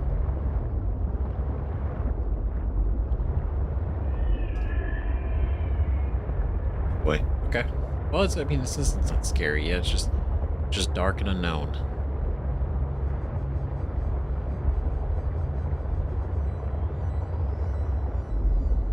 Oh, that's cool.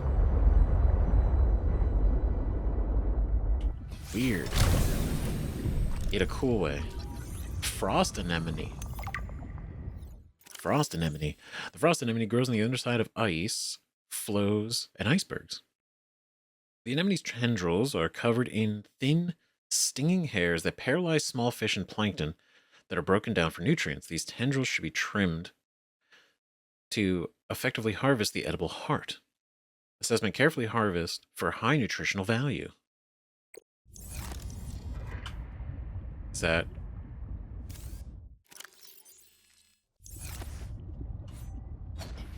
Oh, I just take it. Okay, cool. Ooh, delicious. Yum.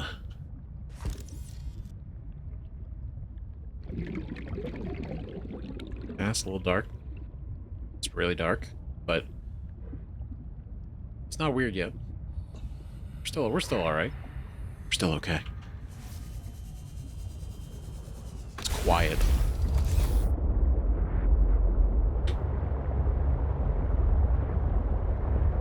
It's very quiet. All right, what cool stuff we got over here? Ooh. Beacon. All right. Well, we already got one of those, so I'll take the titanium.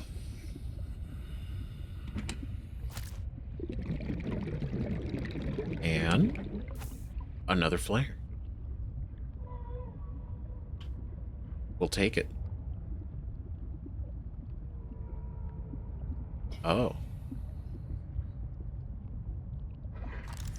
Wow, I never tried using this in the first game. Pathfinder tool. Right path nodes to mark your path, retrace your steps with ease. Rayleigh uses discs, and from what I would say there, right, you shoot the disc and it points in a direction to wherever you place another disc. So if you're going like deep into cave networks and stuff, you can kind of create a path so you don't get lost. I think part of it was like I never got lost enough, I think, to really feel like I could utilize it. Conceptually, it's cool, right? It's nice to have if you are somebody who, you know, gets turned around really easily. Because flipping around in the ocean, you could do that. Oh, I don't like that. Feels a bit awkward. What is this?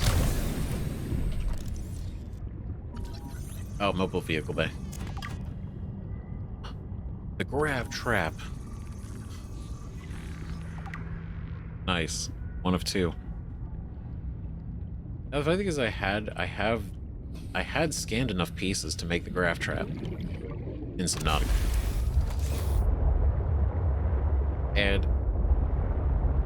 I never really, again, felt like there was a situation where it's like, ooh, I should use this. It would be convenient, be neat. But it seems like a very useful thing, especially when collecting like groups of supplies. Okay, I'm gonna go for these.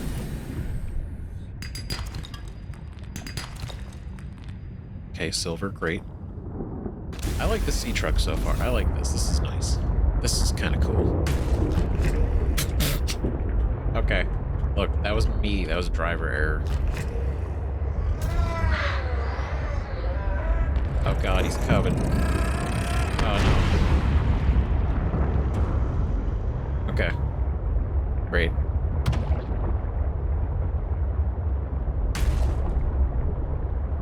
Maybe I'm too confident now. Maybe I'm too confident with this that we're gonna go crashing around. What are you? A baby. A sea monkey. Child. That I can raise healthy. Happy. Laser cutter fragment. Did I steal a child? I feel like that's what I just did, actually. It's not one, like, out in the open. Objectively, just one taken from the nest. You know what? You can... You know, actually, what does it say? Sea monkeys hatch from these. I believe you. You know what? I feel bad. I'm gonna go ahead and just leave that to the mother. You guys got that? Okay.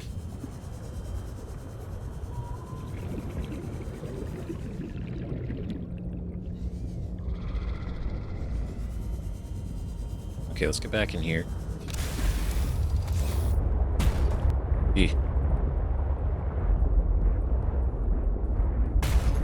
Now, where are we? These roots are everywhere.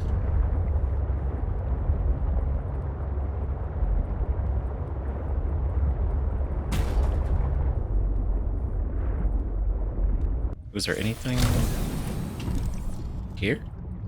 No.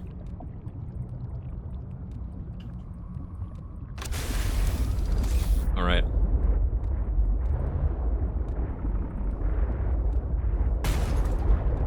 Yeah, it's almost a little ironic that I say, oh jeez, just before entering this cave, it's like, oh, I've never got lost in a cave before. Immediately enters a cave that seems very much easy to get lost in. Geez, spinner. Just spinning around, looking cool. A bizarre fish with star-like fins, which it spins to generate propulsion. Capable of very high speeds in a straight line, slow wide circle turning circle. Like other small prey fish, they feed on a variety of seeds and grasses around the seabed.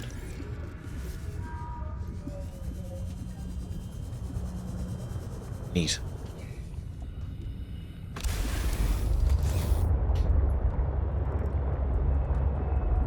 Alright, cool. I think, can I go deeper? This seems like a massive nest for the sea monkeys. Right, they love living down here. Oh, that's cool. Can I scan this? I can. Hydrothermal vent.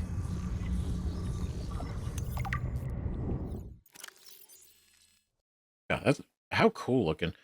Hydrothermal vents are created when water filters through cracks in the planetary crust and ultimately collides with hot magma. As a result, superheated water is propelled upwards, bursting through the ocean floor. The water temperature at the vent opening was once hot enough to melt lead. The application of temperature and pressure over time resulted in the emerging rock structure. Despite the intense temperatures, these vents are home to their own ecosystems of life. At the bottom of the food chain, chemosynthetic organisms are found. Life forms that feed off the vent's chemical emissions. They love it. They thrive on it. 93 Celsius. Hot. Ooh, is that the propulsion? The repulsion? Propulsion cannon fragment. Oh, one of two.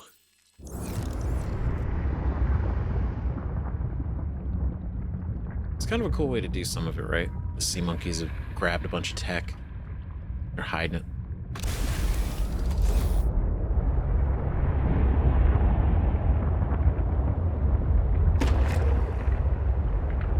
Ooh.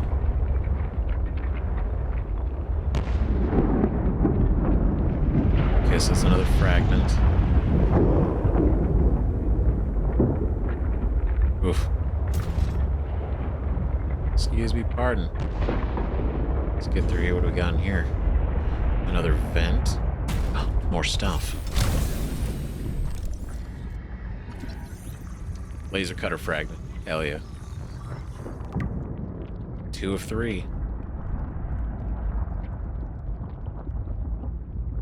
2 of 3 is great.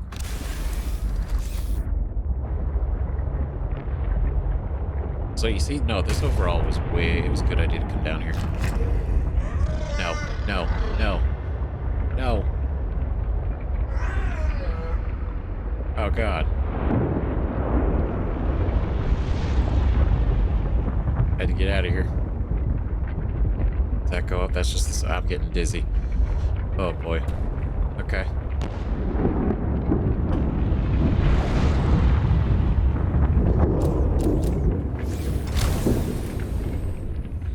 Don't you do this to me. Don't you do this to me right now.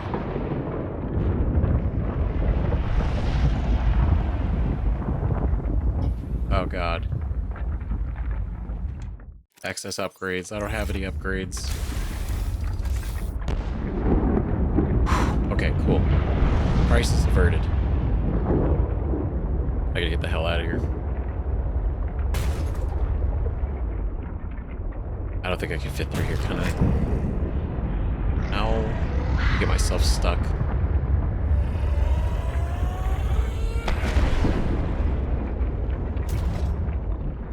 Oh, jeez. Oh, no. How are we gonna get out of this? Okay, if I just go low. I got in here this way. I can get out of here this way.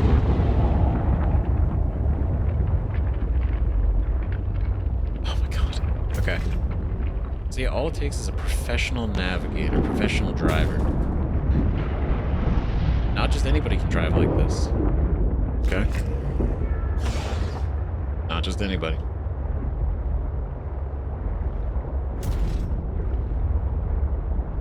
Wow, God, this is really down here. Oh, jeez.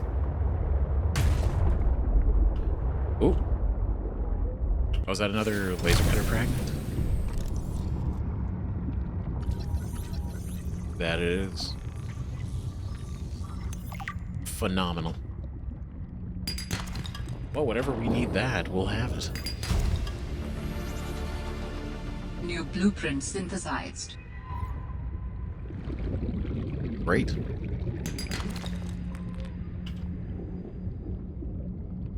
Oh, it's quartz. Okay, I thought it looked a little shorter than normal, so I thought it was maybe something different. Just pick this up. I gotta get out of here. We gotta get out of here.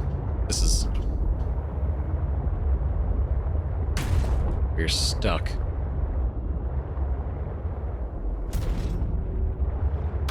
God, it is some twisted irony.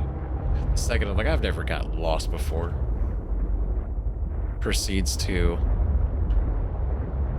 I'm not saying we're lost, but what I am saying is that navigating our exit of this is a little bit more complicated than the entry was. Right? Which is different. Very different. Being lost implies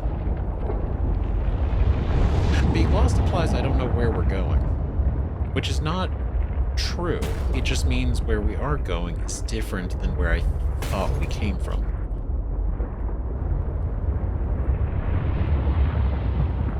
You know? That's all. That's it.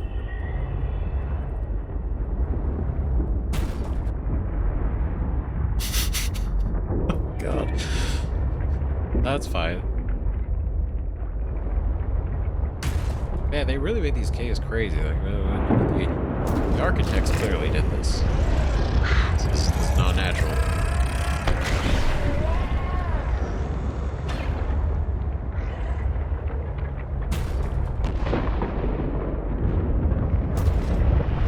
I'm going in circles. Oh god, please. This rotation that it can do is... That's new. God damn it. Okay. I've gone that way. That all is a bad direction. Gotta go. It's clearly this way. Obviously.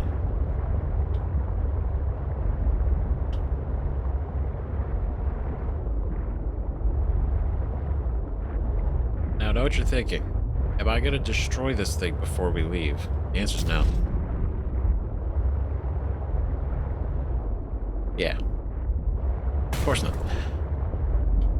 It's just these caves, man. They're tough. They're tight.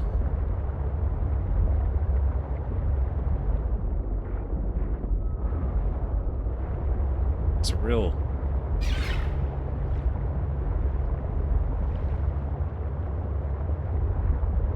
natural pilot to get out of here.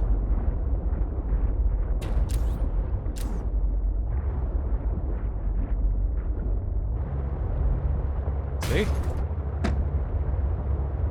Just like that. See, not just anybody can do that.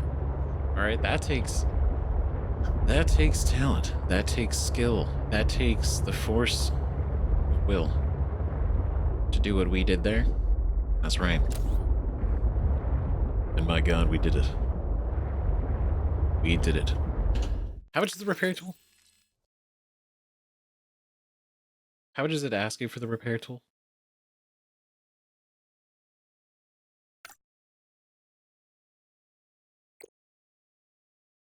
Because we already have one, so I don't think we need...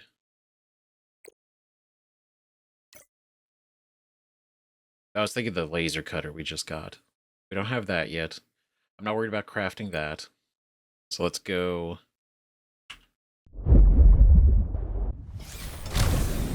Right, nice and easy now. See? No problem at all. What are you talking about? Anybody who's worried clearly hadn't seen the first series.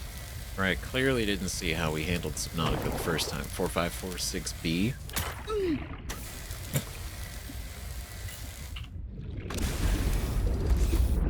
Now, I understand if you're new here. But this is...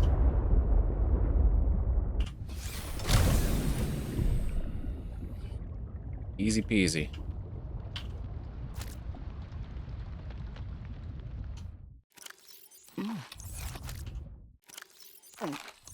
Yep, delicious, right? Yum. Just don't look down. The key is don't look down. Don't look down into the dark, because the dark looks back at you.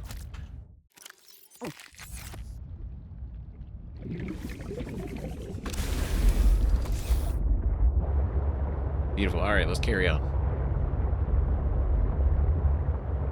Good lord. What a cave system, right? 4546B. You never cease to amaze or surprise. Okay, we just gotta go.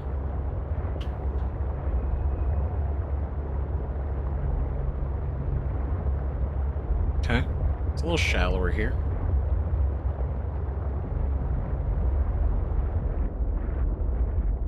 I don't know how to get down to you, though. Oh, we found a wall. Note the ice wall.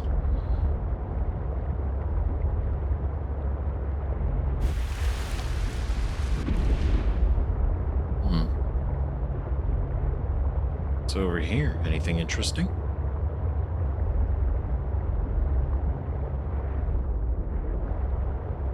Oh, just more ice wall.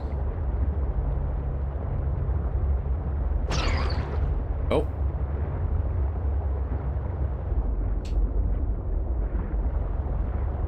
Okay. You know what, maybe we do... Let's go kind of this way. gotta go down.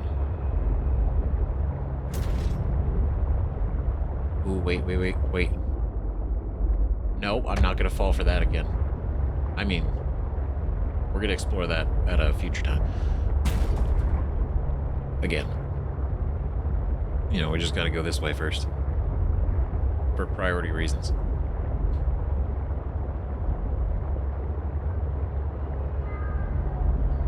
I don't think there was a way to get further down in that cave. There might have been. It definitely feels like that might be where it is, right? Like they probably, whatever that tech is, whatever that artifact is, sea monkeys stole it.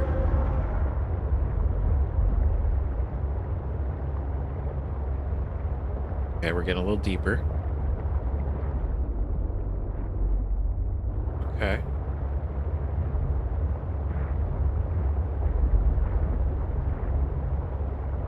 All right.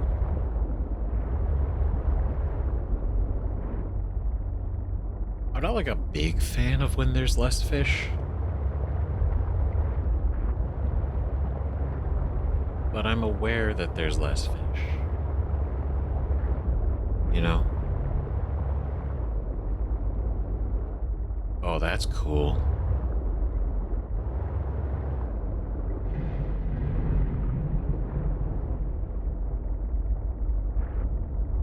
Right. What are you? You just create temperature? The Ragged Pitcher Bowl. The Ragged Pitcher Bowl. I think it's just them. It's fine. The Ragged Pitcher plant is only known species of predatory underwater plants on 4546b. It grows on mineral-rich hydrothermal deposits. The bowl-shaped pitcher produces a concentrated brine that pools inside due to its high density. When small organisms get too close, they are stunned, causing them to sink into the pitcher where they are dissolved and absorbed by the plant. So it's like an underwater flycatcher. It's crazy. Lithium. Hello, Lithium. Hello, Lithium. Oh my gosh. We technically don't, we can't make this yet. Because we don't have diamonds. We don't have diamonds.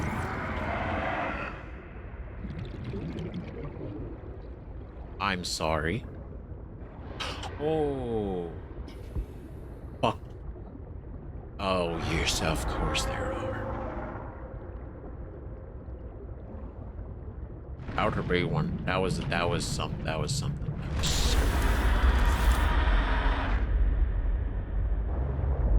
Shut the fuck up. What the fuck is that? No. No shot. That's new. That's new. We've not seen that before.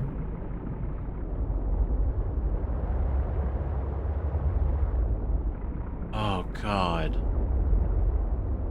He's just hanging out above her plane. What are you? Okay. Why are you here? Well, it's her last known position, so it's like, what do we know? But shut the fuck up. Shut up. Are you kidding me?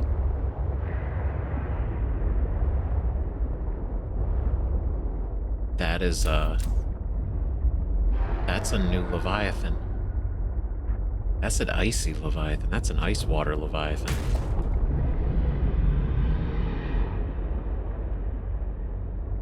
Shut the oh my god. Oh my god. Oh my god, oh my god, oh my god, oh my god. Whoa, you're cool. You're great. No.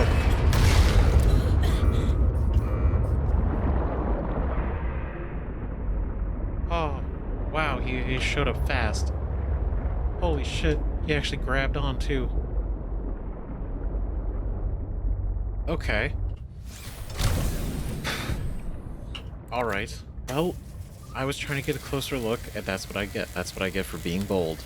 This is what I learned. A lesson. fucking cool, dude. That's cool. That's awesome. That is horrifying, but absolutely awesome. New Leviathan.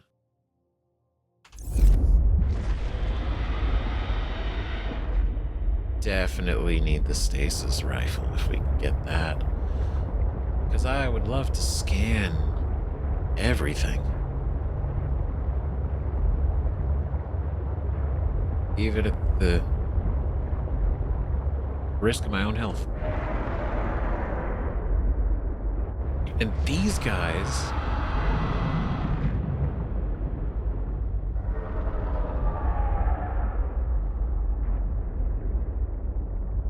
Okay, they got some scary shit out here. Alright, touche. The second we get away from the safe area, it's like, nope, here's all of the horrifying creatures you know and love that can exist on this planet. Oh god, oh god, oh god. Here, go. Please ignore me. Please ignore me. I'm turning the lights off. I'm practically not here. Oh god.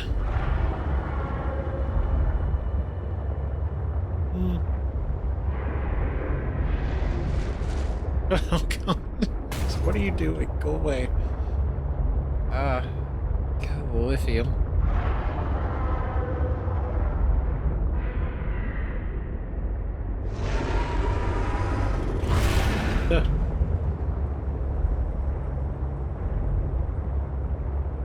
Holy shit, dude. It feels like we're so much deeper than we are.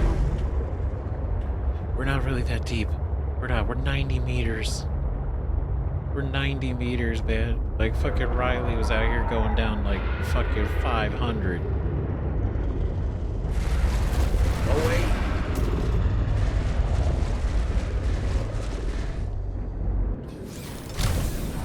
Okay, I'm gonna be bold. Cryptosuchus. Cryptosuchus. That's badass looking. The Cryptosuchus is a large shark-like beast. Easily identified by its carapace of thin, bony plates. Structure. These plates are defensive bony structures that aid in heat absorption among thermal vents. It propels itself with wide-webbed flippers that displace massive amounts of water. The Cryptosuchus is a bit of a contradictory creature. Despite its fearsome appearance, it is more roar than bite. While territorial, the Cryptosuchus tends to retreat from confrontation after being attacked once. Coward. This is likely a form of agnostic posturing. Aggressive fauna tend to avoid fights if the possibility of injury is too high. Avoid, but can be handled in a pinch. Alright. Alright, so the second we kind of like chest up to him, he's over it. Can't do it. He's like, it's not worth it. And it's not. It's absolutely not.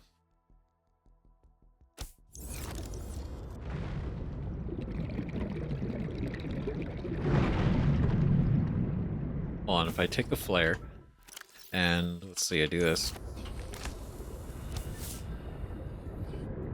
Will you guys stay away? Or am I foolish? Go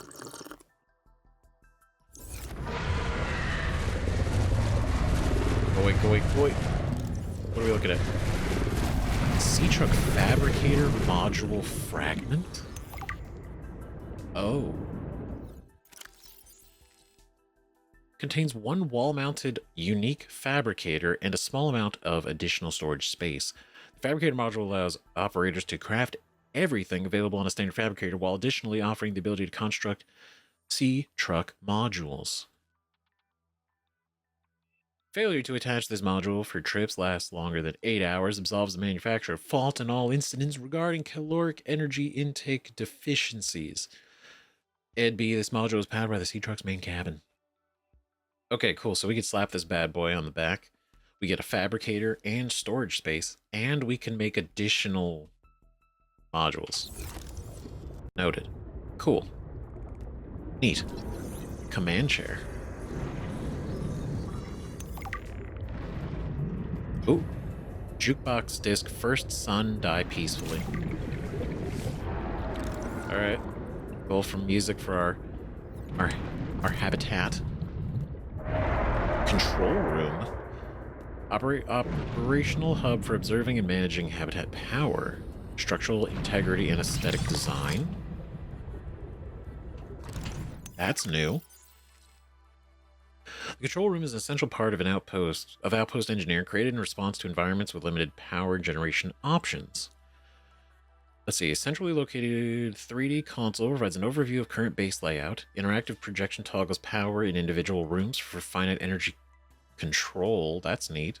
Detailed wall-mounted display audits and discloses hull stability and energy consumption, customizing station controls, identifying base details, including name and exterior colors. We can color the base.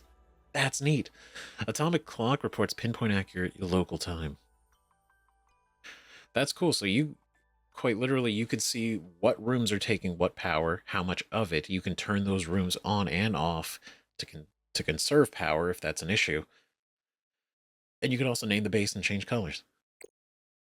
This is fantastic. Massive improvement already. How cool. Shut up, what? An aquarium module? External vacuums of this module collect live specimens from surrounding water and deposit them safely and humanely inside glass tanks. Which could they be accessed from inside the truck? Many years of technological endeavor produced the pressure-resistant single-sheet nano-reinforced glass of the tanks. This remarkable feat of engineering creates the optimal enclosure for the study and observation of contained fauna. So you're telling me I just walk around, I just like vacuum these guys up? Get out of here. Get out of here. Alright, not trying to hurt you, but don't hurt yourself. So you tell me there's a module that we just walk around and we just like suck Warning. up 30 seconds of oxygen fish. remaining. That's crazy. That's so cool. These blistering-like fumaroles are vents from steam and volcanic gases that cycle through stages of accumulation and release in hidden chambers deep beneath the ocean floor. The gas mixture emitted by a fumarole typically contains carbon dioxide, sulfur dioxide, and hydrogen sulfide, sourced directly from bodies of magma. The vibrant, violent explosions seen here get their distinct purple hue from the additional presence of gaseous iodine in the mixture. Nice.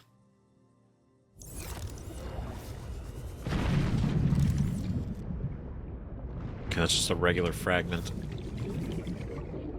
Oh, this has been cool. Look at that. Massive discovery. Absolutely huge.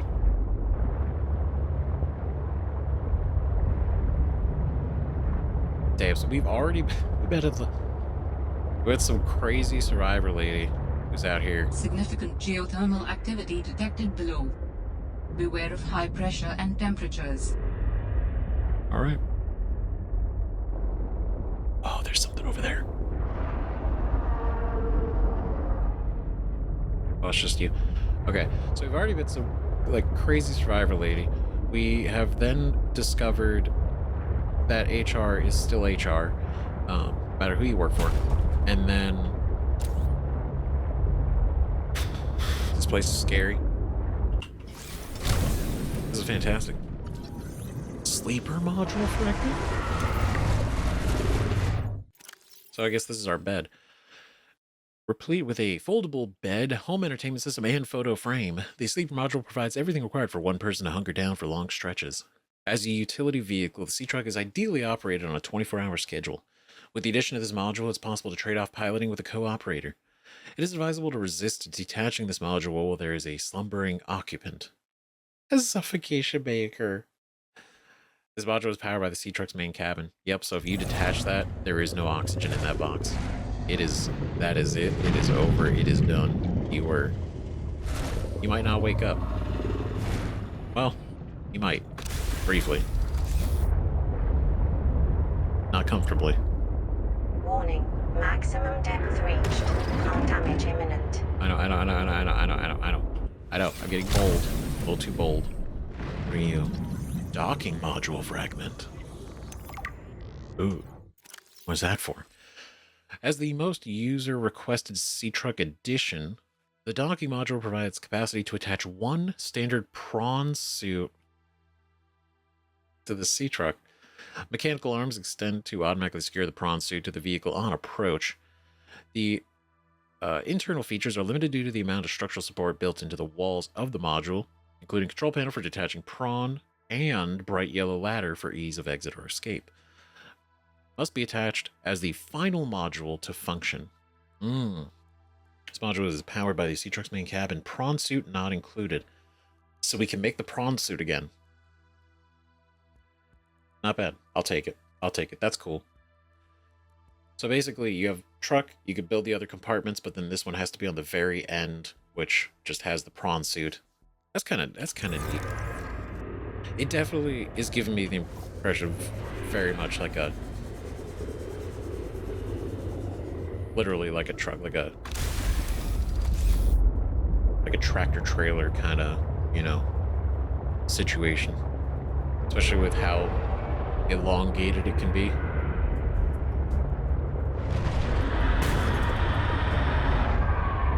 It's neat.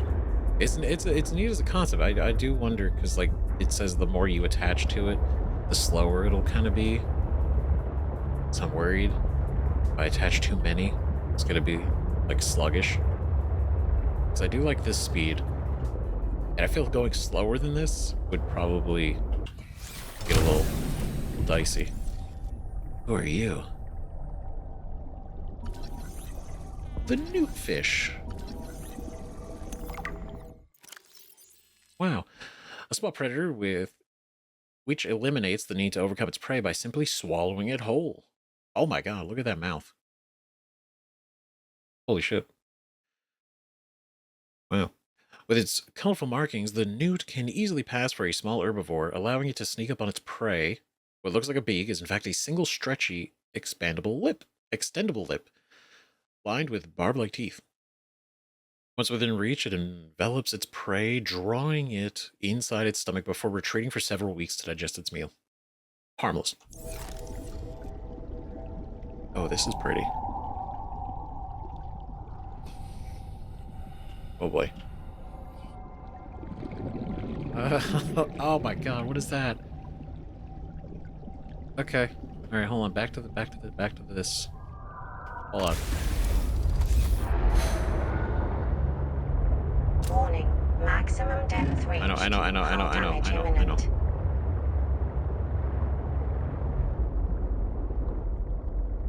Is that like a whale? Are there whales? The longer I sit here, the more uncomfortable it's growing, actually. The floating islands.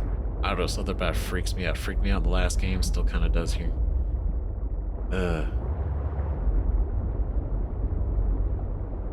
Okay. You're big. You're big. You're a big one. There's another one over there. And I was going with, oh my god, there's multiple. Okay. Oh god. It's like a herd.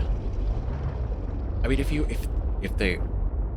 Are they whales? Are they cool? Are you friendly? It's so dark. It's not dark, but it's like, I can't see. Are you friendly? You seem friendly. You seem cool. You're like a whale. Yeah, kind of.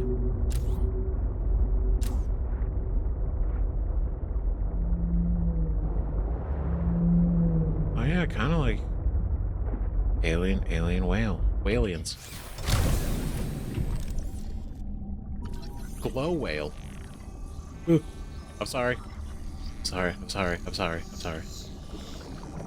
Okay, you seem chill though. Guess you don't want to bother me anyway. Majestic. Glow whales are communal leviathans. They are leviathan. Approximately 30 meters long, often found swimming in the open ocean and occasionally breaching the surface. Photophores. Glow whales contain several types of bioluminescence.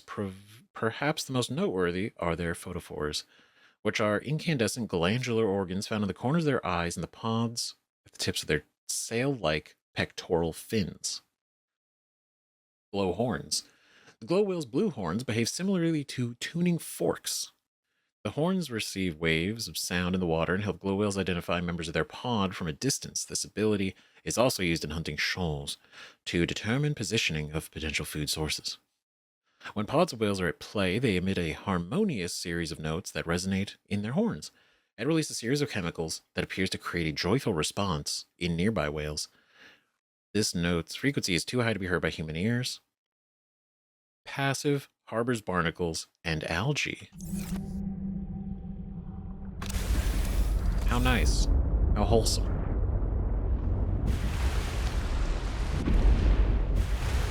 I don't know why this view freaked me out a little bit. God, it's just there's nothing here. It's just fucking empty. Oh, look at him go. Ah, he's hungry. He's hungry. Okay, so noting our data bank. I wonder if this is where that is. Right, because of all the lily pads. Possibly.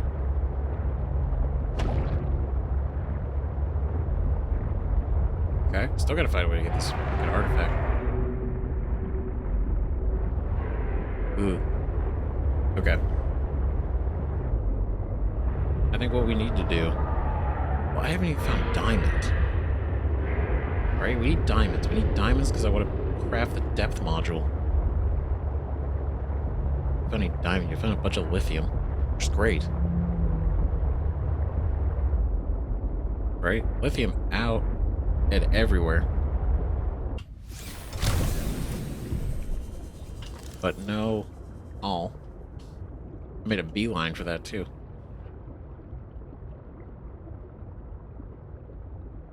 Okay. Well, let's see.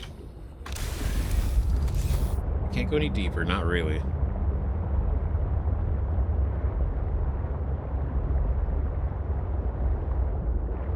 I don't know how deep the... Maximum depth reached. I know. Hull damage imminent. Detecting stern of an astronautical Sol Transcove vessel nearby. Vessel name, Mercury 2.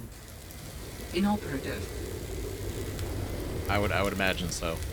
If it's down here, inoperable is very... that tracks. So wait, they crashed? So wait, is this the ship that... Oh, wait, was that one? Was that the one that... Metal salvage. Scattered wreckage.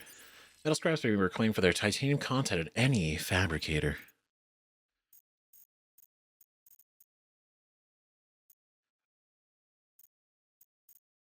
Because that's the interesting thing for where was it? Oh geez. The guy who's doing maintenance on the antenna talked about going down to the old ship, right? So I imagine this is possibly what that is.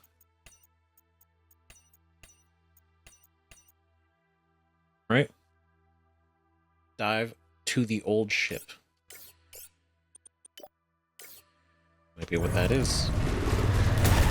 Oh god.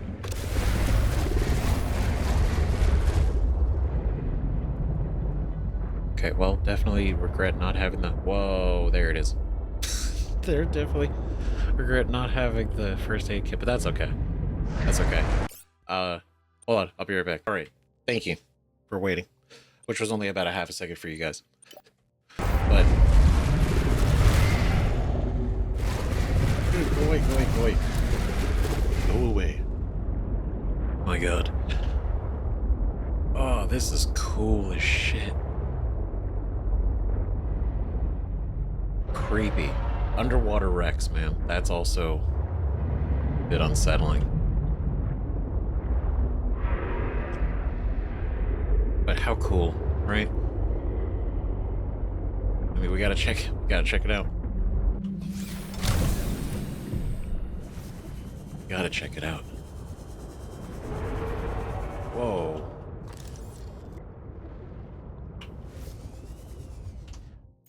know, like, the worst part is my inventory is so full of shit. Oh, man. I think we gotta go back. I say. Spinefish.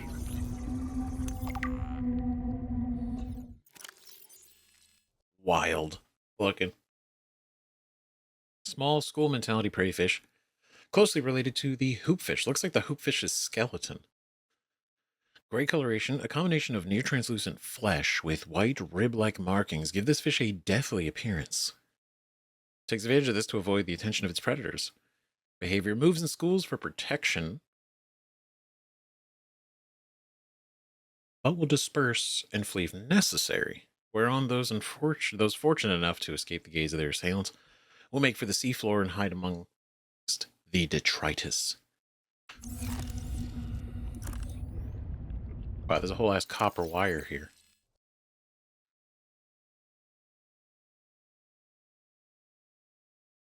Oh,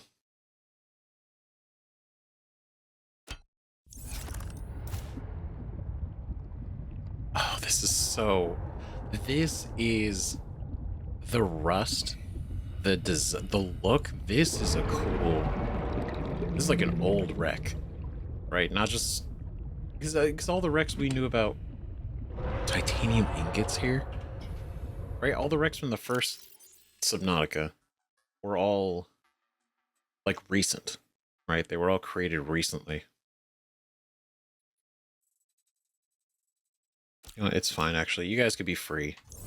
I need the space more than I need you. Alright, so they all crashed with us with the Aurora. Whereas this has been here long enough to rust. So I gotta... So, how long did this have to be here to rust? Because it was abandoned, right? Because even the Degassi in Subnautica, right? Even the Degassi, when they crashed, they used all the parts immediately, right? They basically pulled the ship apart and made all their bases. So it didn't even get time to rust. There was nothing left behind for us to find. So there wouldn't have even been time for it to rust anyway.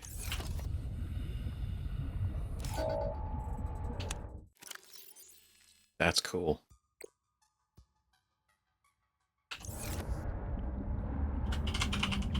Mercury 2 shipwreck.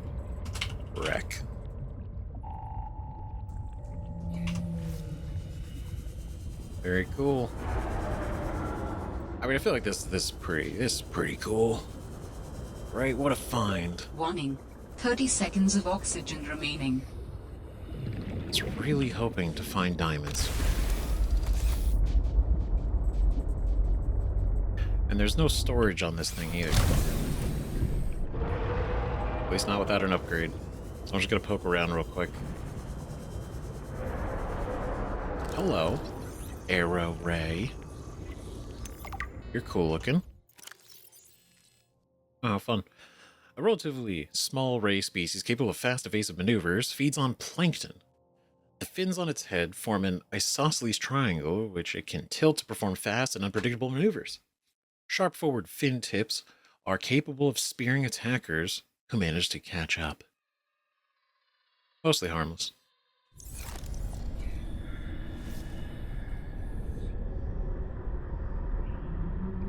Oh man, ominous.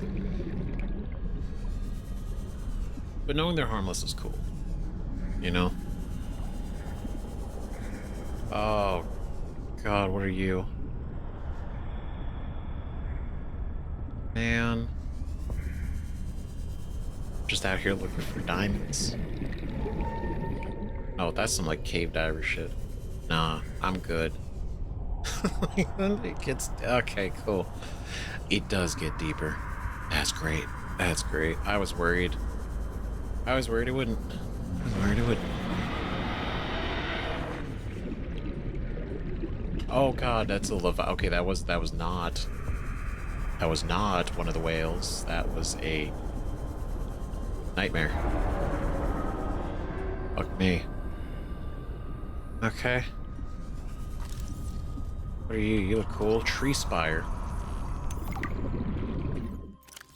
Okay. As hot gas pushed outwards through the planet's crust over thousands of years, the densely packed magnesium aluminum-rich rock branched and split, resulting in these striking tree-like veg structures. The ecosystem that emerged in and around these vents is driven largely by the presence of chemosynthetic life forms, which ultimately attracted the vibrant thermophilic coral seen lining the spire branches. It's pretty. It's very cool. I like it. I like it. That I don't like. Not a fan. Not a fan. I mean, it's cool. They're cool as shit. Absolutely.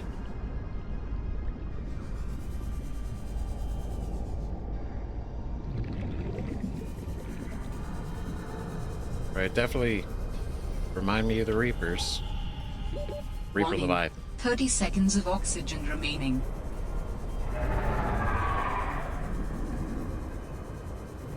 Okay. Okay. We're fine. We're fine. We got plenty of time.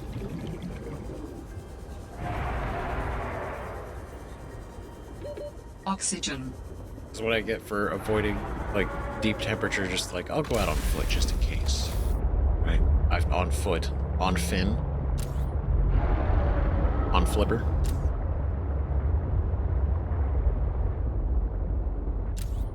God, what stories you're gonna tell? I'm so curious. I can't wait. It's exciting and horrifying at the same time, and I think it's a perfect balance. R.I.P. Diamonds. I know not where you be. I'm sure in time it will naturally come to me.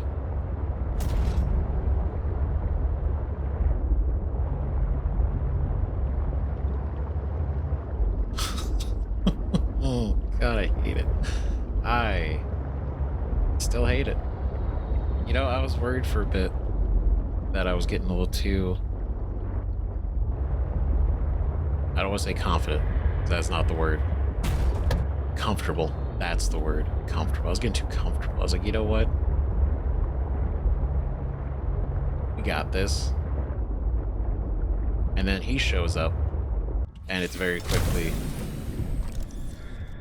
something else. So that dude's got a crazy mouth. Right? Discus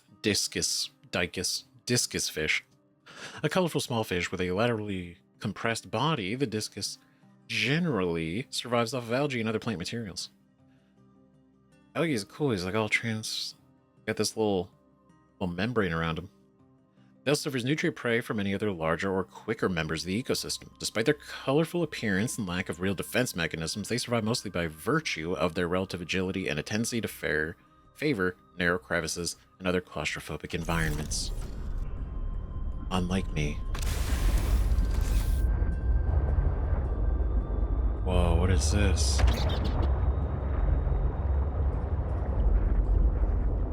God, my curiosity is ever at odds with my sense of danger.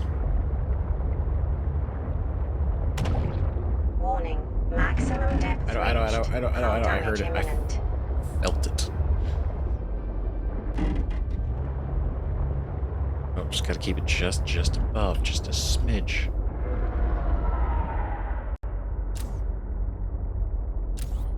Oh God, I hate it. Featherfish, you're cool. Back, feather friend. Featherfish. That's a nice looking fish. Featherfish is a common species that lives in various biomes. Its coloring is distinct but also functional. The bright white of the belly of the fish helps keep it safe from predators below, blending in with sunlight coming through the surface of the water. Cool. That's actually kind of cool.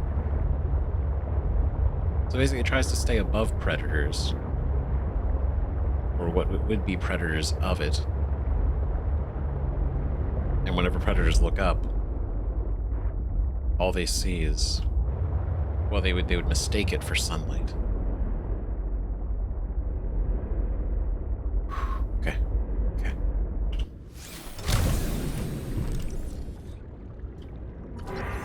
Tornado blades. Ooh. Tornado plates are an underwater mushroom with an inner cage surrounded by a swirling chitin structure. The mushroom's wildly unusual morphology is not currently understood. Yeah, I feel that.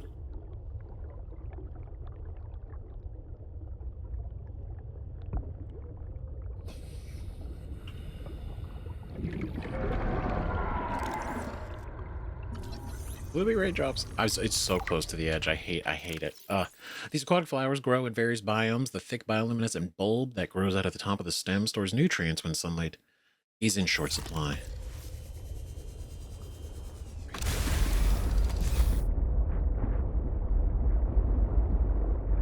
Oh my god, I came out here for diamonds. Warning, maximum depth reached. Hull damage imminent. Oh god, is that a... Oh, it's just you, okay. They got lobsters. They got alien lobsters, that's great. Great, alien fucking crawfish. Some kind of crustacean. Not crawfish.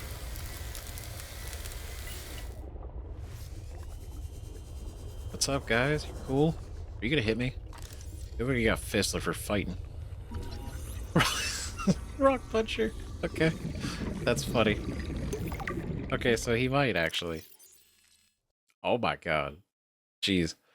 A large crustacean which feeds on tiny larvae excavated from coral and rock with its powerful punching arms. Attracted to glow larvae found in and around deep-sea rock formations, hardened chitin claws can thrust forward at close to the speed of sound to break rock and bone alike. That's not okay. The speed of sound, it doesn't break. That's not breaking. That's like I imagine that I would just explode. Like, that's crazy. Known to attack larger creatures which threaten its territory, perfectly adapted to cave environments, its 6 legs adhere to walls and can propel it short distances through the water. Heavily armored, vulnerable only to Leviathan-class predators, avoid or redirect with food. Oh man, so we can't eat it. Nothing can eat it. Nothing but other Leviathan can eat it.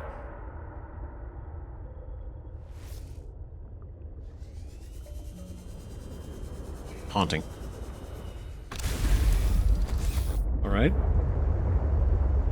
Goddamn. Okay, well, okay, you know what? I'll leave them to their life.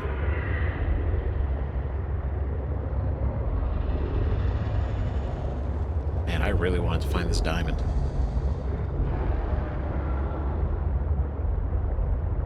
I feel like it's ironic that I feel like I have to go deeper for diamond, but in order to go deeper for diamond, I need the depth module to go deeper. Warning, maximum depth reached. Hull damage imminent. Oh, you guys are... Oh, there's jellyfish out here? Oh my god. Okay, hi. Hey. You guys are cool. You guys are cool. You don't happen to shoot out EMP waves, do you?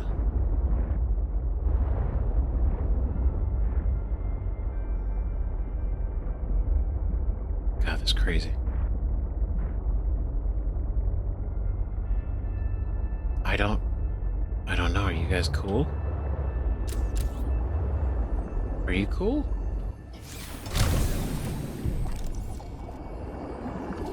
Eye jelly. Okay, seem cool. Don't do anything. Eye jelly resides in deep waters. Made of 3 distinct body sections, tentacles, the main body, and the bell. The end tentacles are covered in bioluminescent nodes which attract prey. Then the tentacles are touched when they emit... When the tentacles are touched, they emit a shock through specialized cells called cnidocytes. Cnidocytes? Within these cells are venomous harpoon-like structures called nematocytes, which are triggered by touch. The eye jellies gently drift with little locomotion, though they can track movement with their large singular eye.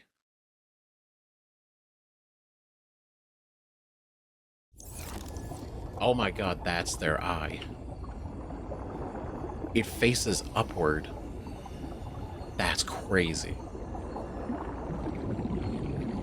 And they're cool. So, okay, so as long as we don't touch their little tendrils, they're chill. I like that. I'm okay with that. I'm cool with that. We're cool. Right, we're all friends here. Ironically, you know, the difference between us and Riley is that Riley didn't want to be here. But, Robin did. Now, how much Robin really knew, you know. Look. Who's to say, right? But, seemingly not a lot. Maybe? I don't know. She knew about the architects, which is interesting.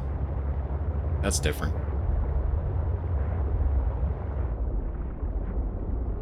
Crazy. Okay, so my search for diamonds has been a little fruitless. But that's okay. That's okay, because I think this has given us a good look, if anything, into what the hell we're going to be getting into.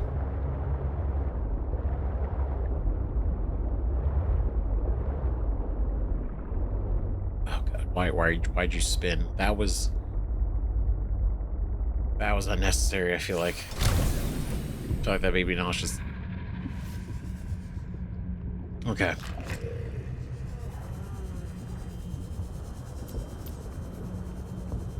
What kind of things we got down here? Ooh. Are you something? No. Oh god, no, please. Okay.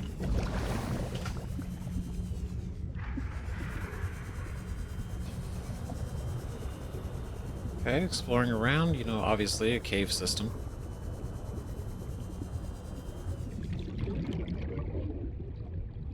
All right. What you found is more than just an artifact. It will help me follow the traces my people left on this planet. I'm glad it could help. I know you would still prefer me to have a corporeal form of my own. Well, yes. If you continue searching, I may regain some of my connection to the network, piece by piece. Okay. Architect artifact. Obelisk. Well, this was unexpected. This artifact's function is poorly understood, but scans indicate it's generating a strong electromagnetic field. Some hypothesize functions.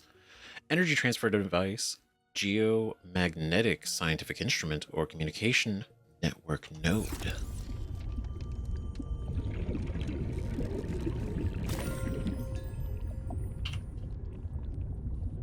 Do I do something with it?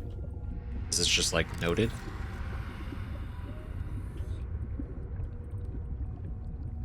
Oh man. Okay.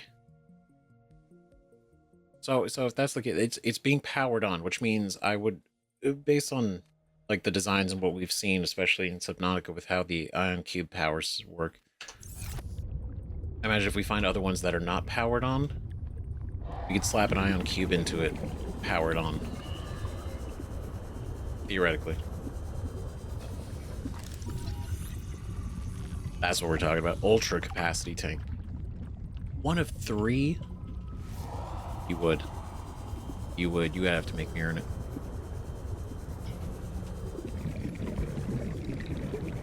Oh god, don't panic.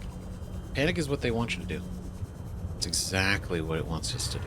We're not going to panic. Because we are confident, we are strong, we are intelligent, and we are capable.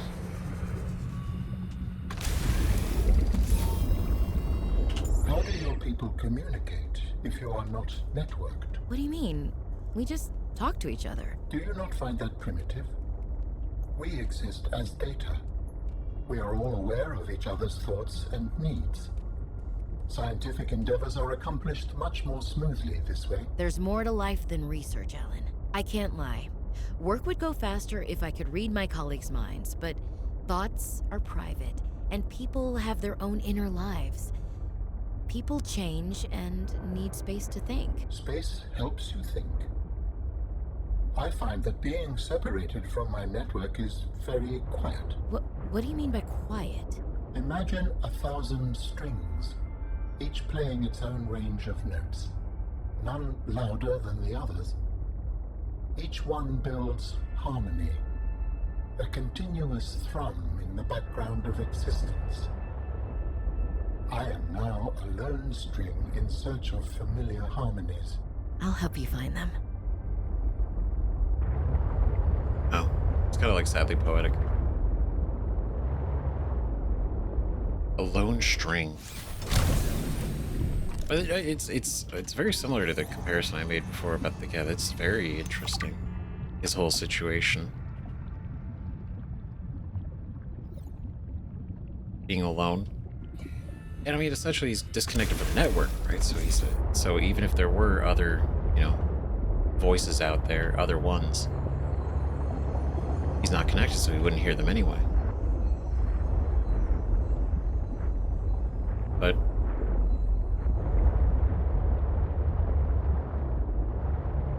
I mean, it's interesting. Is it as advanced as they are, and everything they've kind of fluid intake. Prepped for? Whoa, shit.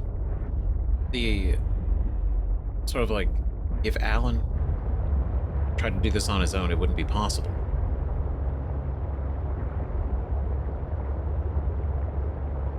Just kind of, I don't know. It's an interesting thought.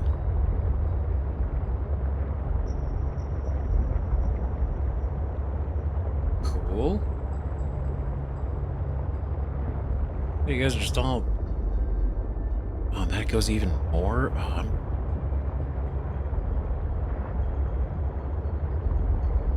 okay, let's not die of thirst, okay?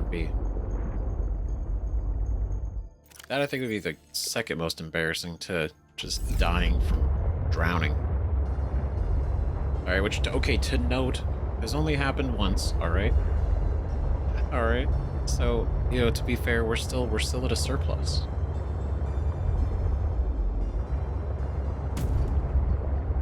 We still have, we've beaten our survivability rate by, I would say,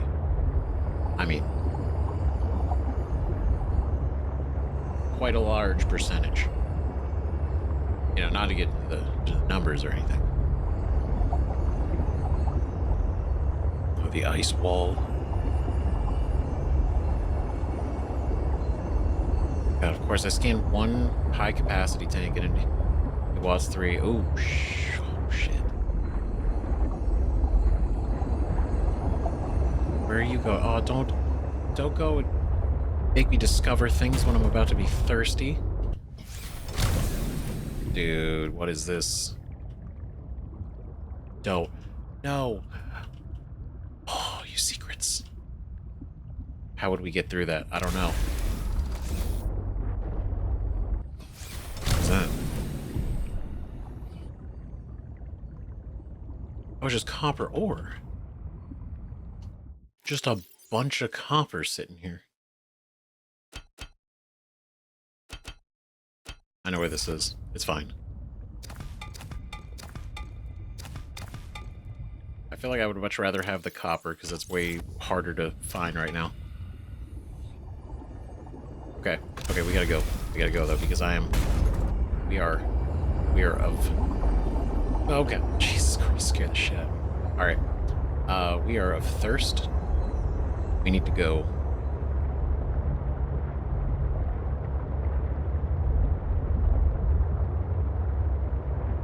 Wow, power cable and everything.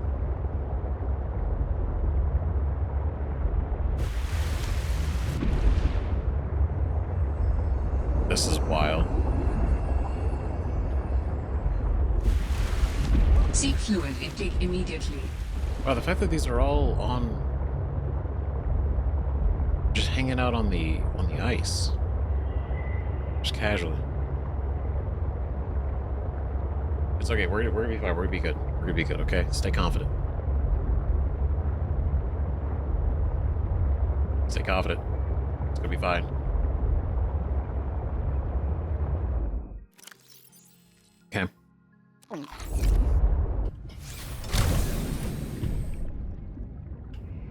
See? Just like that. Vital signs stabilizing. They are stabilizing. We're so stable.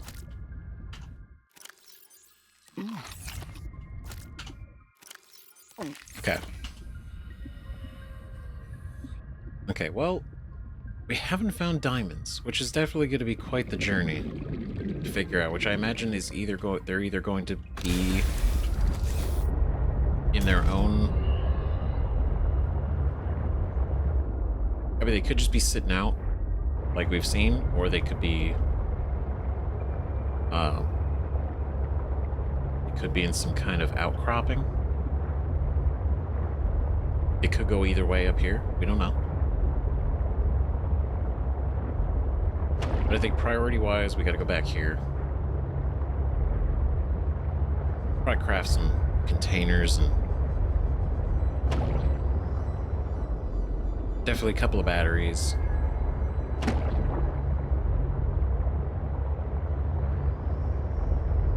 Right, but so far, this has been, shocking. In probably the coolest way. Right, I will say it does feel like our food and water are way slower than in Subnautica, which is cool. I'll take it. I think that's nice. So I feel like water went really fast, but yeah. So we can't make that yet. We don't have the stuff to make the upgrade very bad yet. I do probably make one of these, two of these. Just leave them outside.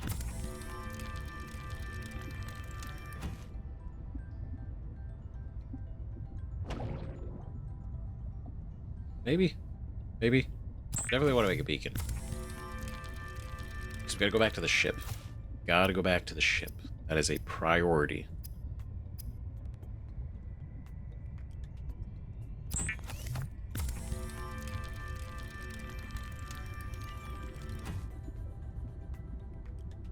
Drives me crazy.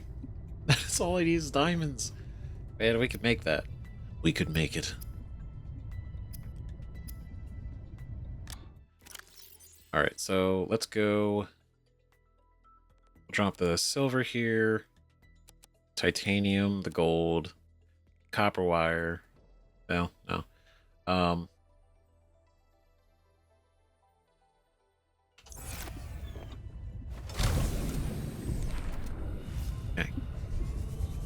Couple of things. One, you.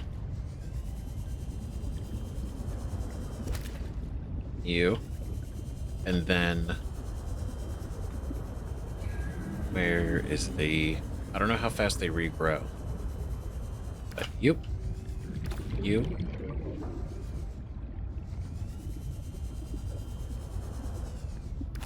Snag you and you.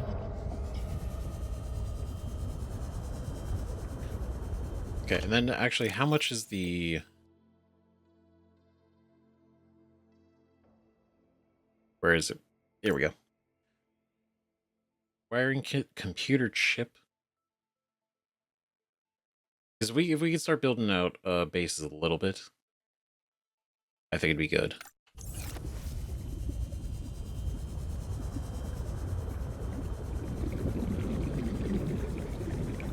So let's see. Let's go back in here. And then 2 table corals. And a gold. Sorry. And these. Okay, so go here. We'll do chip. And then wiring kit. And then strategically, I'm going to take those batteries away. I'm going to specifically use a dead battery.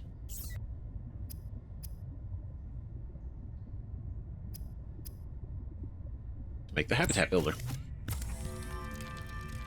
adding emergency shelter blueprints to your databank. With the Builder tool, you can construct sea bases from raw materials, advising against exploring a frozen water continent without a base. No bed, no storage, no place to put a fabricator module. No fun. Yeah, is that right? Fantastic. Look at that. Look at that. Huge. Okay, so bed titanium fiber meshes. So we'll make a fiber mesh preemptively, right? Oh man, we're gonna build some stuff out because we also gotta make stuff for this, which honestly, this feels so manageable to do. I can't even build this anyway because I need another diamond.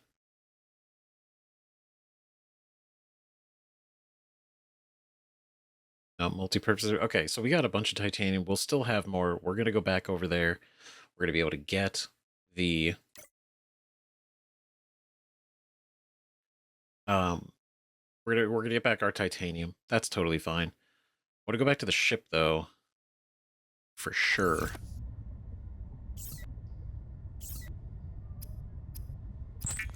Just make some water.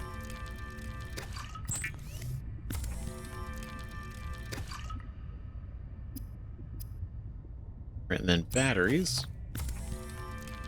I'm feeling the battery drain until we can build a charger for it.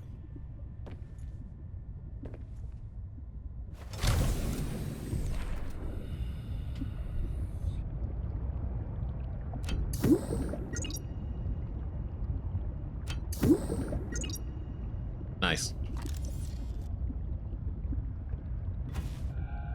Nope. Nope. Okay, open storage. There we go. That's what we're talking about. Okay, so I'm going to put the salt in there.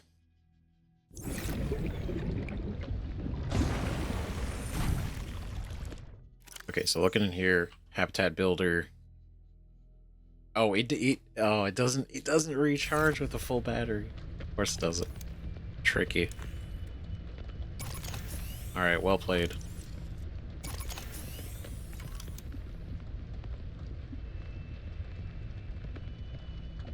Okay, so I need one of these titanium, copper wire, and a wiring kit.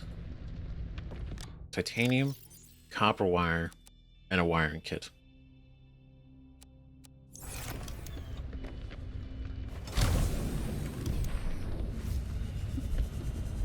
Okay, so basically we need silver and copper.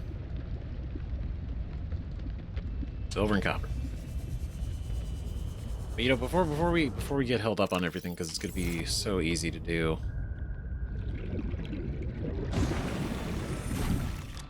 Let's go real quick. We'll drop these batteries off. I'll just leave all the copper here.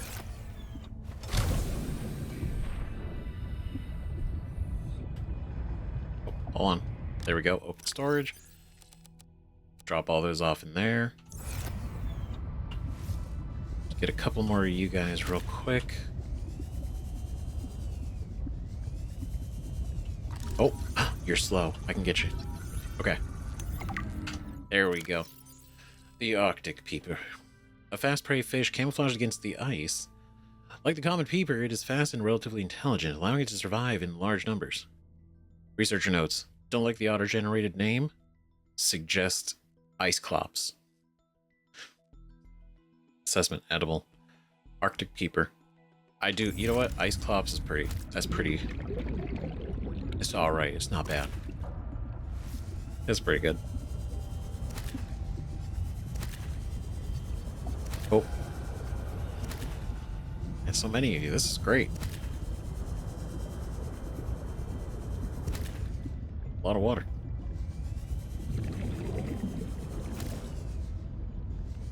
Oh, thank you, and you. Definitely gonna, okay, we're gonna definitely be prepping for the base too. Now that we know and have the ways to craft them. Alright, because we're gonna make a bunch of these. It's gonna be rough out there. And then...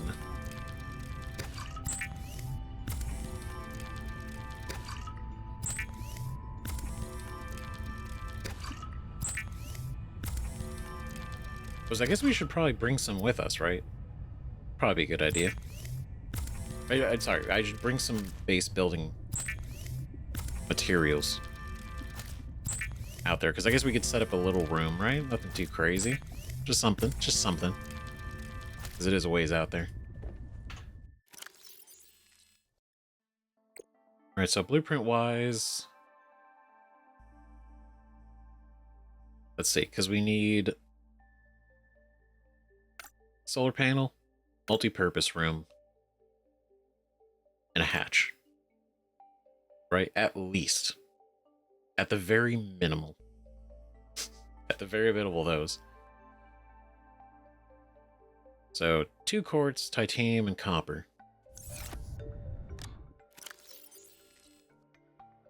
Let's see, how much do we need? 6, 8, 9. 1, 2, 3, 4, 5, 6, 7, 8, 9. And then 1 copper, 2 copper, 3 copper. Okay, so that should make us 3 solar panels. And then we just gotta go get some quartz. For 6, 7 quartz. I don't have room for 7 quartz.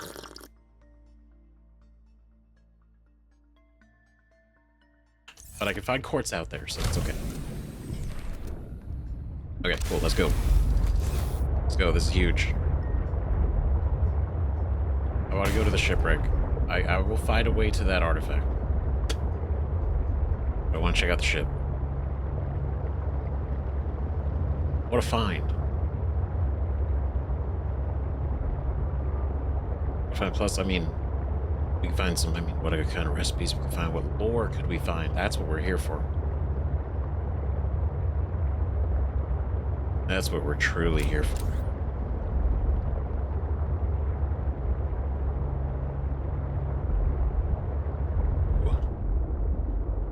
Are you all sea truck parts? Sea truck fragment. Track fragment.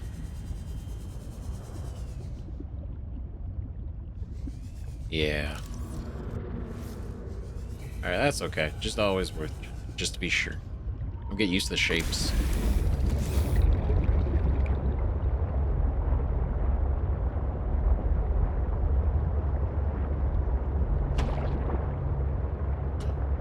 Oh. Is that one of the rooms? Ah, damn, it's the sea truck.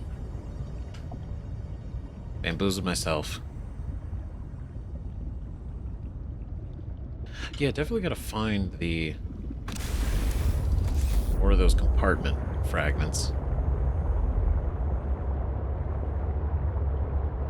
Right, because even though it makes it a little slow, the fact that we can detach it, I think is kind of cool. Right, so we basically leave things behind, pick up certain ones when we need it. We don't have to go around with the whole thing every time. We could. We don't have to.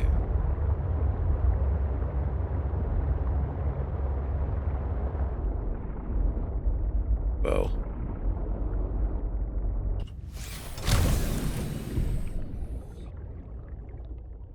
Oh, shit.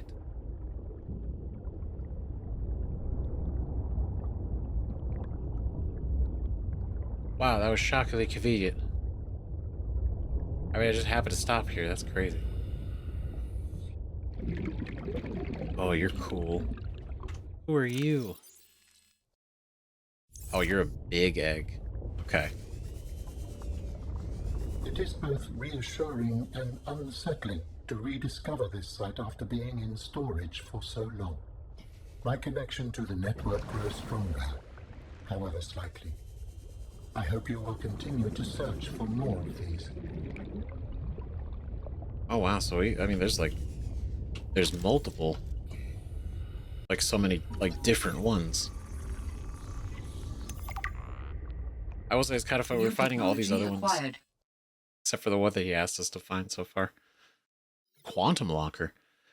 Mineral distillery. The structure of this device and internal scans indicate a likely utility in processing and extracting minerals out of the water. The device is engineered to suck water into a superheated primary chamber. As the water boils, steam is forcibly condensed back into a separate chamber that releases the processed water back into the ocean.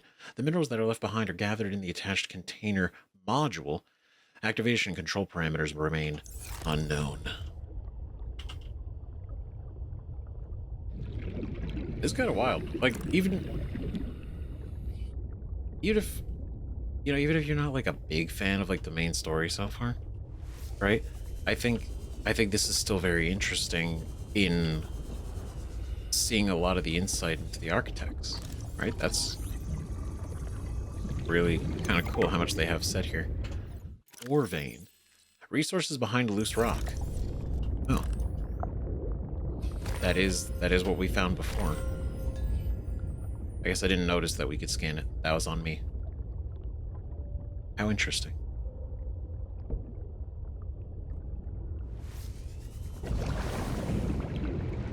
Huh. Okay, so that's where we came in. And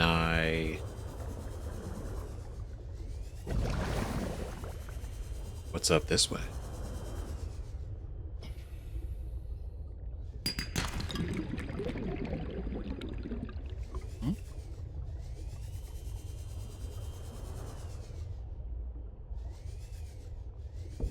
Oh, you're just hanging out here. Okay. Well, don't worry, I won't bother you.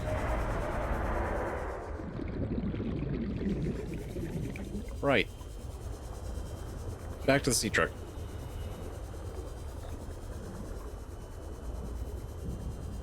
That's cool. Look at that. Look at that. What a happy accident. Just the raw drive to explore. Even as scary as that is.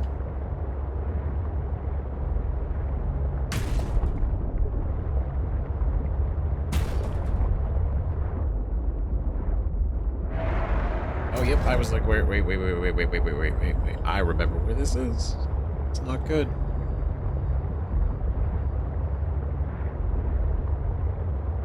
Oh, he's hanging around. Yeah, we're gonna stir and raise, do his own thing. Okay. I'm really glad I had a beacon. Honest.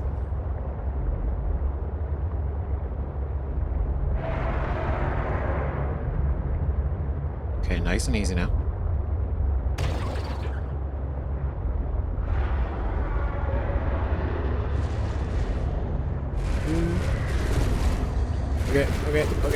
Okay. Oh, wait. Come on, guys, be cool.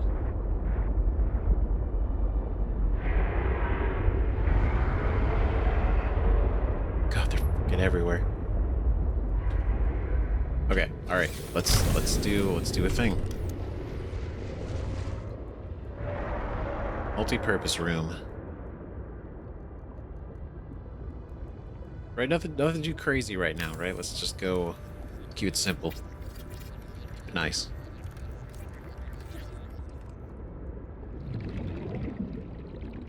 All right. Get a couple of quartz.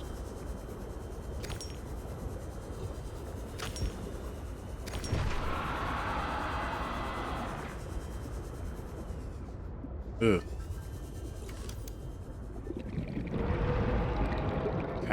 Okay. Here we go.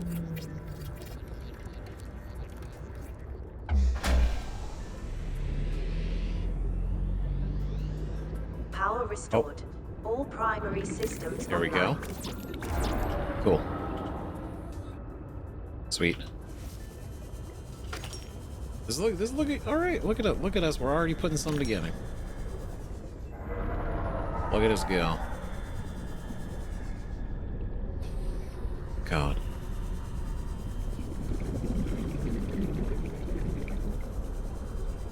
Okay. Oh, there's some quartz right there.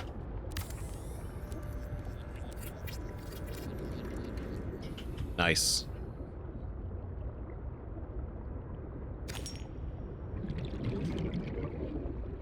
Right, and then we just slap a little, slap a door on this bad boy. Warning. 30 seconds of oxygen remaining.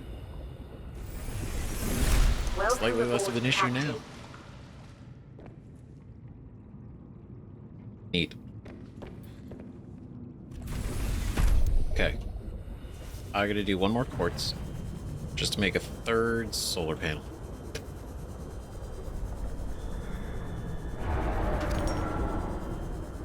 Mostly so we don't have to worry about it later.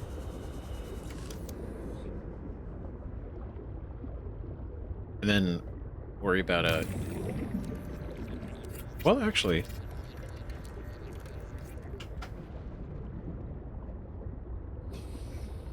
could I technically already? I guess I could technically just use this.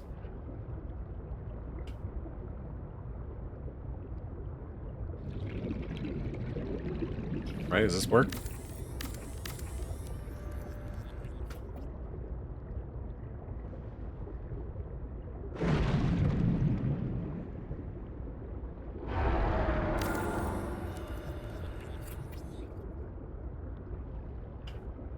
I need to get that, and then we just make a little thermal situation going on whenever we find that.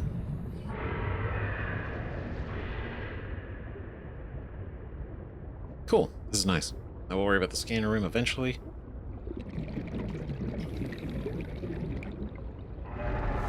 I think that's pretty good. Nice. Okay, let's top up our oxygen.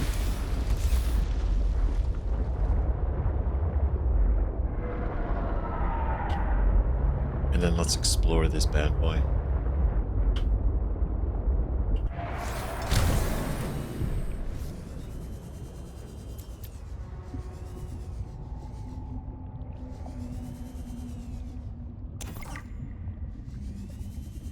Take that, pick that back up.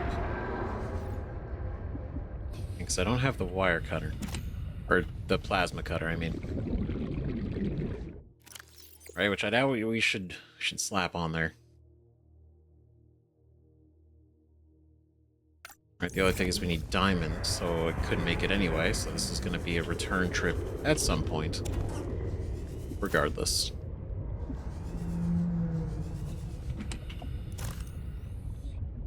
A lot of batteries. I like it. Whoa. Alright, a lot of salvage.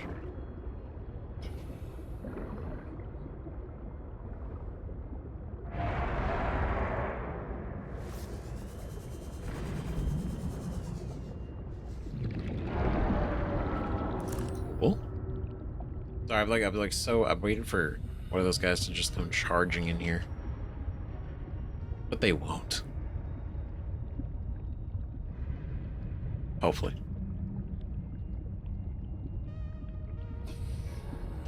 Alright, good to know. There's sealed access too. Not just doors, but little panels. Ooh. Just a whole ass wiring kit. That's great. Oh, you're living in here. Neat. Water and some nutrient block. Oh my god, this is huge. See, this is cool. This is like a whole wreck. This is an entire wreck. Of like a full-ass ship. I can only do repairs in spurts. That's so inefficient. The larger tools seem to set off seismic activity nearby. A crew came back telling stories of gigantic worms burrowing in the ice. I don't know what they were going on about. They were hypothermic and frostbitten because they walked back to avoid angering them. Worms? The ice shelf is probably a bit unstable and they got disoriented or something. To borrow from Diana, Orion's belt thermocouplings are not meant to be worked on in 20-minute spurts. If we break the process, we'll break the ship. But it's nice to hang out with Yasmin while we wait for the rumbles to stop. I hope she doesn't mind all my questions. I love hearing her voice. Her face lights up, and she's got the most expressive eyebrows. They're practically acrobats. The way she looks when talking about nuclear engineering is the same way I look at my grandmother's domades. The woman never sits down, though. She told me that she used to do decathlon in college, and I can believe it. She's like a bouncy ball, just all over the place. She makes rounds on the ship every day to see if people need help. I should do something nice for her. She's always helping everyone else. I wish I had a fraction of her energy. Oh. That was kind of wholesome. Damn. Larger tools set off seismic activity.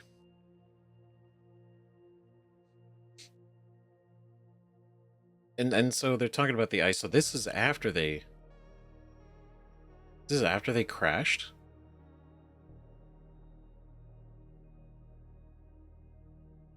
So did the Mercury 2... So the Mercury 2 crashed, right? Ended up down here. But they were trying to survive as well? Kind of like similar to the Degassi, similar to the Aurora, right? But they crashed here? Hmm. I know, because they're talking about the ice. So that seems to be the case. What are you? Parallel processing unit fragment? Warning. 30 seconds of oxygen remaining. Alright, definitely learning new stuff. Parallel processing unit fragment. That's new.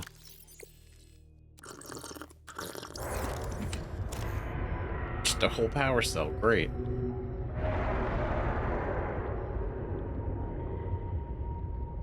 Man, this is cool.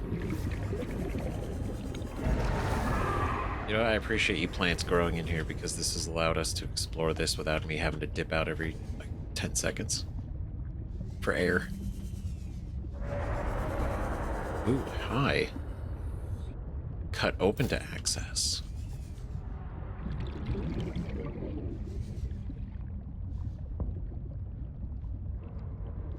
Okay, that just goes out that way again.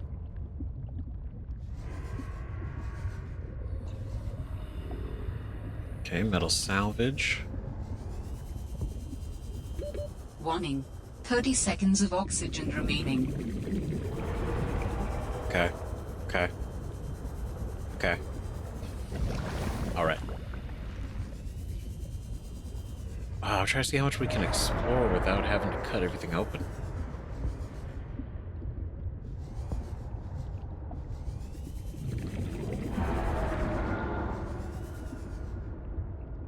Okay, it definitely seems a return trip when we get the cutter. Same with all the other wrecks 30 in the seconds first of game. oxygen remaining.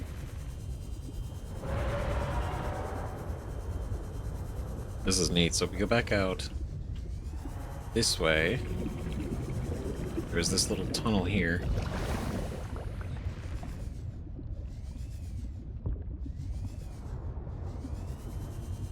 Now we're zipping through. Whoa. Hello. Alright. Look at this. Nice. I don't need any of it. Oh.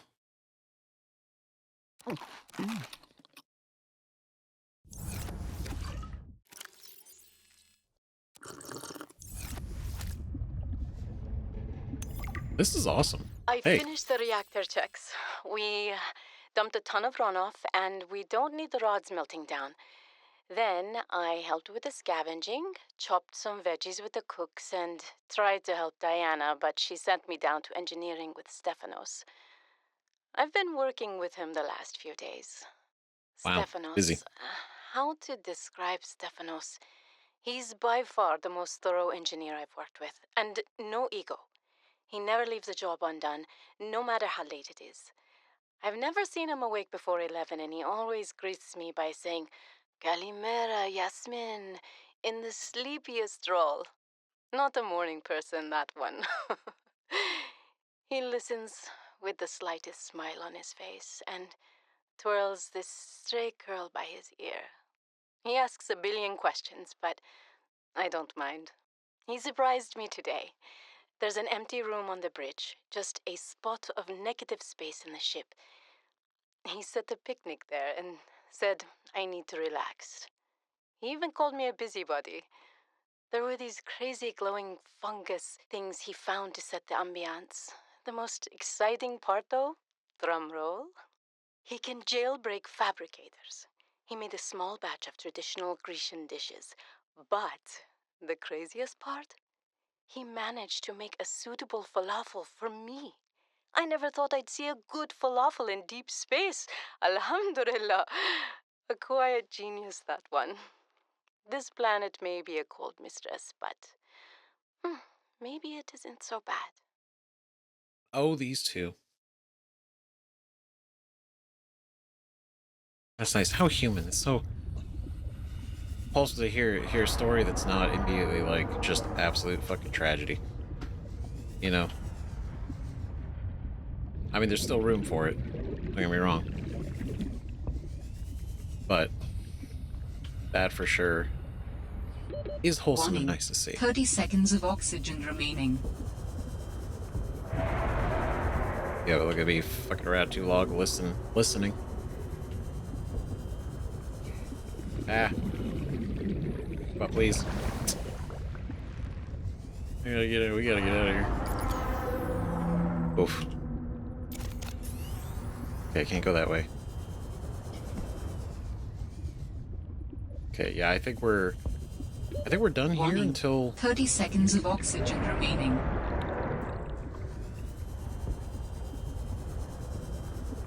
Okay, here's what we're gonna do. Back out here. I want to check that side real quick again. I have been able to sense the location of an important artifact. I will share its coordinates so you can look into it. Got it. All right, great. Location uploaded to PDA. Great. Sounds good. We'll check it out. And then this just comes out here. Okay. Okay, so there's that artifact. Q59.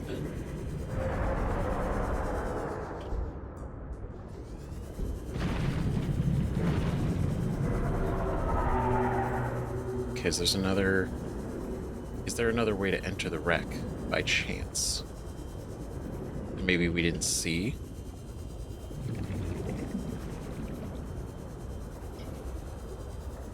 I'm sorry, this is rad. This is cool as shit.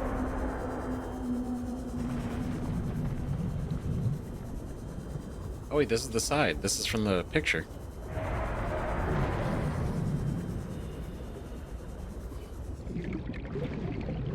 Neat.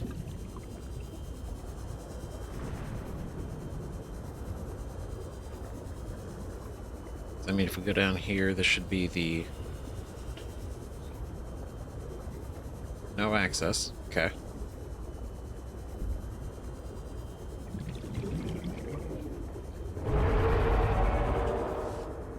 Okay, so we go in here.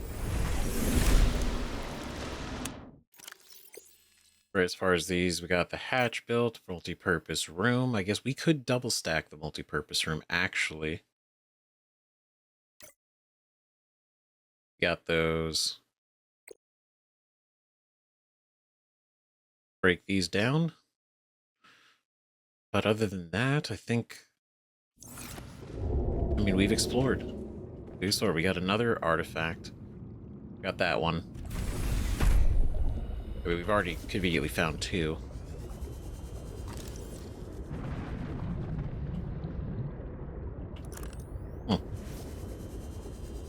Just kind of by chance, which is cool. I like that. I think we just stumbled upon them.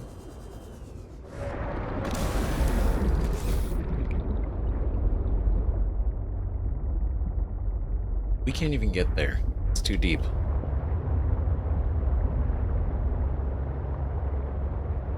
Right, so there's gotta be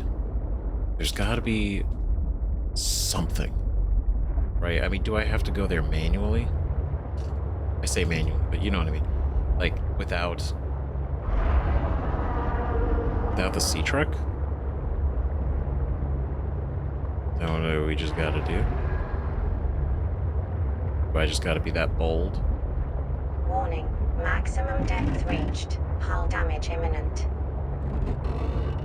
Yeah, I know.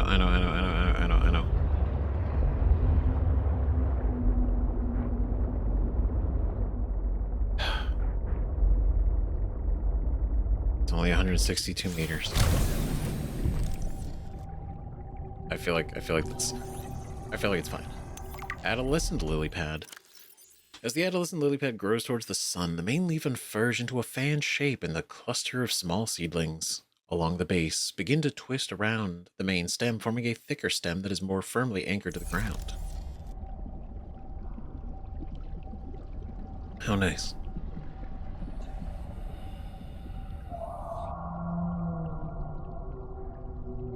Can't scan you. Okay. Okay, I can't scan you either.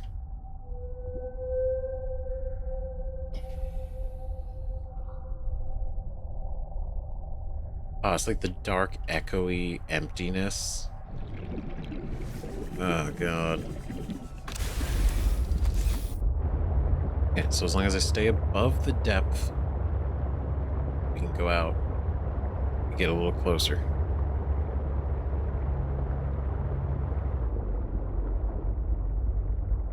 Fuck. Warning, maximum depth reached. Hull damage imminent. Okay. Alien power lines. Oh, that's new. What's going on there? All I wanted was a diamond. That's all I wanted.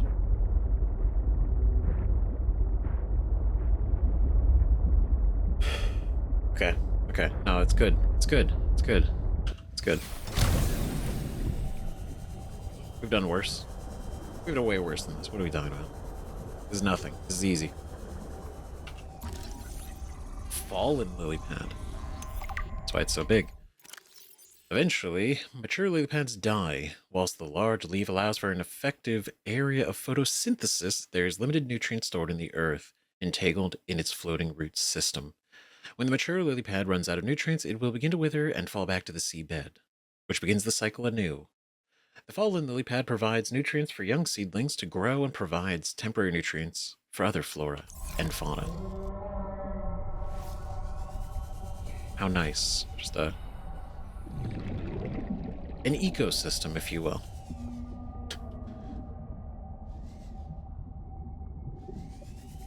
Things live and die and feed off each other.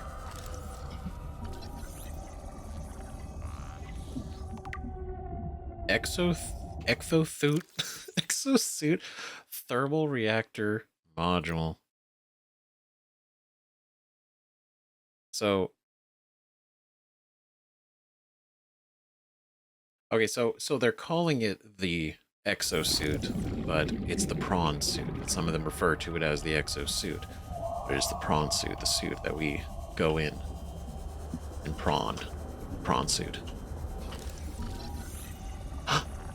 Okay, great. Fragment number 2. I'm almost out of oxygen. That's an egg.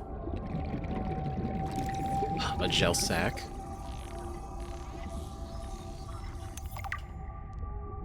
Cool. Inventory full. Great. Water. Gel sack.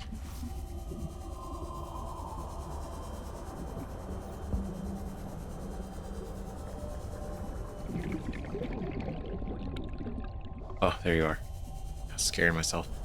I am uncomfortable out here, but it's looking okay.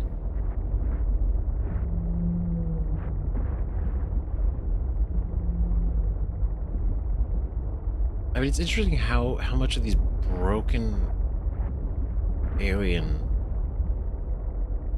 installations are, right? As if everything was intact and functional, and then, like, the planet, shit changed around it, right? This is cool. Son of a bitch. Ultra capacity. Finally. Oh my god. Hi. Did you steal my gold? No, you didn't. You're just doing your thing. Okay, sorry. I didn't mean to accuse you. I've been ready. And I'm sorry. Green Turnians benefit from the lily pad life cycle. They tend to anchor themselves on lily pad roots and nearby fallen lily pads and use the material as nutrients.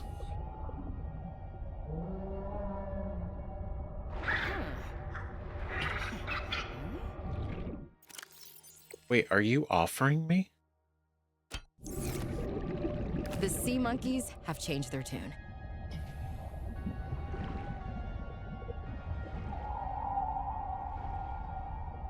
Wow, that's actually so... That's so cool. Wow, that... What an unexpected, completely opposite thing. That's so cool. Alright. They're adorable. Lily pad root. Entangled dense root structures occasionally pull chunks of terrain from the seabed, connecting an intertwined network of plant life and suspended rock.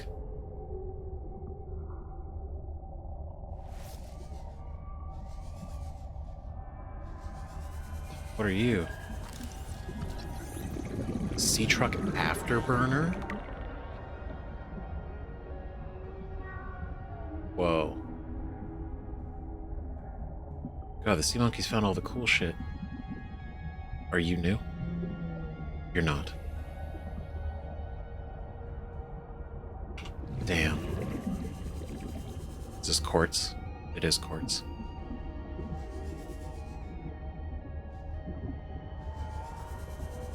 There is a large anomalous mass of rock that has broken away and risen above the surrounding terrain.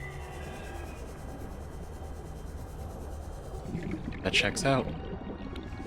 This is so neat. And it feels weird doing this out of the sea truck, but I'm into it. The sea monkeys have changed their tune. Not only have they stopped stealing, they brought me something I actually needed. I may have to revise my opinion of them. I was worried about them, but not in a negative way, just sort of a cautious way. Right, a sort of I don't know kind of a way. Now, if they could find me a diamond, that would be super cool. Be super great. But I think that's really wholesome. I think that's fun. What is this? Oh, shit. Nice. Oh. Okay. Titanium. Oh, I can craft hydrochloric acid now. Because I could craft this upgrade. The afterburner. Oh, man. Oh, cool. I can craft these now. That's great. You know what? I overestimated how fast the food would go.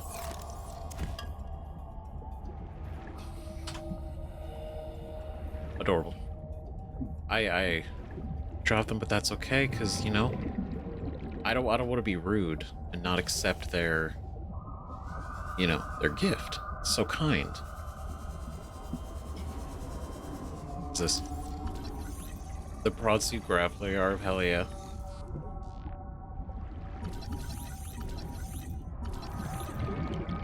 He messed up my scan. There we go.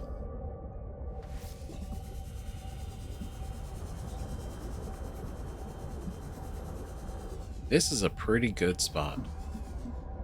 God, look at that. Like, that's... What a shot.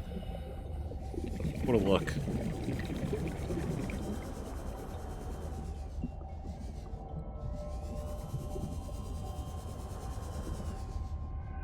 Oh, it's just a bunch of titanium.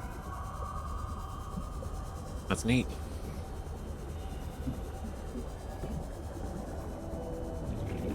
Whoa.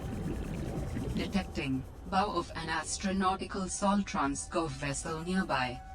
Vessel name Mercury 2. That's the bow? Oh, shit. Oh, man, this is neat. Oh, you're different. Oxygen. That's all good. Don't worry. Oxygen, not even a problem anymore.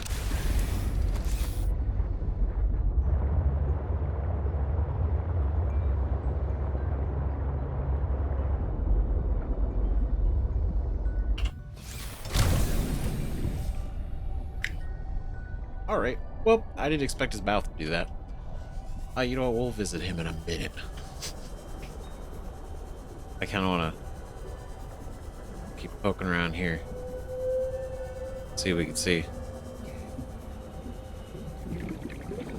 Oh, look, there's another thing. Horsepower upgrade. That's different. Neat. Horsepower. I do like the idea of putting more horsepower in this. Maybe sea horsepower? Probably not, because seahorses aren't really that strong. It'd probably look worse if it was sea horsepower. You'd probably have a negative assumption of what it could do.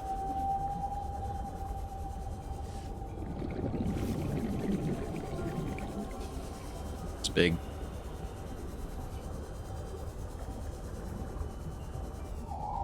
Is there an oxygen flower in here?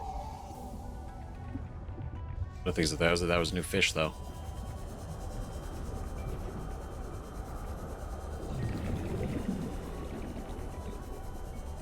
Okay. Ooh. Nice part of the aquarium. Oh, look, it's even attached to the shit. That's so cool. Have I said that enough? I feel like I haven't used it enough yet. Warning. 30 seconds of oxygen remaining. The fact that it's like the root system is gripping onto like whole pieces of the ship.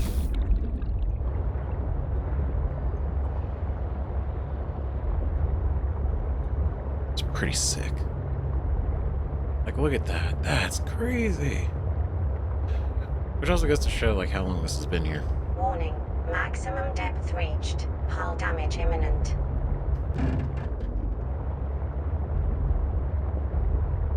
Like, it's been here long enough for these things to grow the way that they have. Like, physically lift this wreckage up.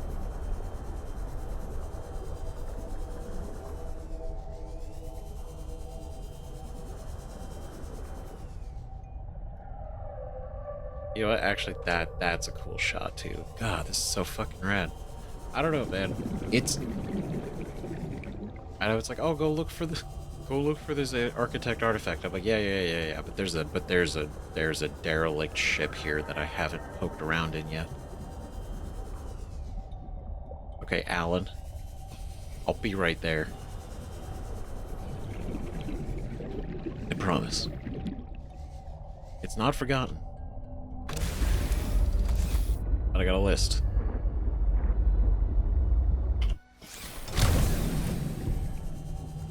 And then also we got to make the... What is it? Because the high capacity is probably an upgrade, isn't it? Yeah. It is. Yep, it's a mod. Which is only 4 lithium. So not even that hard to build. But again... Diamond.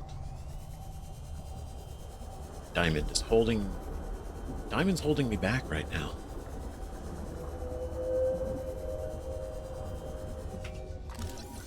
Red featherfish. Hello, red featherfish. Damn. Cool colors. The red featherfish is a deep water variant of the more common featherfish. Its coloring helps it blend into the deeper and darker waters where there is less red light penetration. As a result, red and black fish are less visible to predators.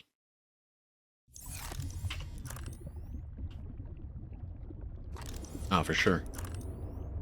Smart. They have a whole second power cell? Another wiring kit.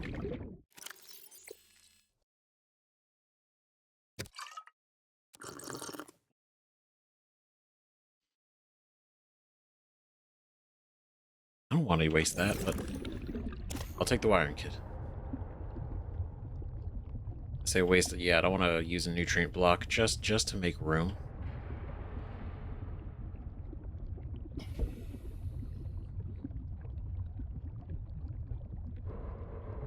Okay.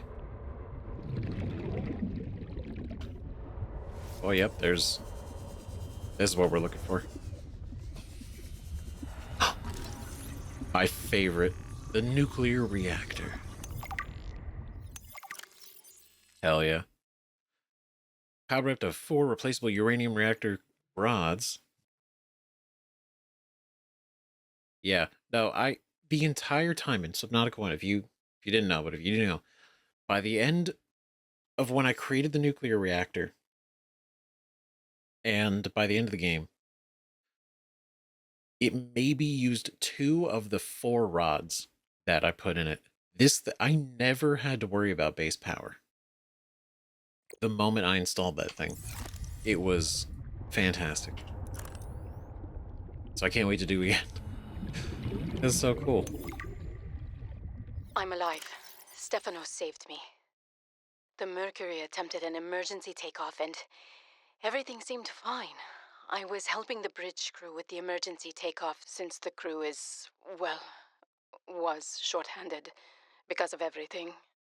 I heard the sound of metal tearing and for a split second, everything was tinged bright green and unbearably hot.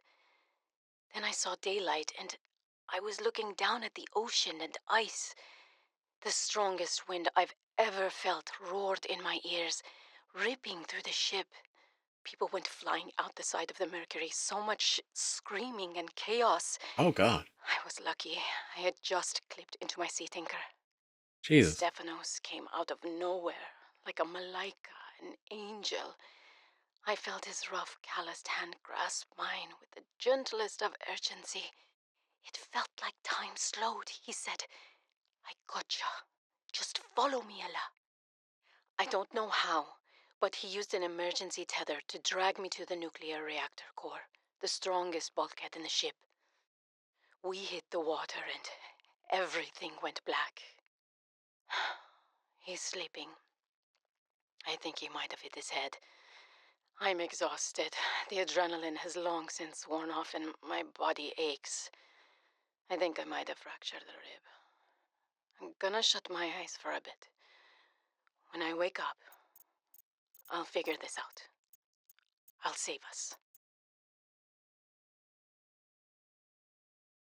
Good God. Holy shit. The Mercury attempted an emergency takeoff.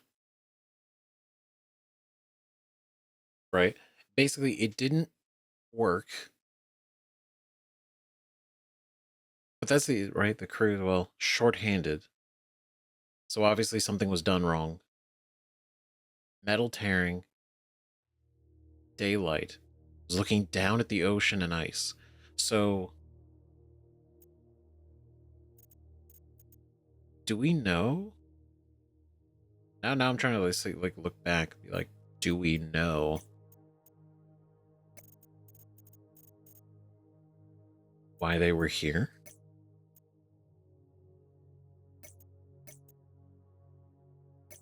Because this is curious.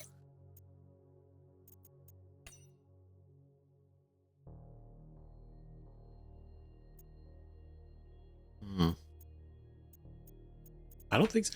So, finished the reactor checks, dumped a bunch of runoff. Sent me down to engineering with Stefanos. This seems to have happened before, right? Because there is no engineering anymore. I just try to say that the order they're putting this, I don't think, is the order of events. Possibly. But the reference of looking down at the ocean and ice. So was the Mercury 2 potentially on another part of 4546B? And it tried to take off, and it didn't make it and just crashed back down? I don't know, maybe. Still questions.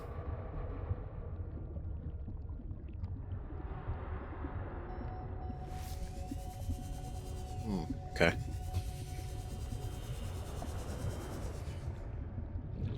I guess, well, there's obviously still more to explore there. That's interesting. So, 30 seconds of oxygen remaining. Like, the sound of that, the scrape, people being ripped out of the ship while it is basically crashing. It's horrifying. Good lord. Terrifying shit. Only for what, basically those two to be the survivor, and then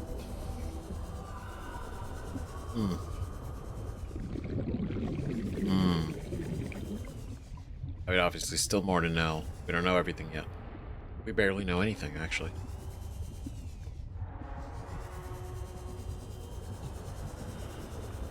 It definitely seems like these guys were here first. Oh, there's shit in there. What? No shit, that's a nuclear reactor rod. For free?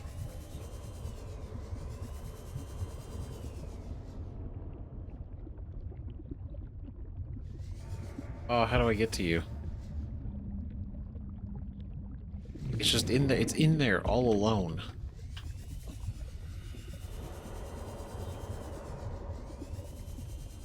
Oh, I gotta move these. Oh, it's depleted. Damn it.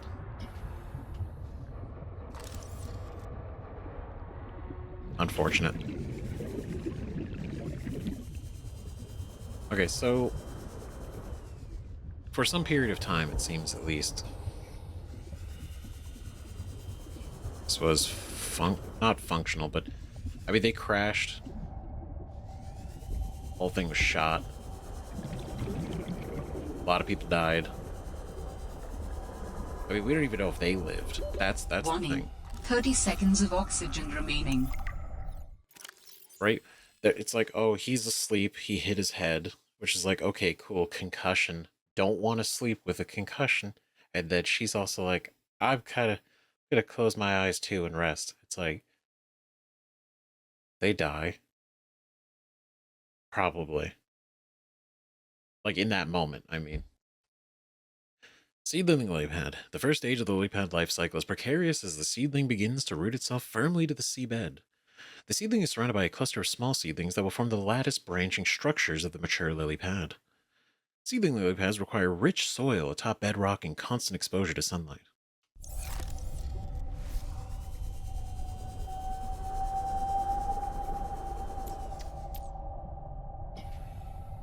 Yeah. Goddamn. Oxygen. Yep. Okay. Warning, maximum depth reached. Hull damage imminent. I know, but we gotta go. We gotta go there. Okay. Let's do this. See, it's such a horrible idea to go manually, but I have until I find diamonds. This is just the way that it works.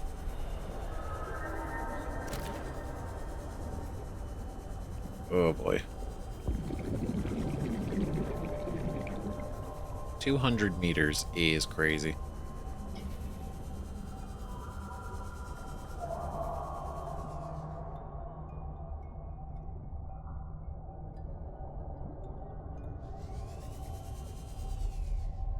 Just around here somewhere, huh?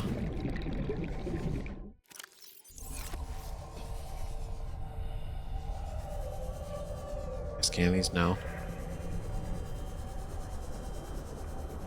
This is wild. It's like the root system. Antennae plant. This species is noteworthy for its colorful leaves, which attract the attention of nearby herbivores. The hungry fish then devour the antenna fruit, will then spread the plant seeds across the biome, perpetuating its life cycle. Oh, I can pick it up. That's interesting. Or why? The spotted dockleaf. A simple aquatic plant, chemicals within the leaf acts to neutralize poisons and acids found in other local specimens, thereby actively encouraging predation by herbivores, albeit in small quantities. This ensures the plant both spreads its seed but retains enough surface area on its leaves to survive itself.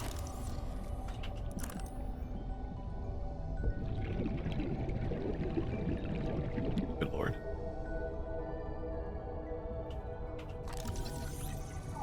Oh, now I can scan these. The purple cattail. Purple cattails grow in small underwater clusters in particularly fertile regions along the seabed. Long, flat leaves allow the plant to efficiently absorb sunlight at depth. Its striking coloration, caused by the pigment anthocyanin, is paired with high levels of poisonous phenols, which discourage herbivorous fish from grazing on them.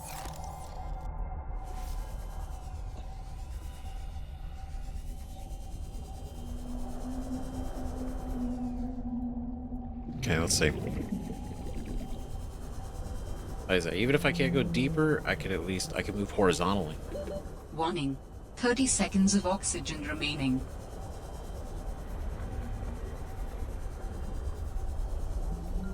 Okay, it's cool. It's cool. We got this.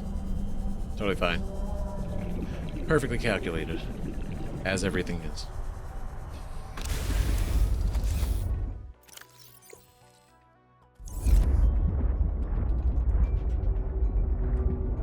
Okay, so let's see. From here. Real quick. I'm gonna go down here because I've learned. I've learned now.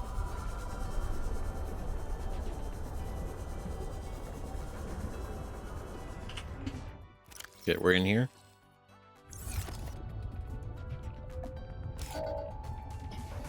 Beacon name.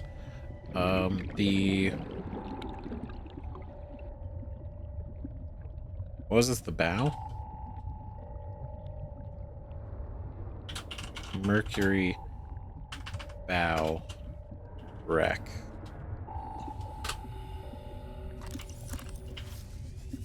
Cool. That way we can come back. Easier.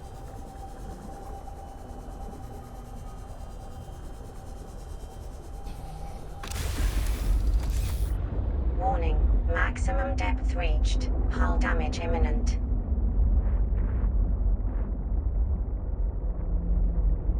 The last known position, right?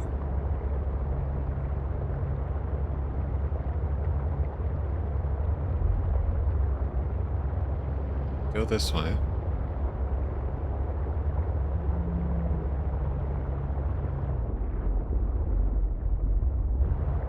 Okay, 148. 47. 48. 49.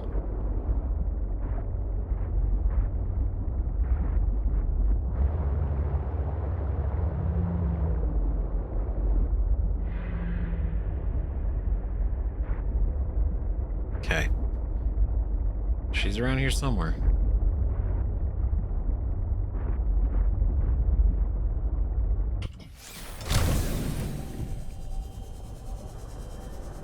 God, you know the luck of... I don't think we're any closer to a diamond than it feels. That's okay. This is just a byproduct of our exploration, right?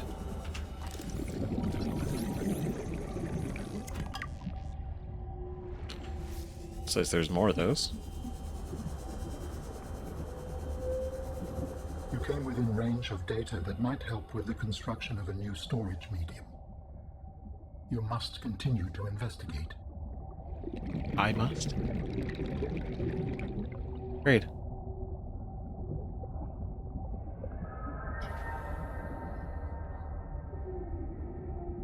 Okay, so he knows I'm close to something. Gotta be really cool if there's an oxygen plant down here. That'd be pretty sick. Oh, fucking hell. What is that? What is that?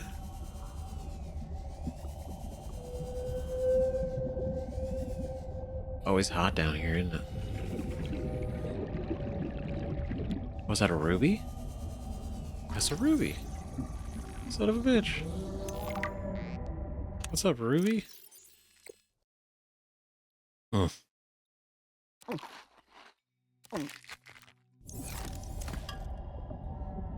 Ate those fish for the oxygen. This, of course, is part of the plan.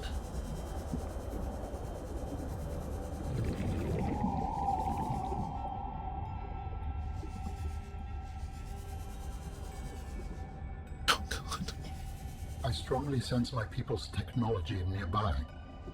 A body component is near. Oh, good. Great. I'm making good time then. Nice. Uranite? Where the fuck are we going, man? Oh, God. Please tell me y'all got oxygen down here. Oh, no. Warning. 30 seconds of oxygen remaining. Oh, yeah, I know. I feel that. Oh, God, this is a bad idea.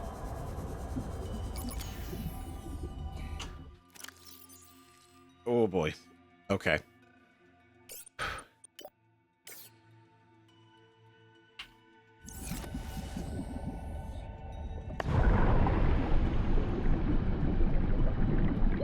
Oxygen. I know. Speed ascension. Oh, no.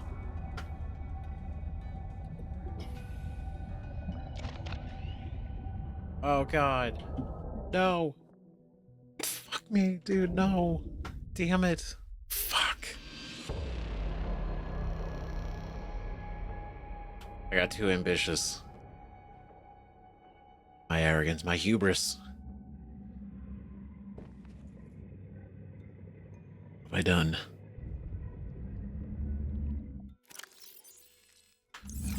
Okay.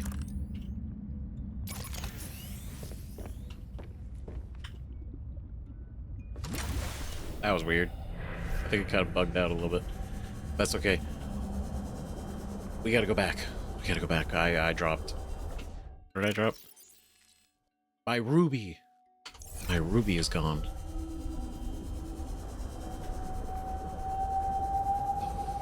Now I know what you're thinking. Foolishness. And maybe. Probably. But we were so close. We were doing so well. Sure, it was a little bit of oxygen, sure. I think really, if I didn't hit that vine, I may have been able to pull it off. But I think I need a smarter descent plan.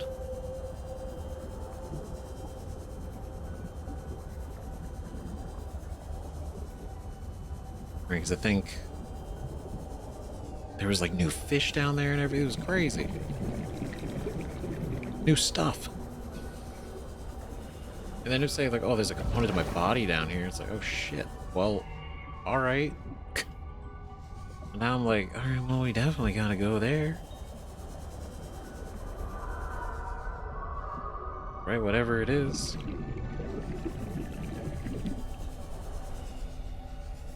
Alright, so here's what we're gonna do. We're gonna go back in here, we're gonna get fresh breath of air.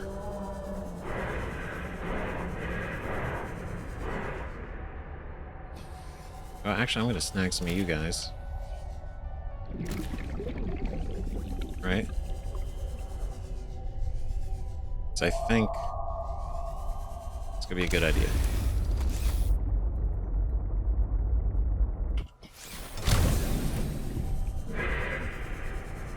Come here, son of a bitch. Ah, I'm full. Alright, never mind. We go down.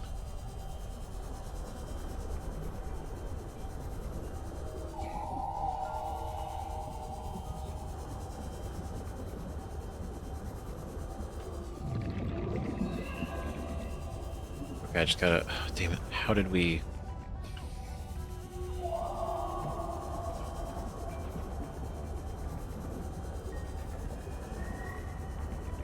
See, I've got myself mixed up.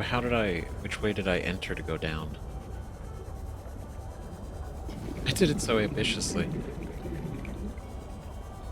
Oh, there's my ruby. There's a ruby.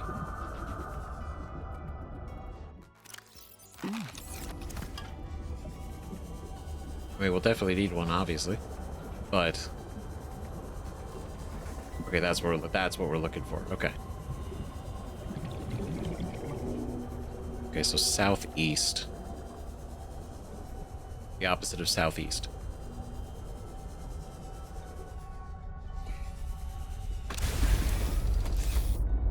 Okay.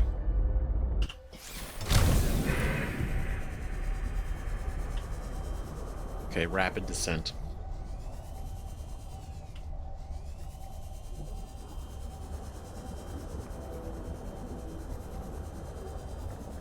Oh, not that way.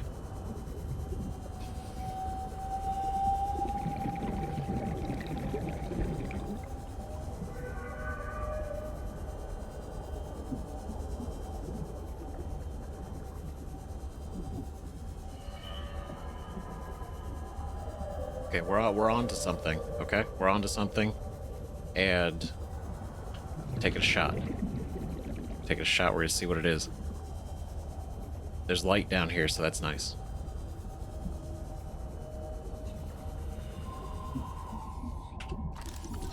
What are you? Flowering spore. Right.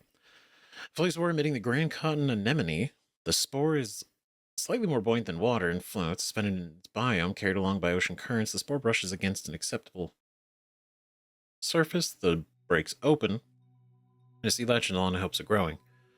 Harvest for use in advanced material production. Ah, benzene. Who are you? Lily pad. Oh, not another psychic fish. Oh, God. Okay. Medium-sized herbivore with an elongated, bifurcated torso. Multiple bioluminescent adornments. Slow and vulnerable to attack. Long arms for seed foraging on the ocean floor. An array of feather-like appendages display varied colors in low-light conditions. When threatened, the paddler emits a pheromonal defense that disrupts higher-order brain function in certain species. At night, the paddler's illuminated plumage looks like a school of smaller fish. Perhaps convincing predators they're not worth the chase. Dangerous in unfamiliar environments. Approach with caution. Oh no. Oh, we're tripping. Crazy. Crazy.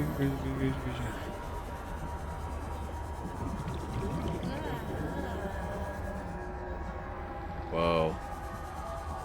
Wild.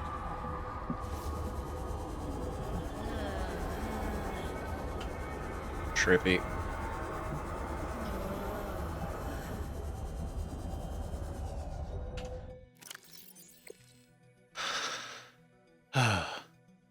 Okay.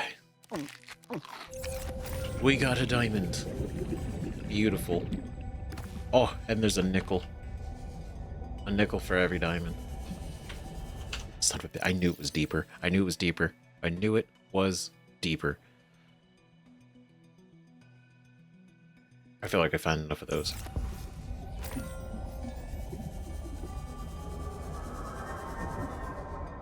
Oh, wait, what? Oh, we're close.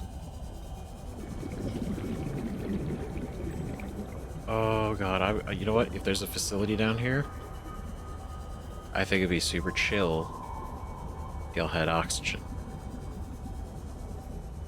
No shit, there's a plant. Warning. 30 seconds of oxygen remaining. Oh my god. Oh my god, oh my god. Ooh. Ah. Hit him, hit him, hit him. Hit him. Ooh. I hate that. No! Go away! Oh my god. I just want to see where's the... Warning. 30 seconds of oxygen remaining. God, am I so aware of that.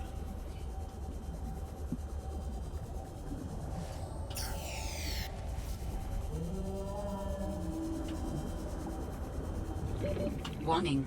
30 seconds of oxygen remaining. I know, where's the... Oh god, the facility's got to be around here somewhere, right?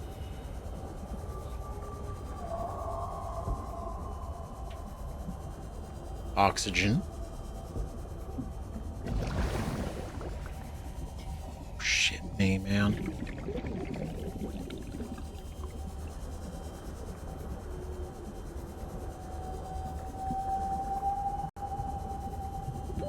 Warning. 30 seconds of oxygen remaining. Oh god.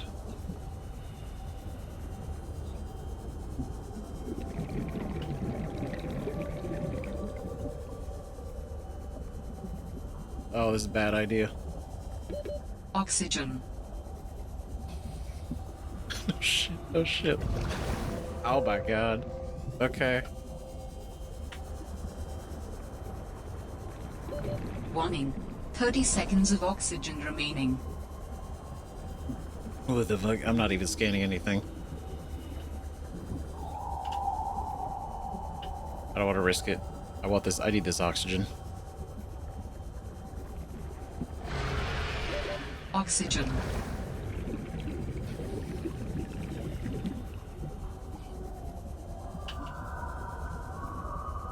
Okay. Warning. 30 seconds of oxygen remaining. Yep. Oh, I know, I know. Oh my god. Okay.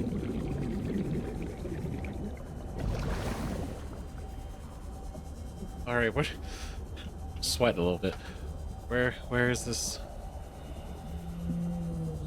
I feel like I feel like we're close. I feel like we're dancing around it somehow. Warning. 30 seconds of oxygen remaining. Yep, yep, yep, yep, yep, yep.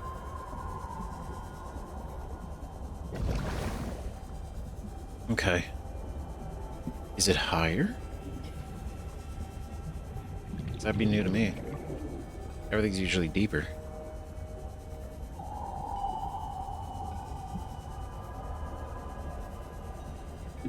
Warning. 30 seconds of oxygen remaining.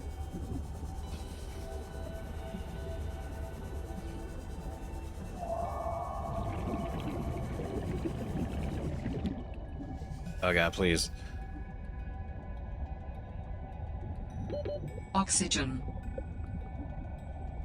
Yep. Yep. Holy shit. My god.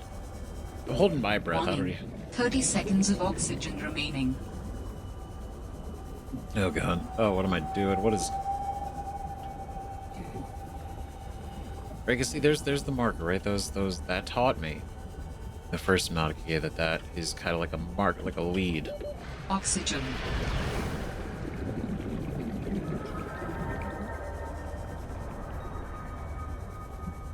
Right, there's one there. There's one over here. Warning. 30 seconds of oxygen remaining. There's one here. Oh, it's right behind me. Son of a bitch, there we go. Don't you worry with this for me. Oxygen. God. Oh no, there's no oxygen, is there? Oh no. How do I enter you? Warning. 30 seconds of oxygen remaining. Oh. Well then. Alright. Well, look at this. Wow. God, it was nice. Holy shit. Got planters and everything here? This is like a Zen room? Ancient ornamental plant.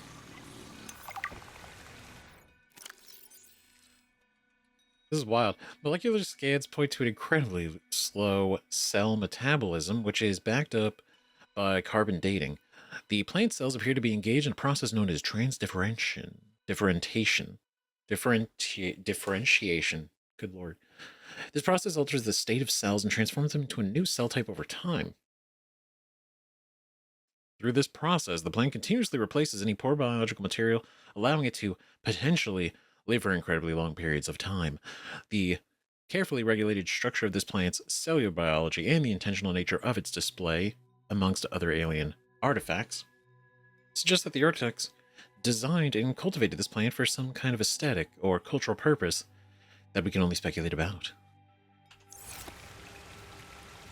Maybe it just looks nice. Right? Like a bonsai tree. You know, maybe they liked things too just for their appearance. You know? Is that actually... That's a whole ass metal skeleton.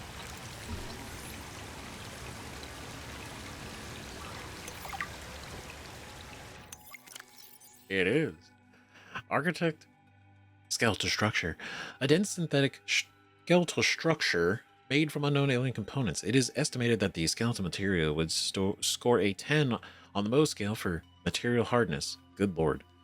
It is highly resistant to shattering due to its incredibly strong impact strength. This skeleton is very dense, able to handle heavy forces. A good frame for my new form. Are you okay, Alan? It is not often that I gaze upon the form of a foreign architect. Is this place another sort of sanctuary? It's peaceful. Beautiful, even. As the bacterium spread, the continuation of life became uncertain. This is a place to reflect. I think I understand.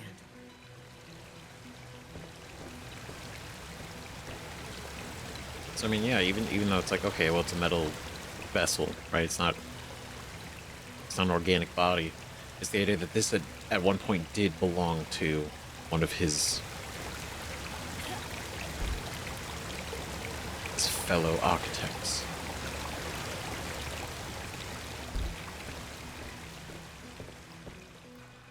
Damn, I can't believe it. Damn, we made it down here. That's crazy. Holy shit, look at us go. Against all odds. Alright, this is when... Look at us. Look at us fucking go. I still have to build it. Plastic ingots, diamonds, and polyaniline. That's alright. It's alright because right now... we have the diamonds to make enameled glass. Right, because we need 2 diamonds. So we can build the depth module for this, right? But we also need a diamond for this. So we technically should look for another diamond before we're completely done here.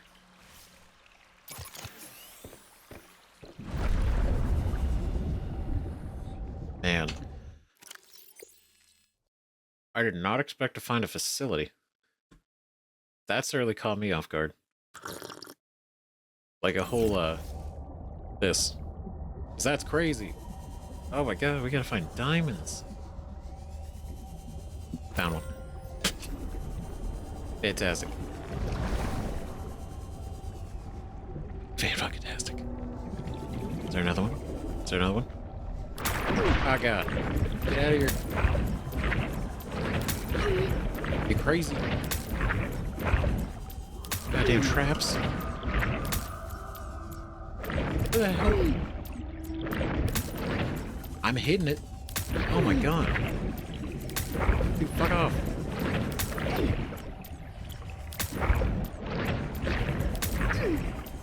Jeez.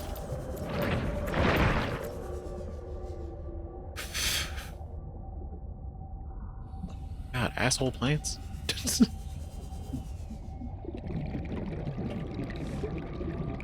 Well, I was hoping to grab this nickel, but now it seems that you've gone and you messed me up. Damn.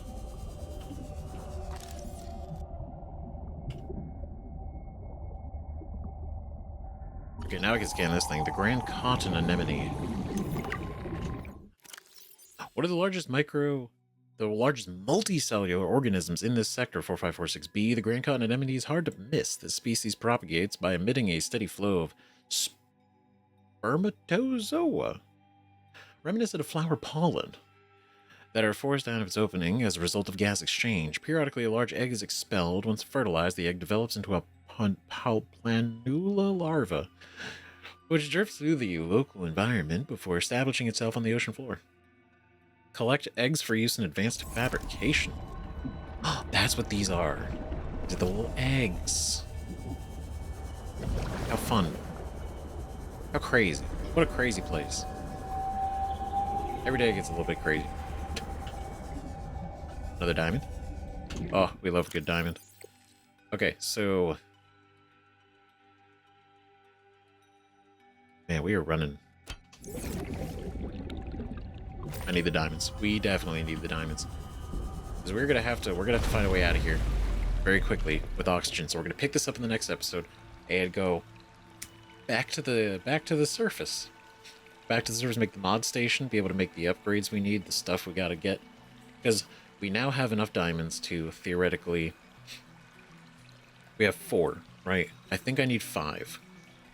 Because I need 2 for the plasma cutter, 1 for the mod station, and then 2 for the enameled glass. So we need 5. We need 1 more diamond that we gotta grab on the way out back up to the surface. But it'll be good. It'll be good, because I think we're also gonna actually probably have to get more, because I want to be able to get this. So lithium, once we get up even further. But either way, this is huge. Thank you so much for watching. I know, this is kind of a... I will say this is definitely a longer episode than I planned on going, but I just kind of kept getting wrapped up into it, so here we fucking are. Normal length episodes after this. Promise. I just need to really dig into this, and we have dug in. So, absolutely huge. Learning more about the architects, planet, this side of the planet. Like, there's so much more to this that we haven't even seen yet. And we will once we can go deeper. Which we will. So, let me know what you guys think about this in the comments. Thanks again for watching more Subnautica Below Zero soon. Bye-bye.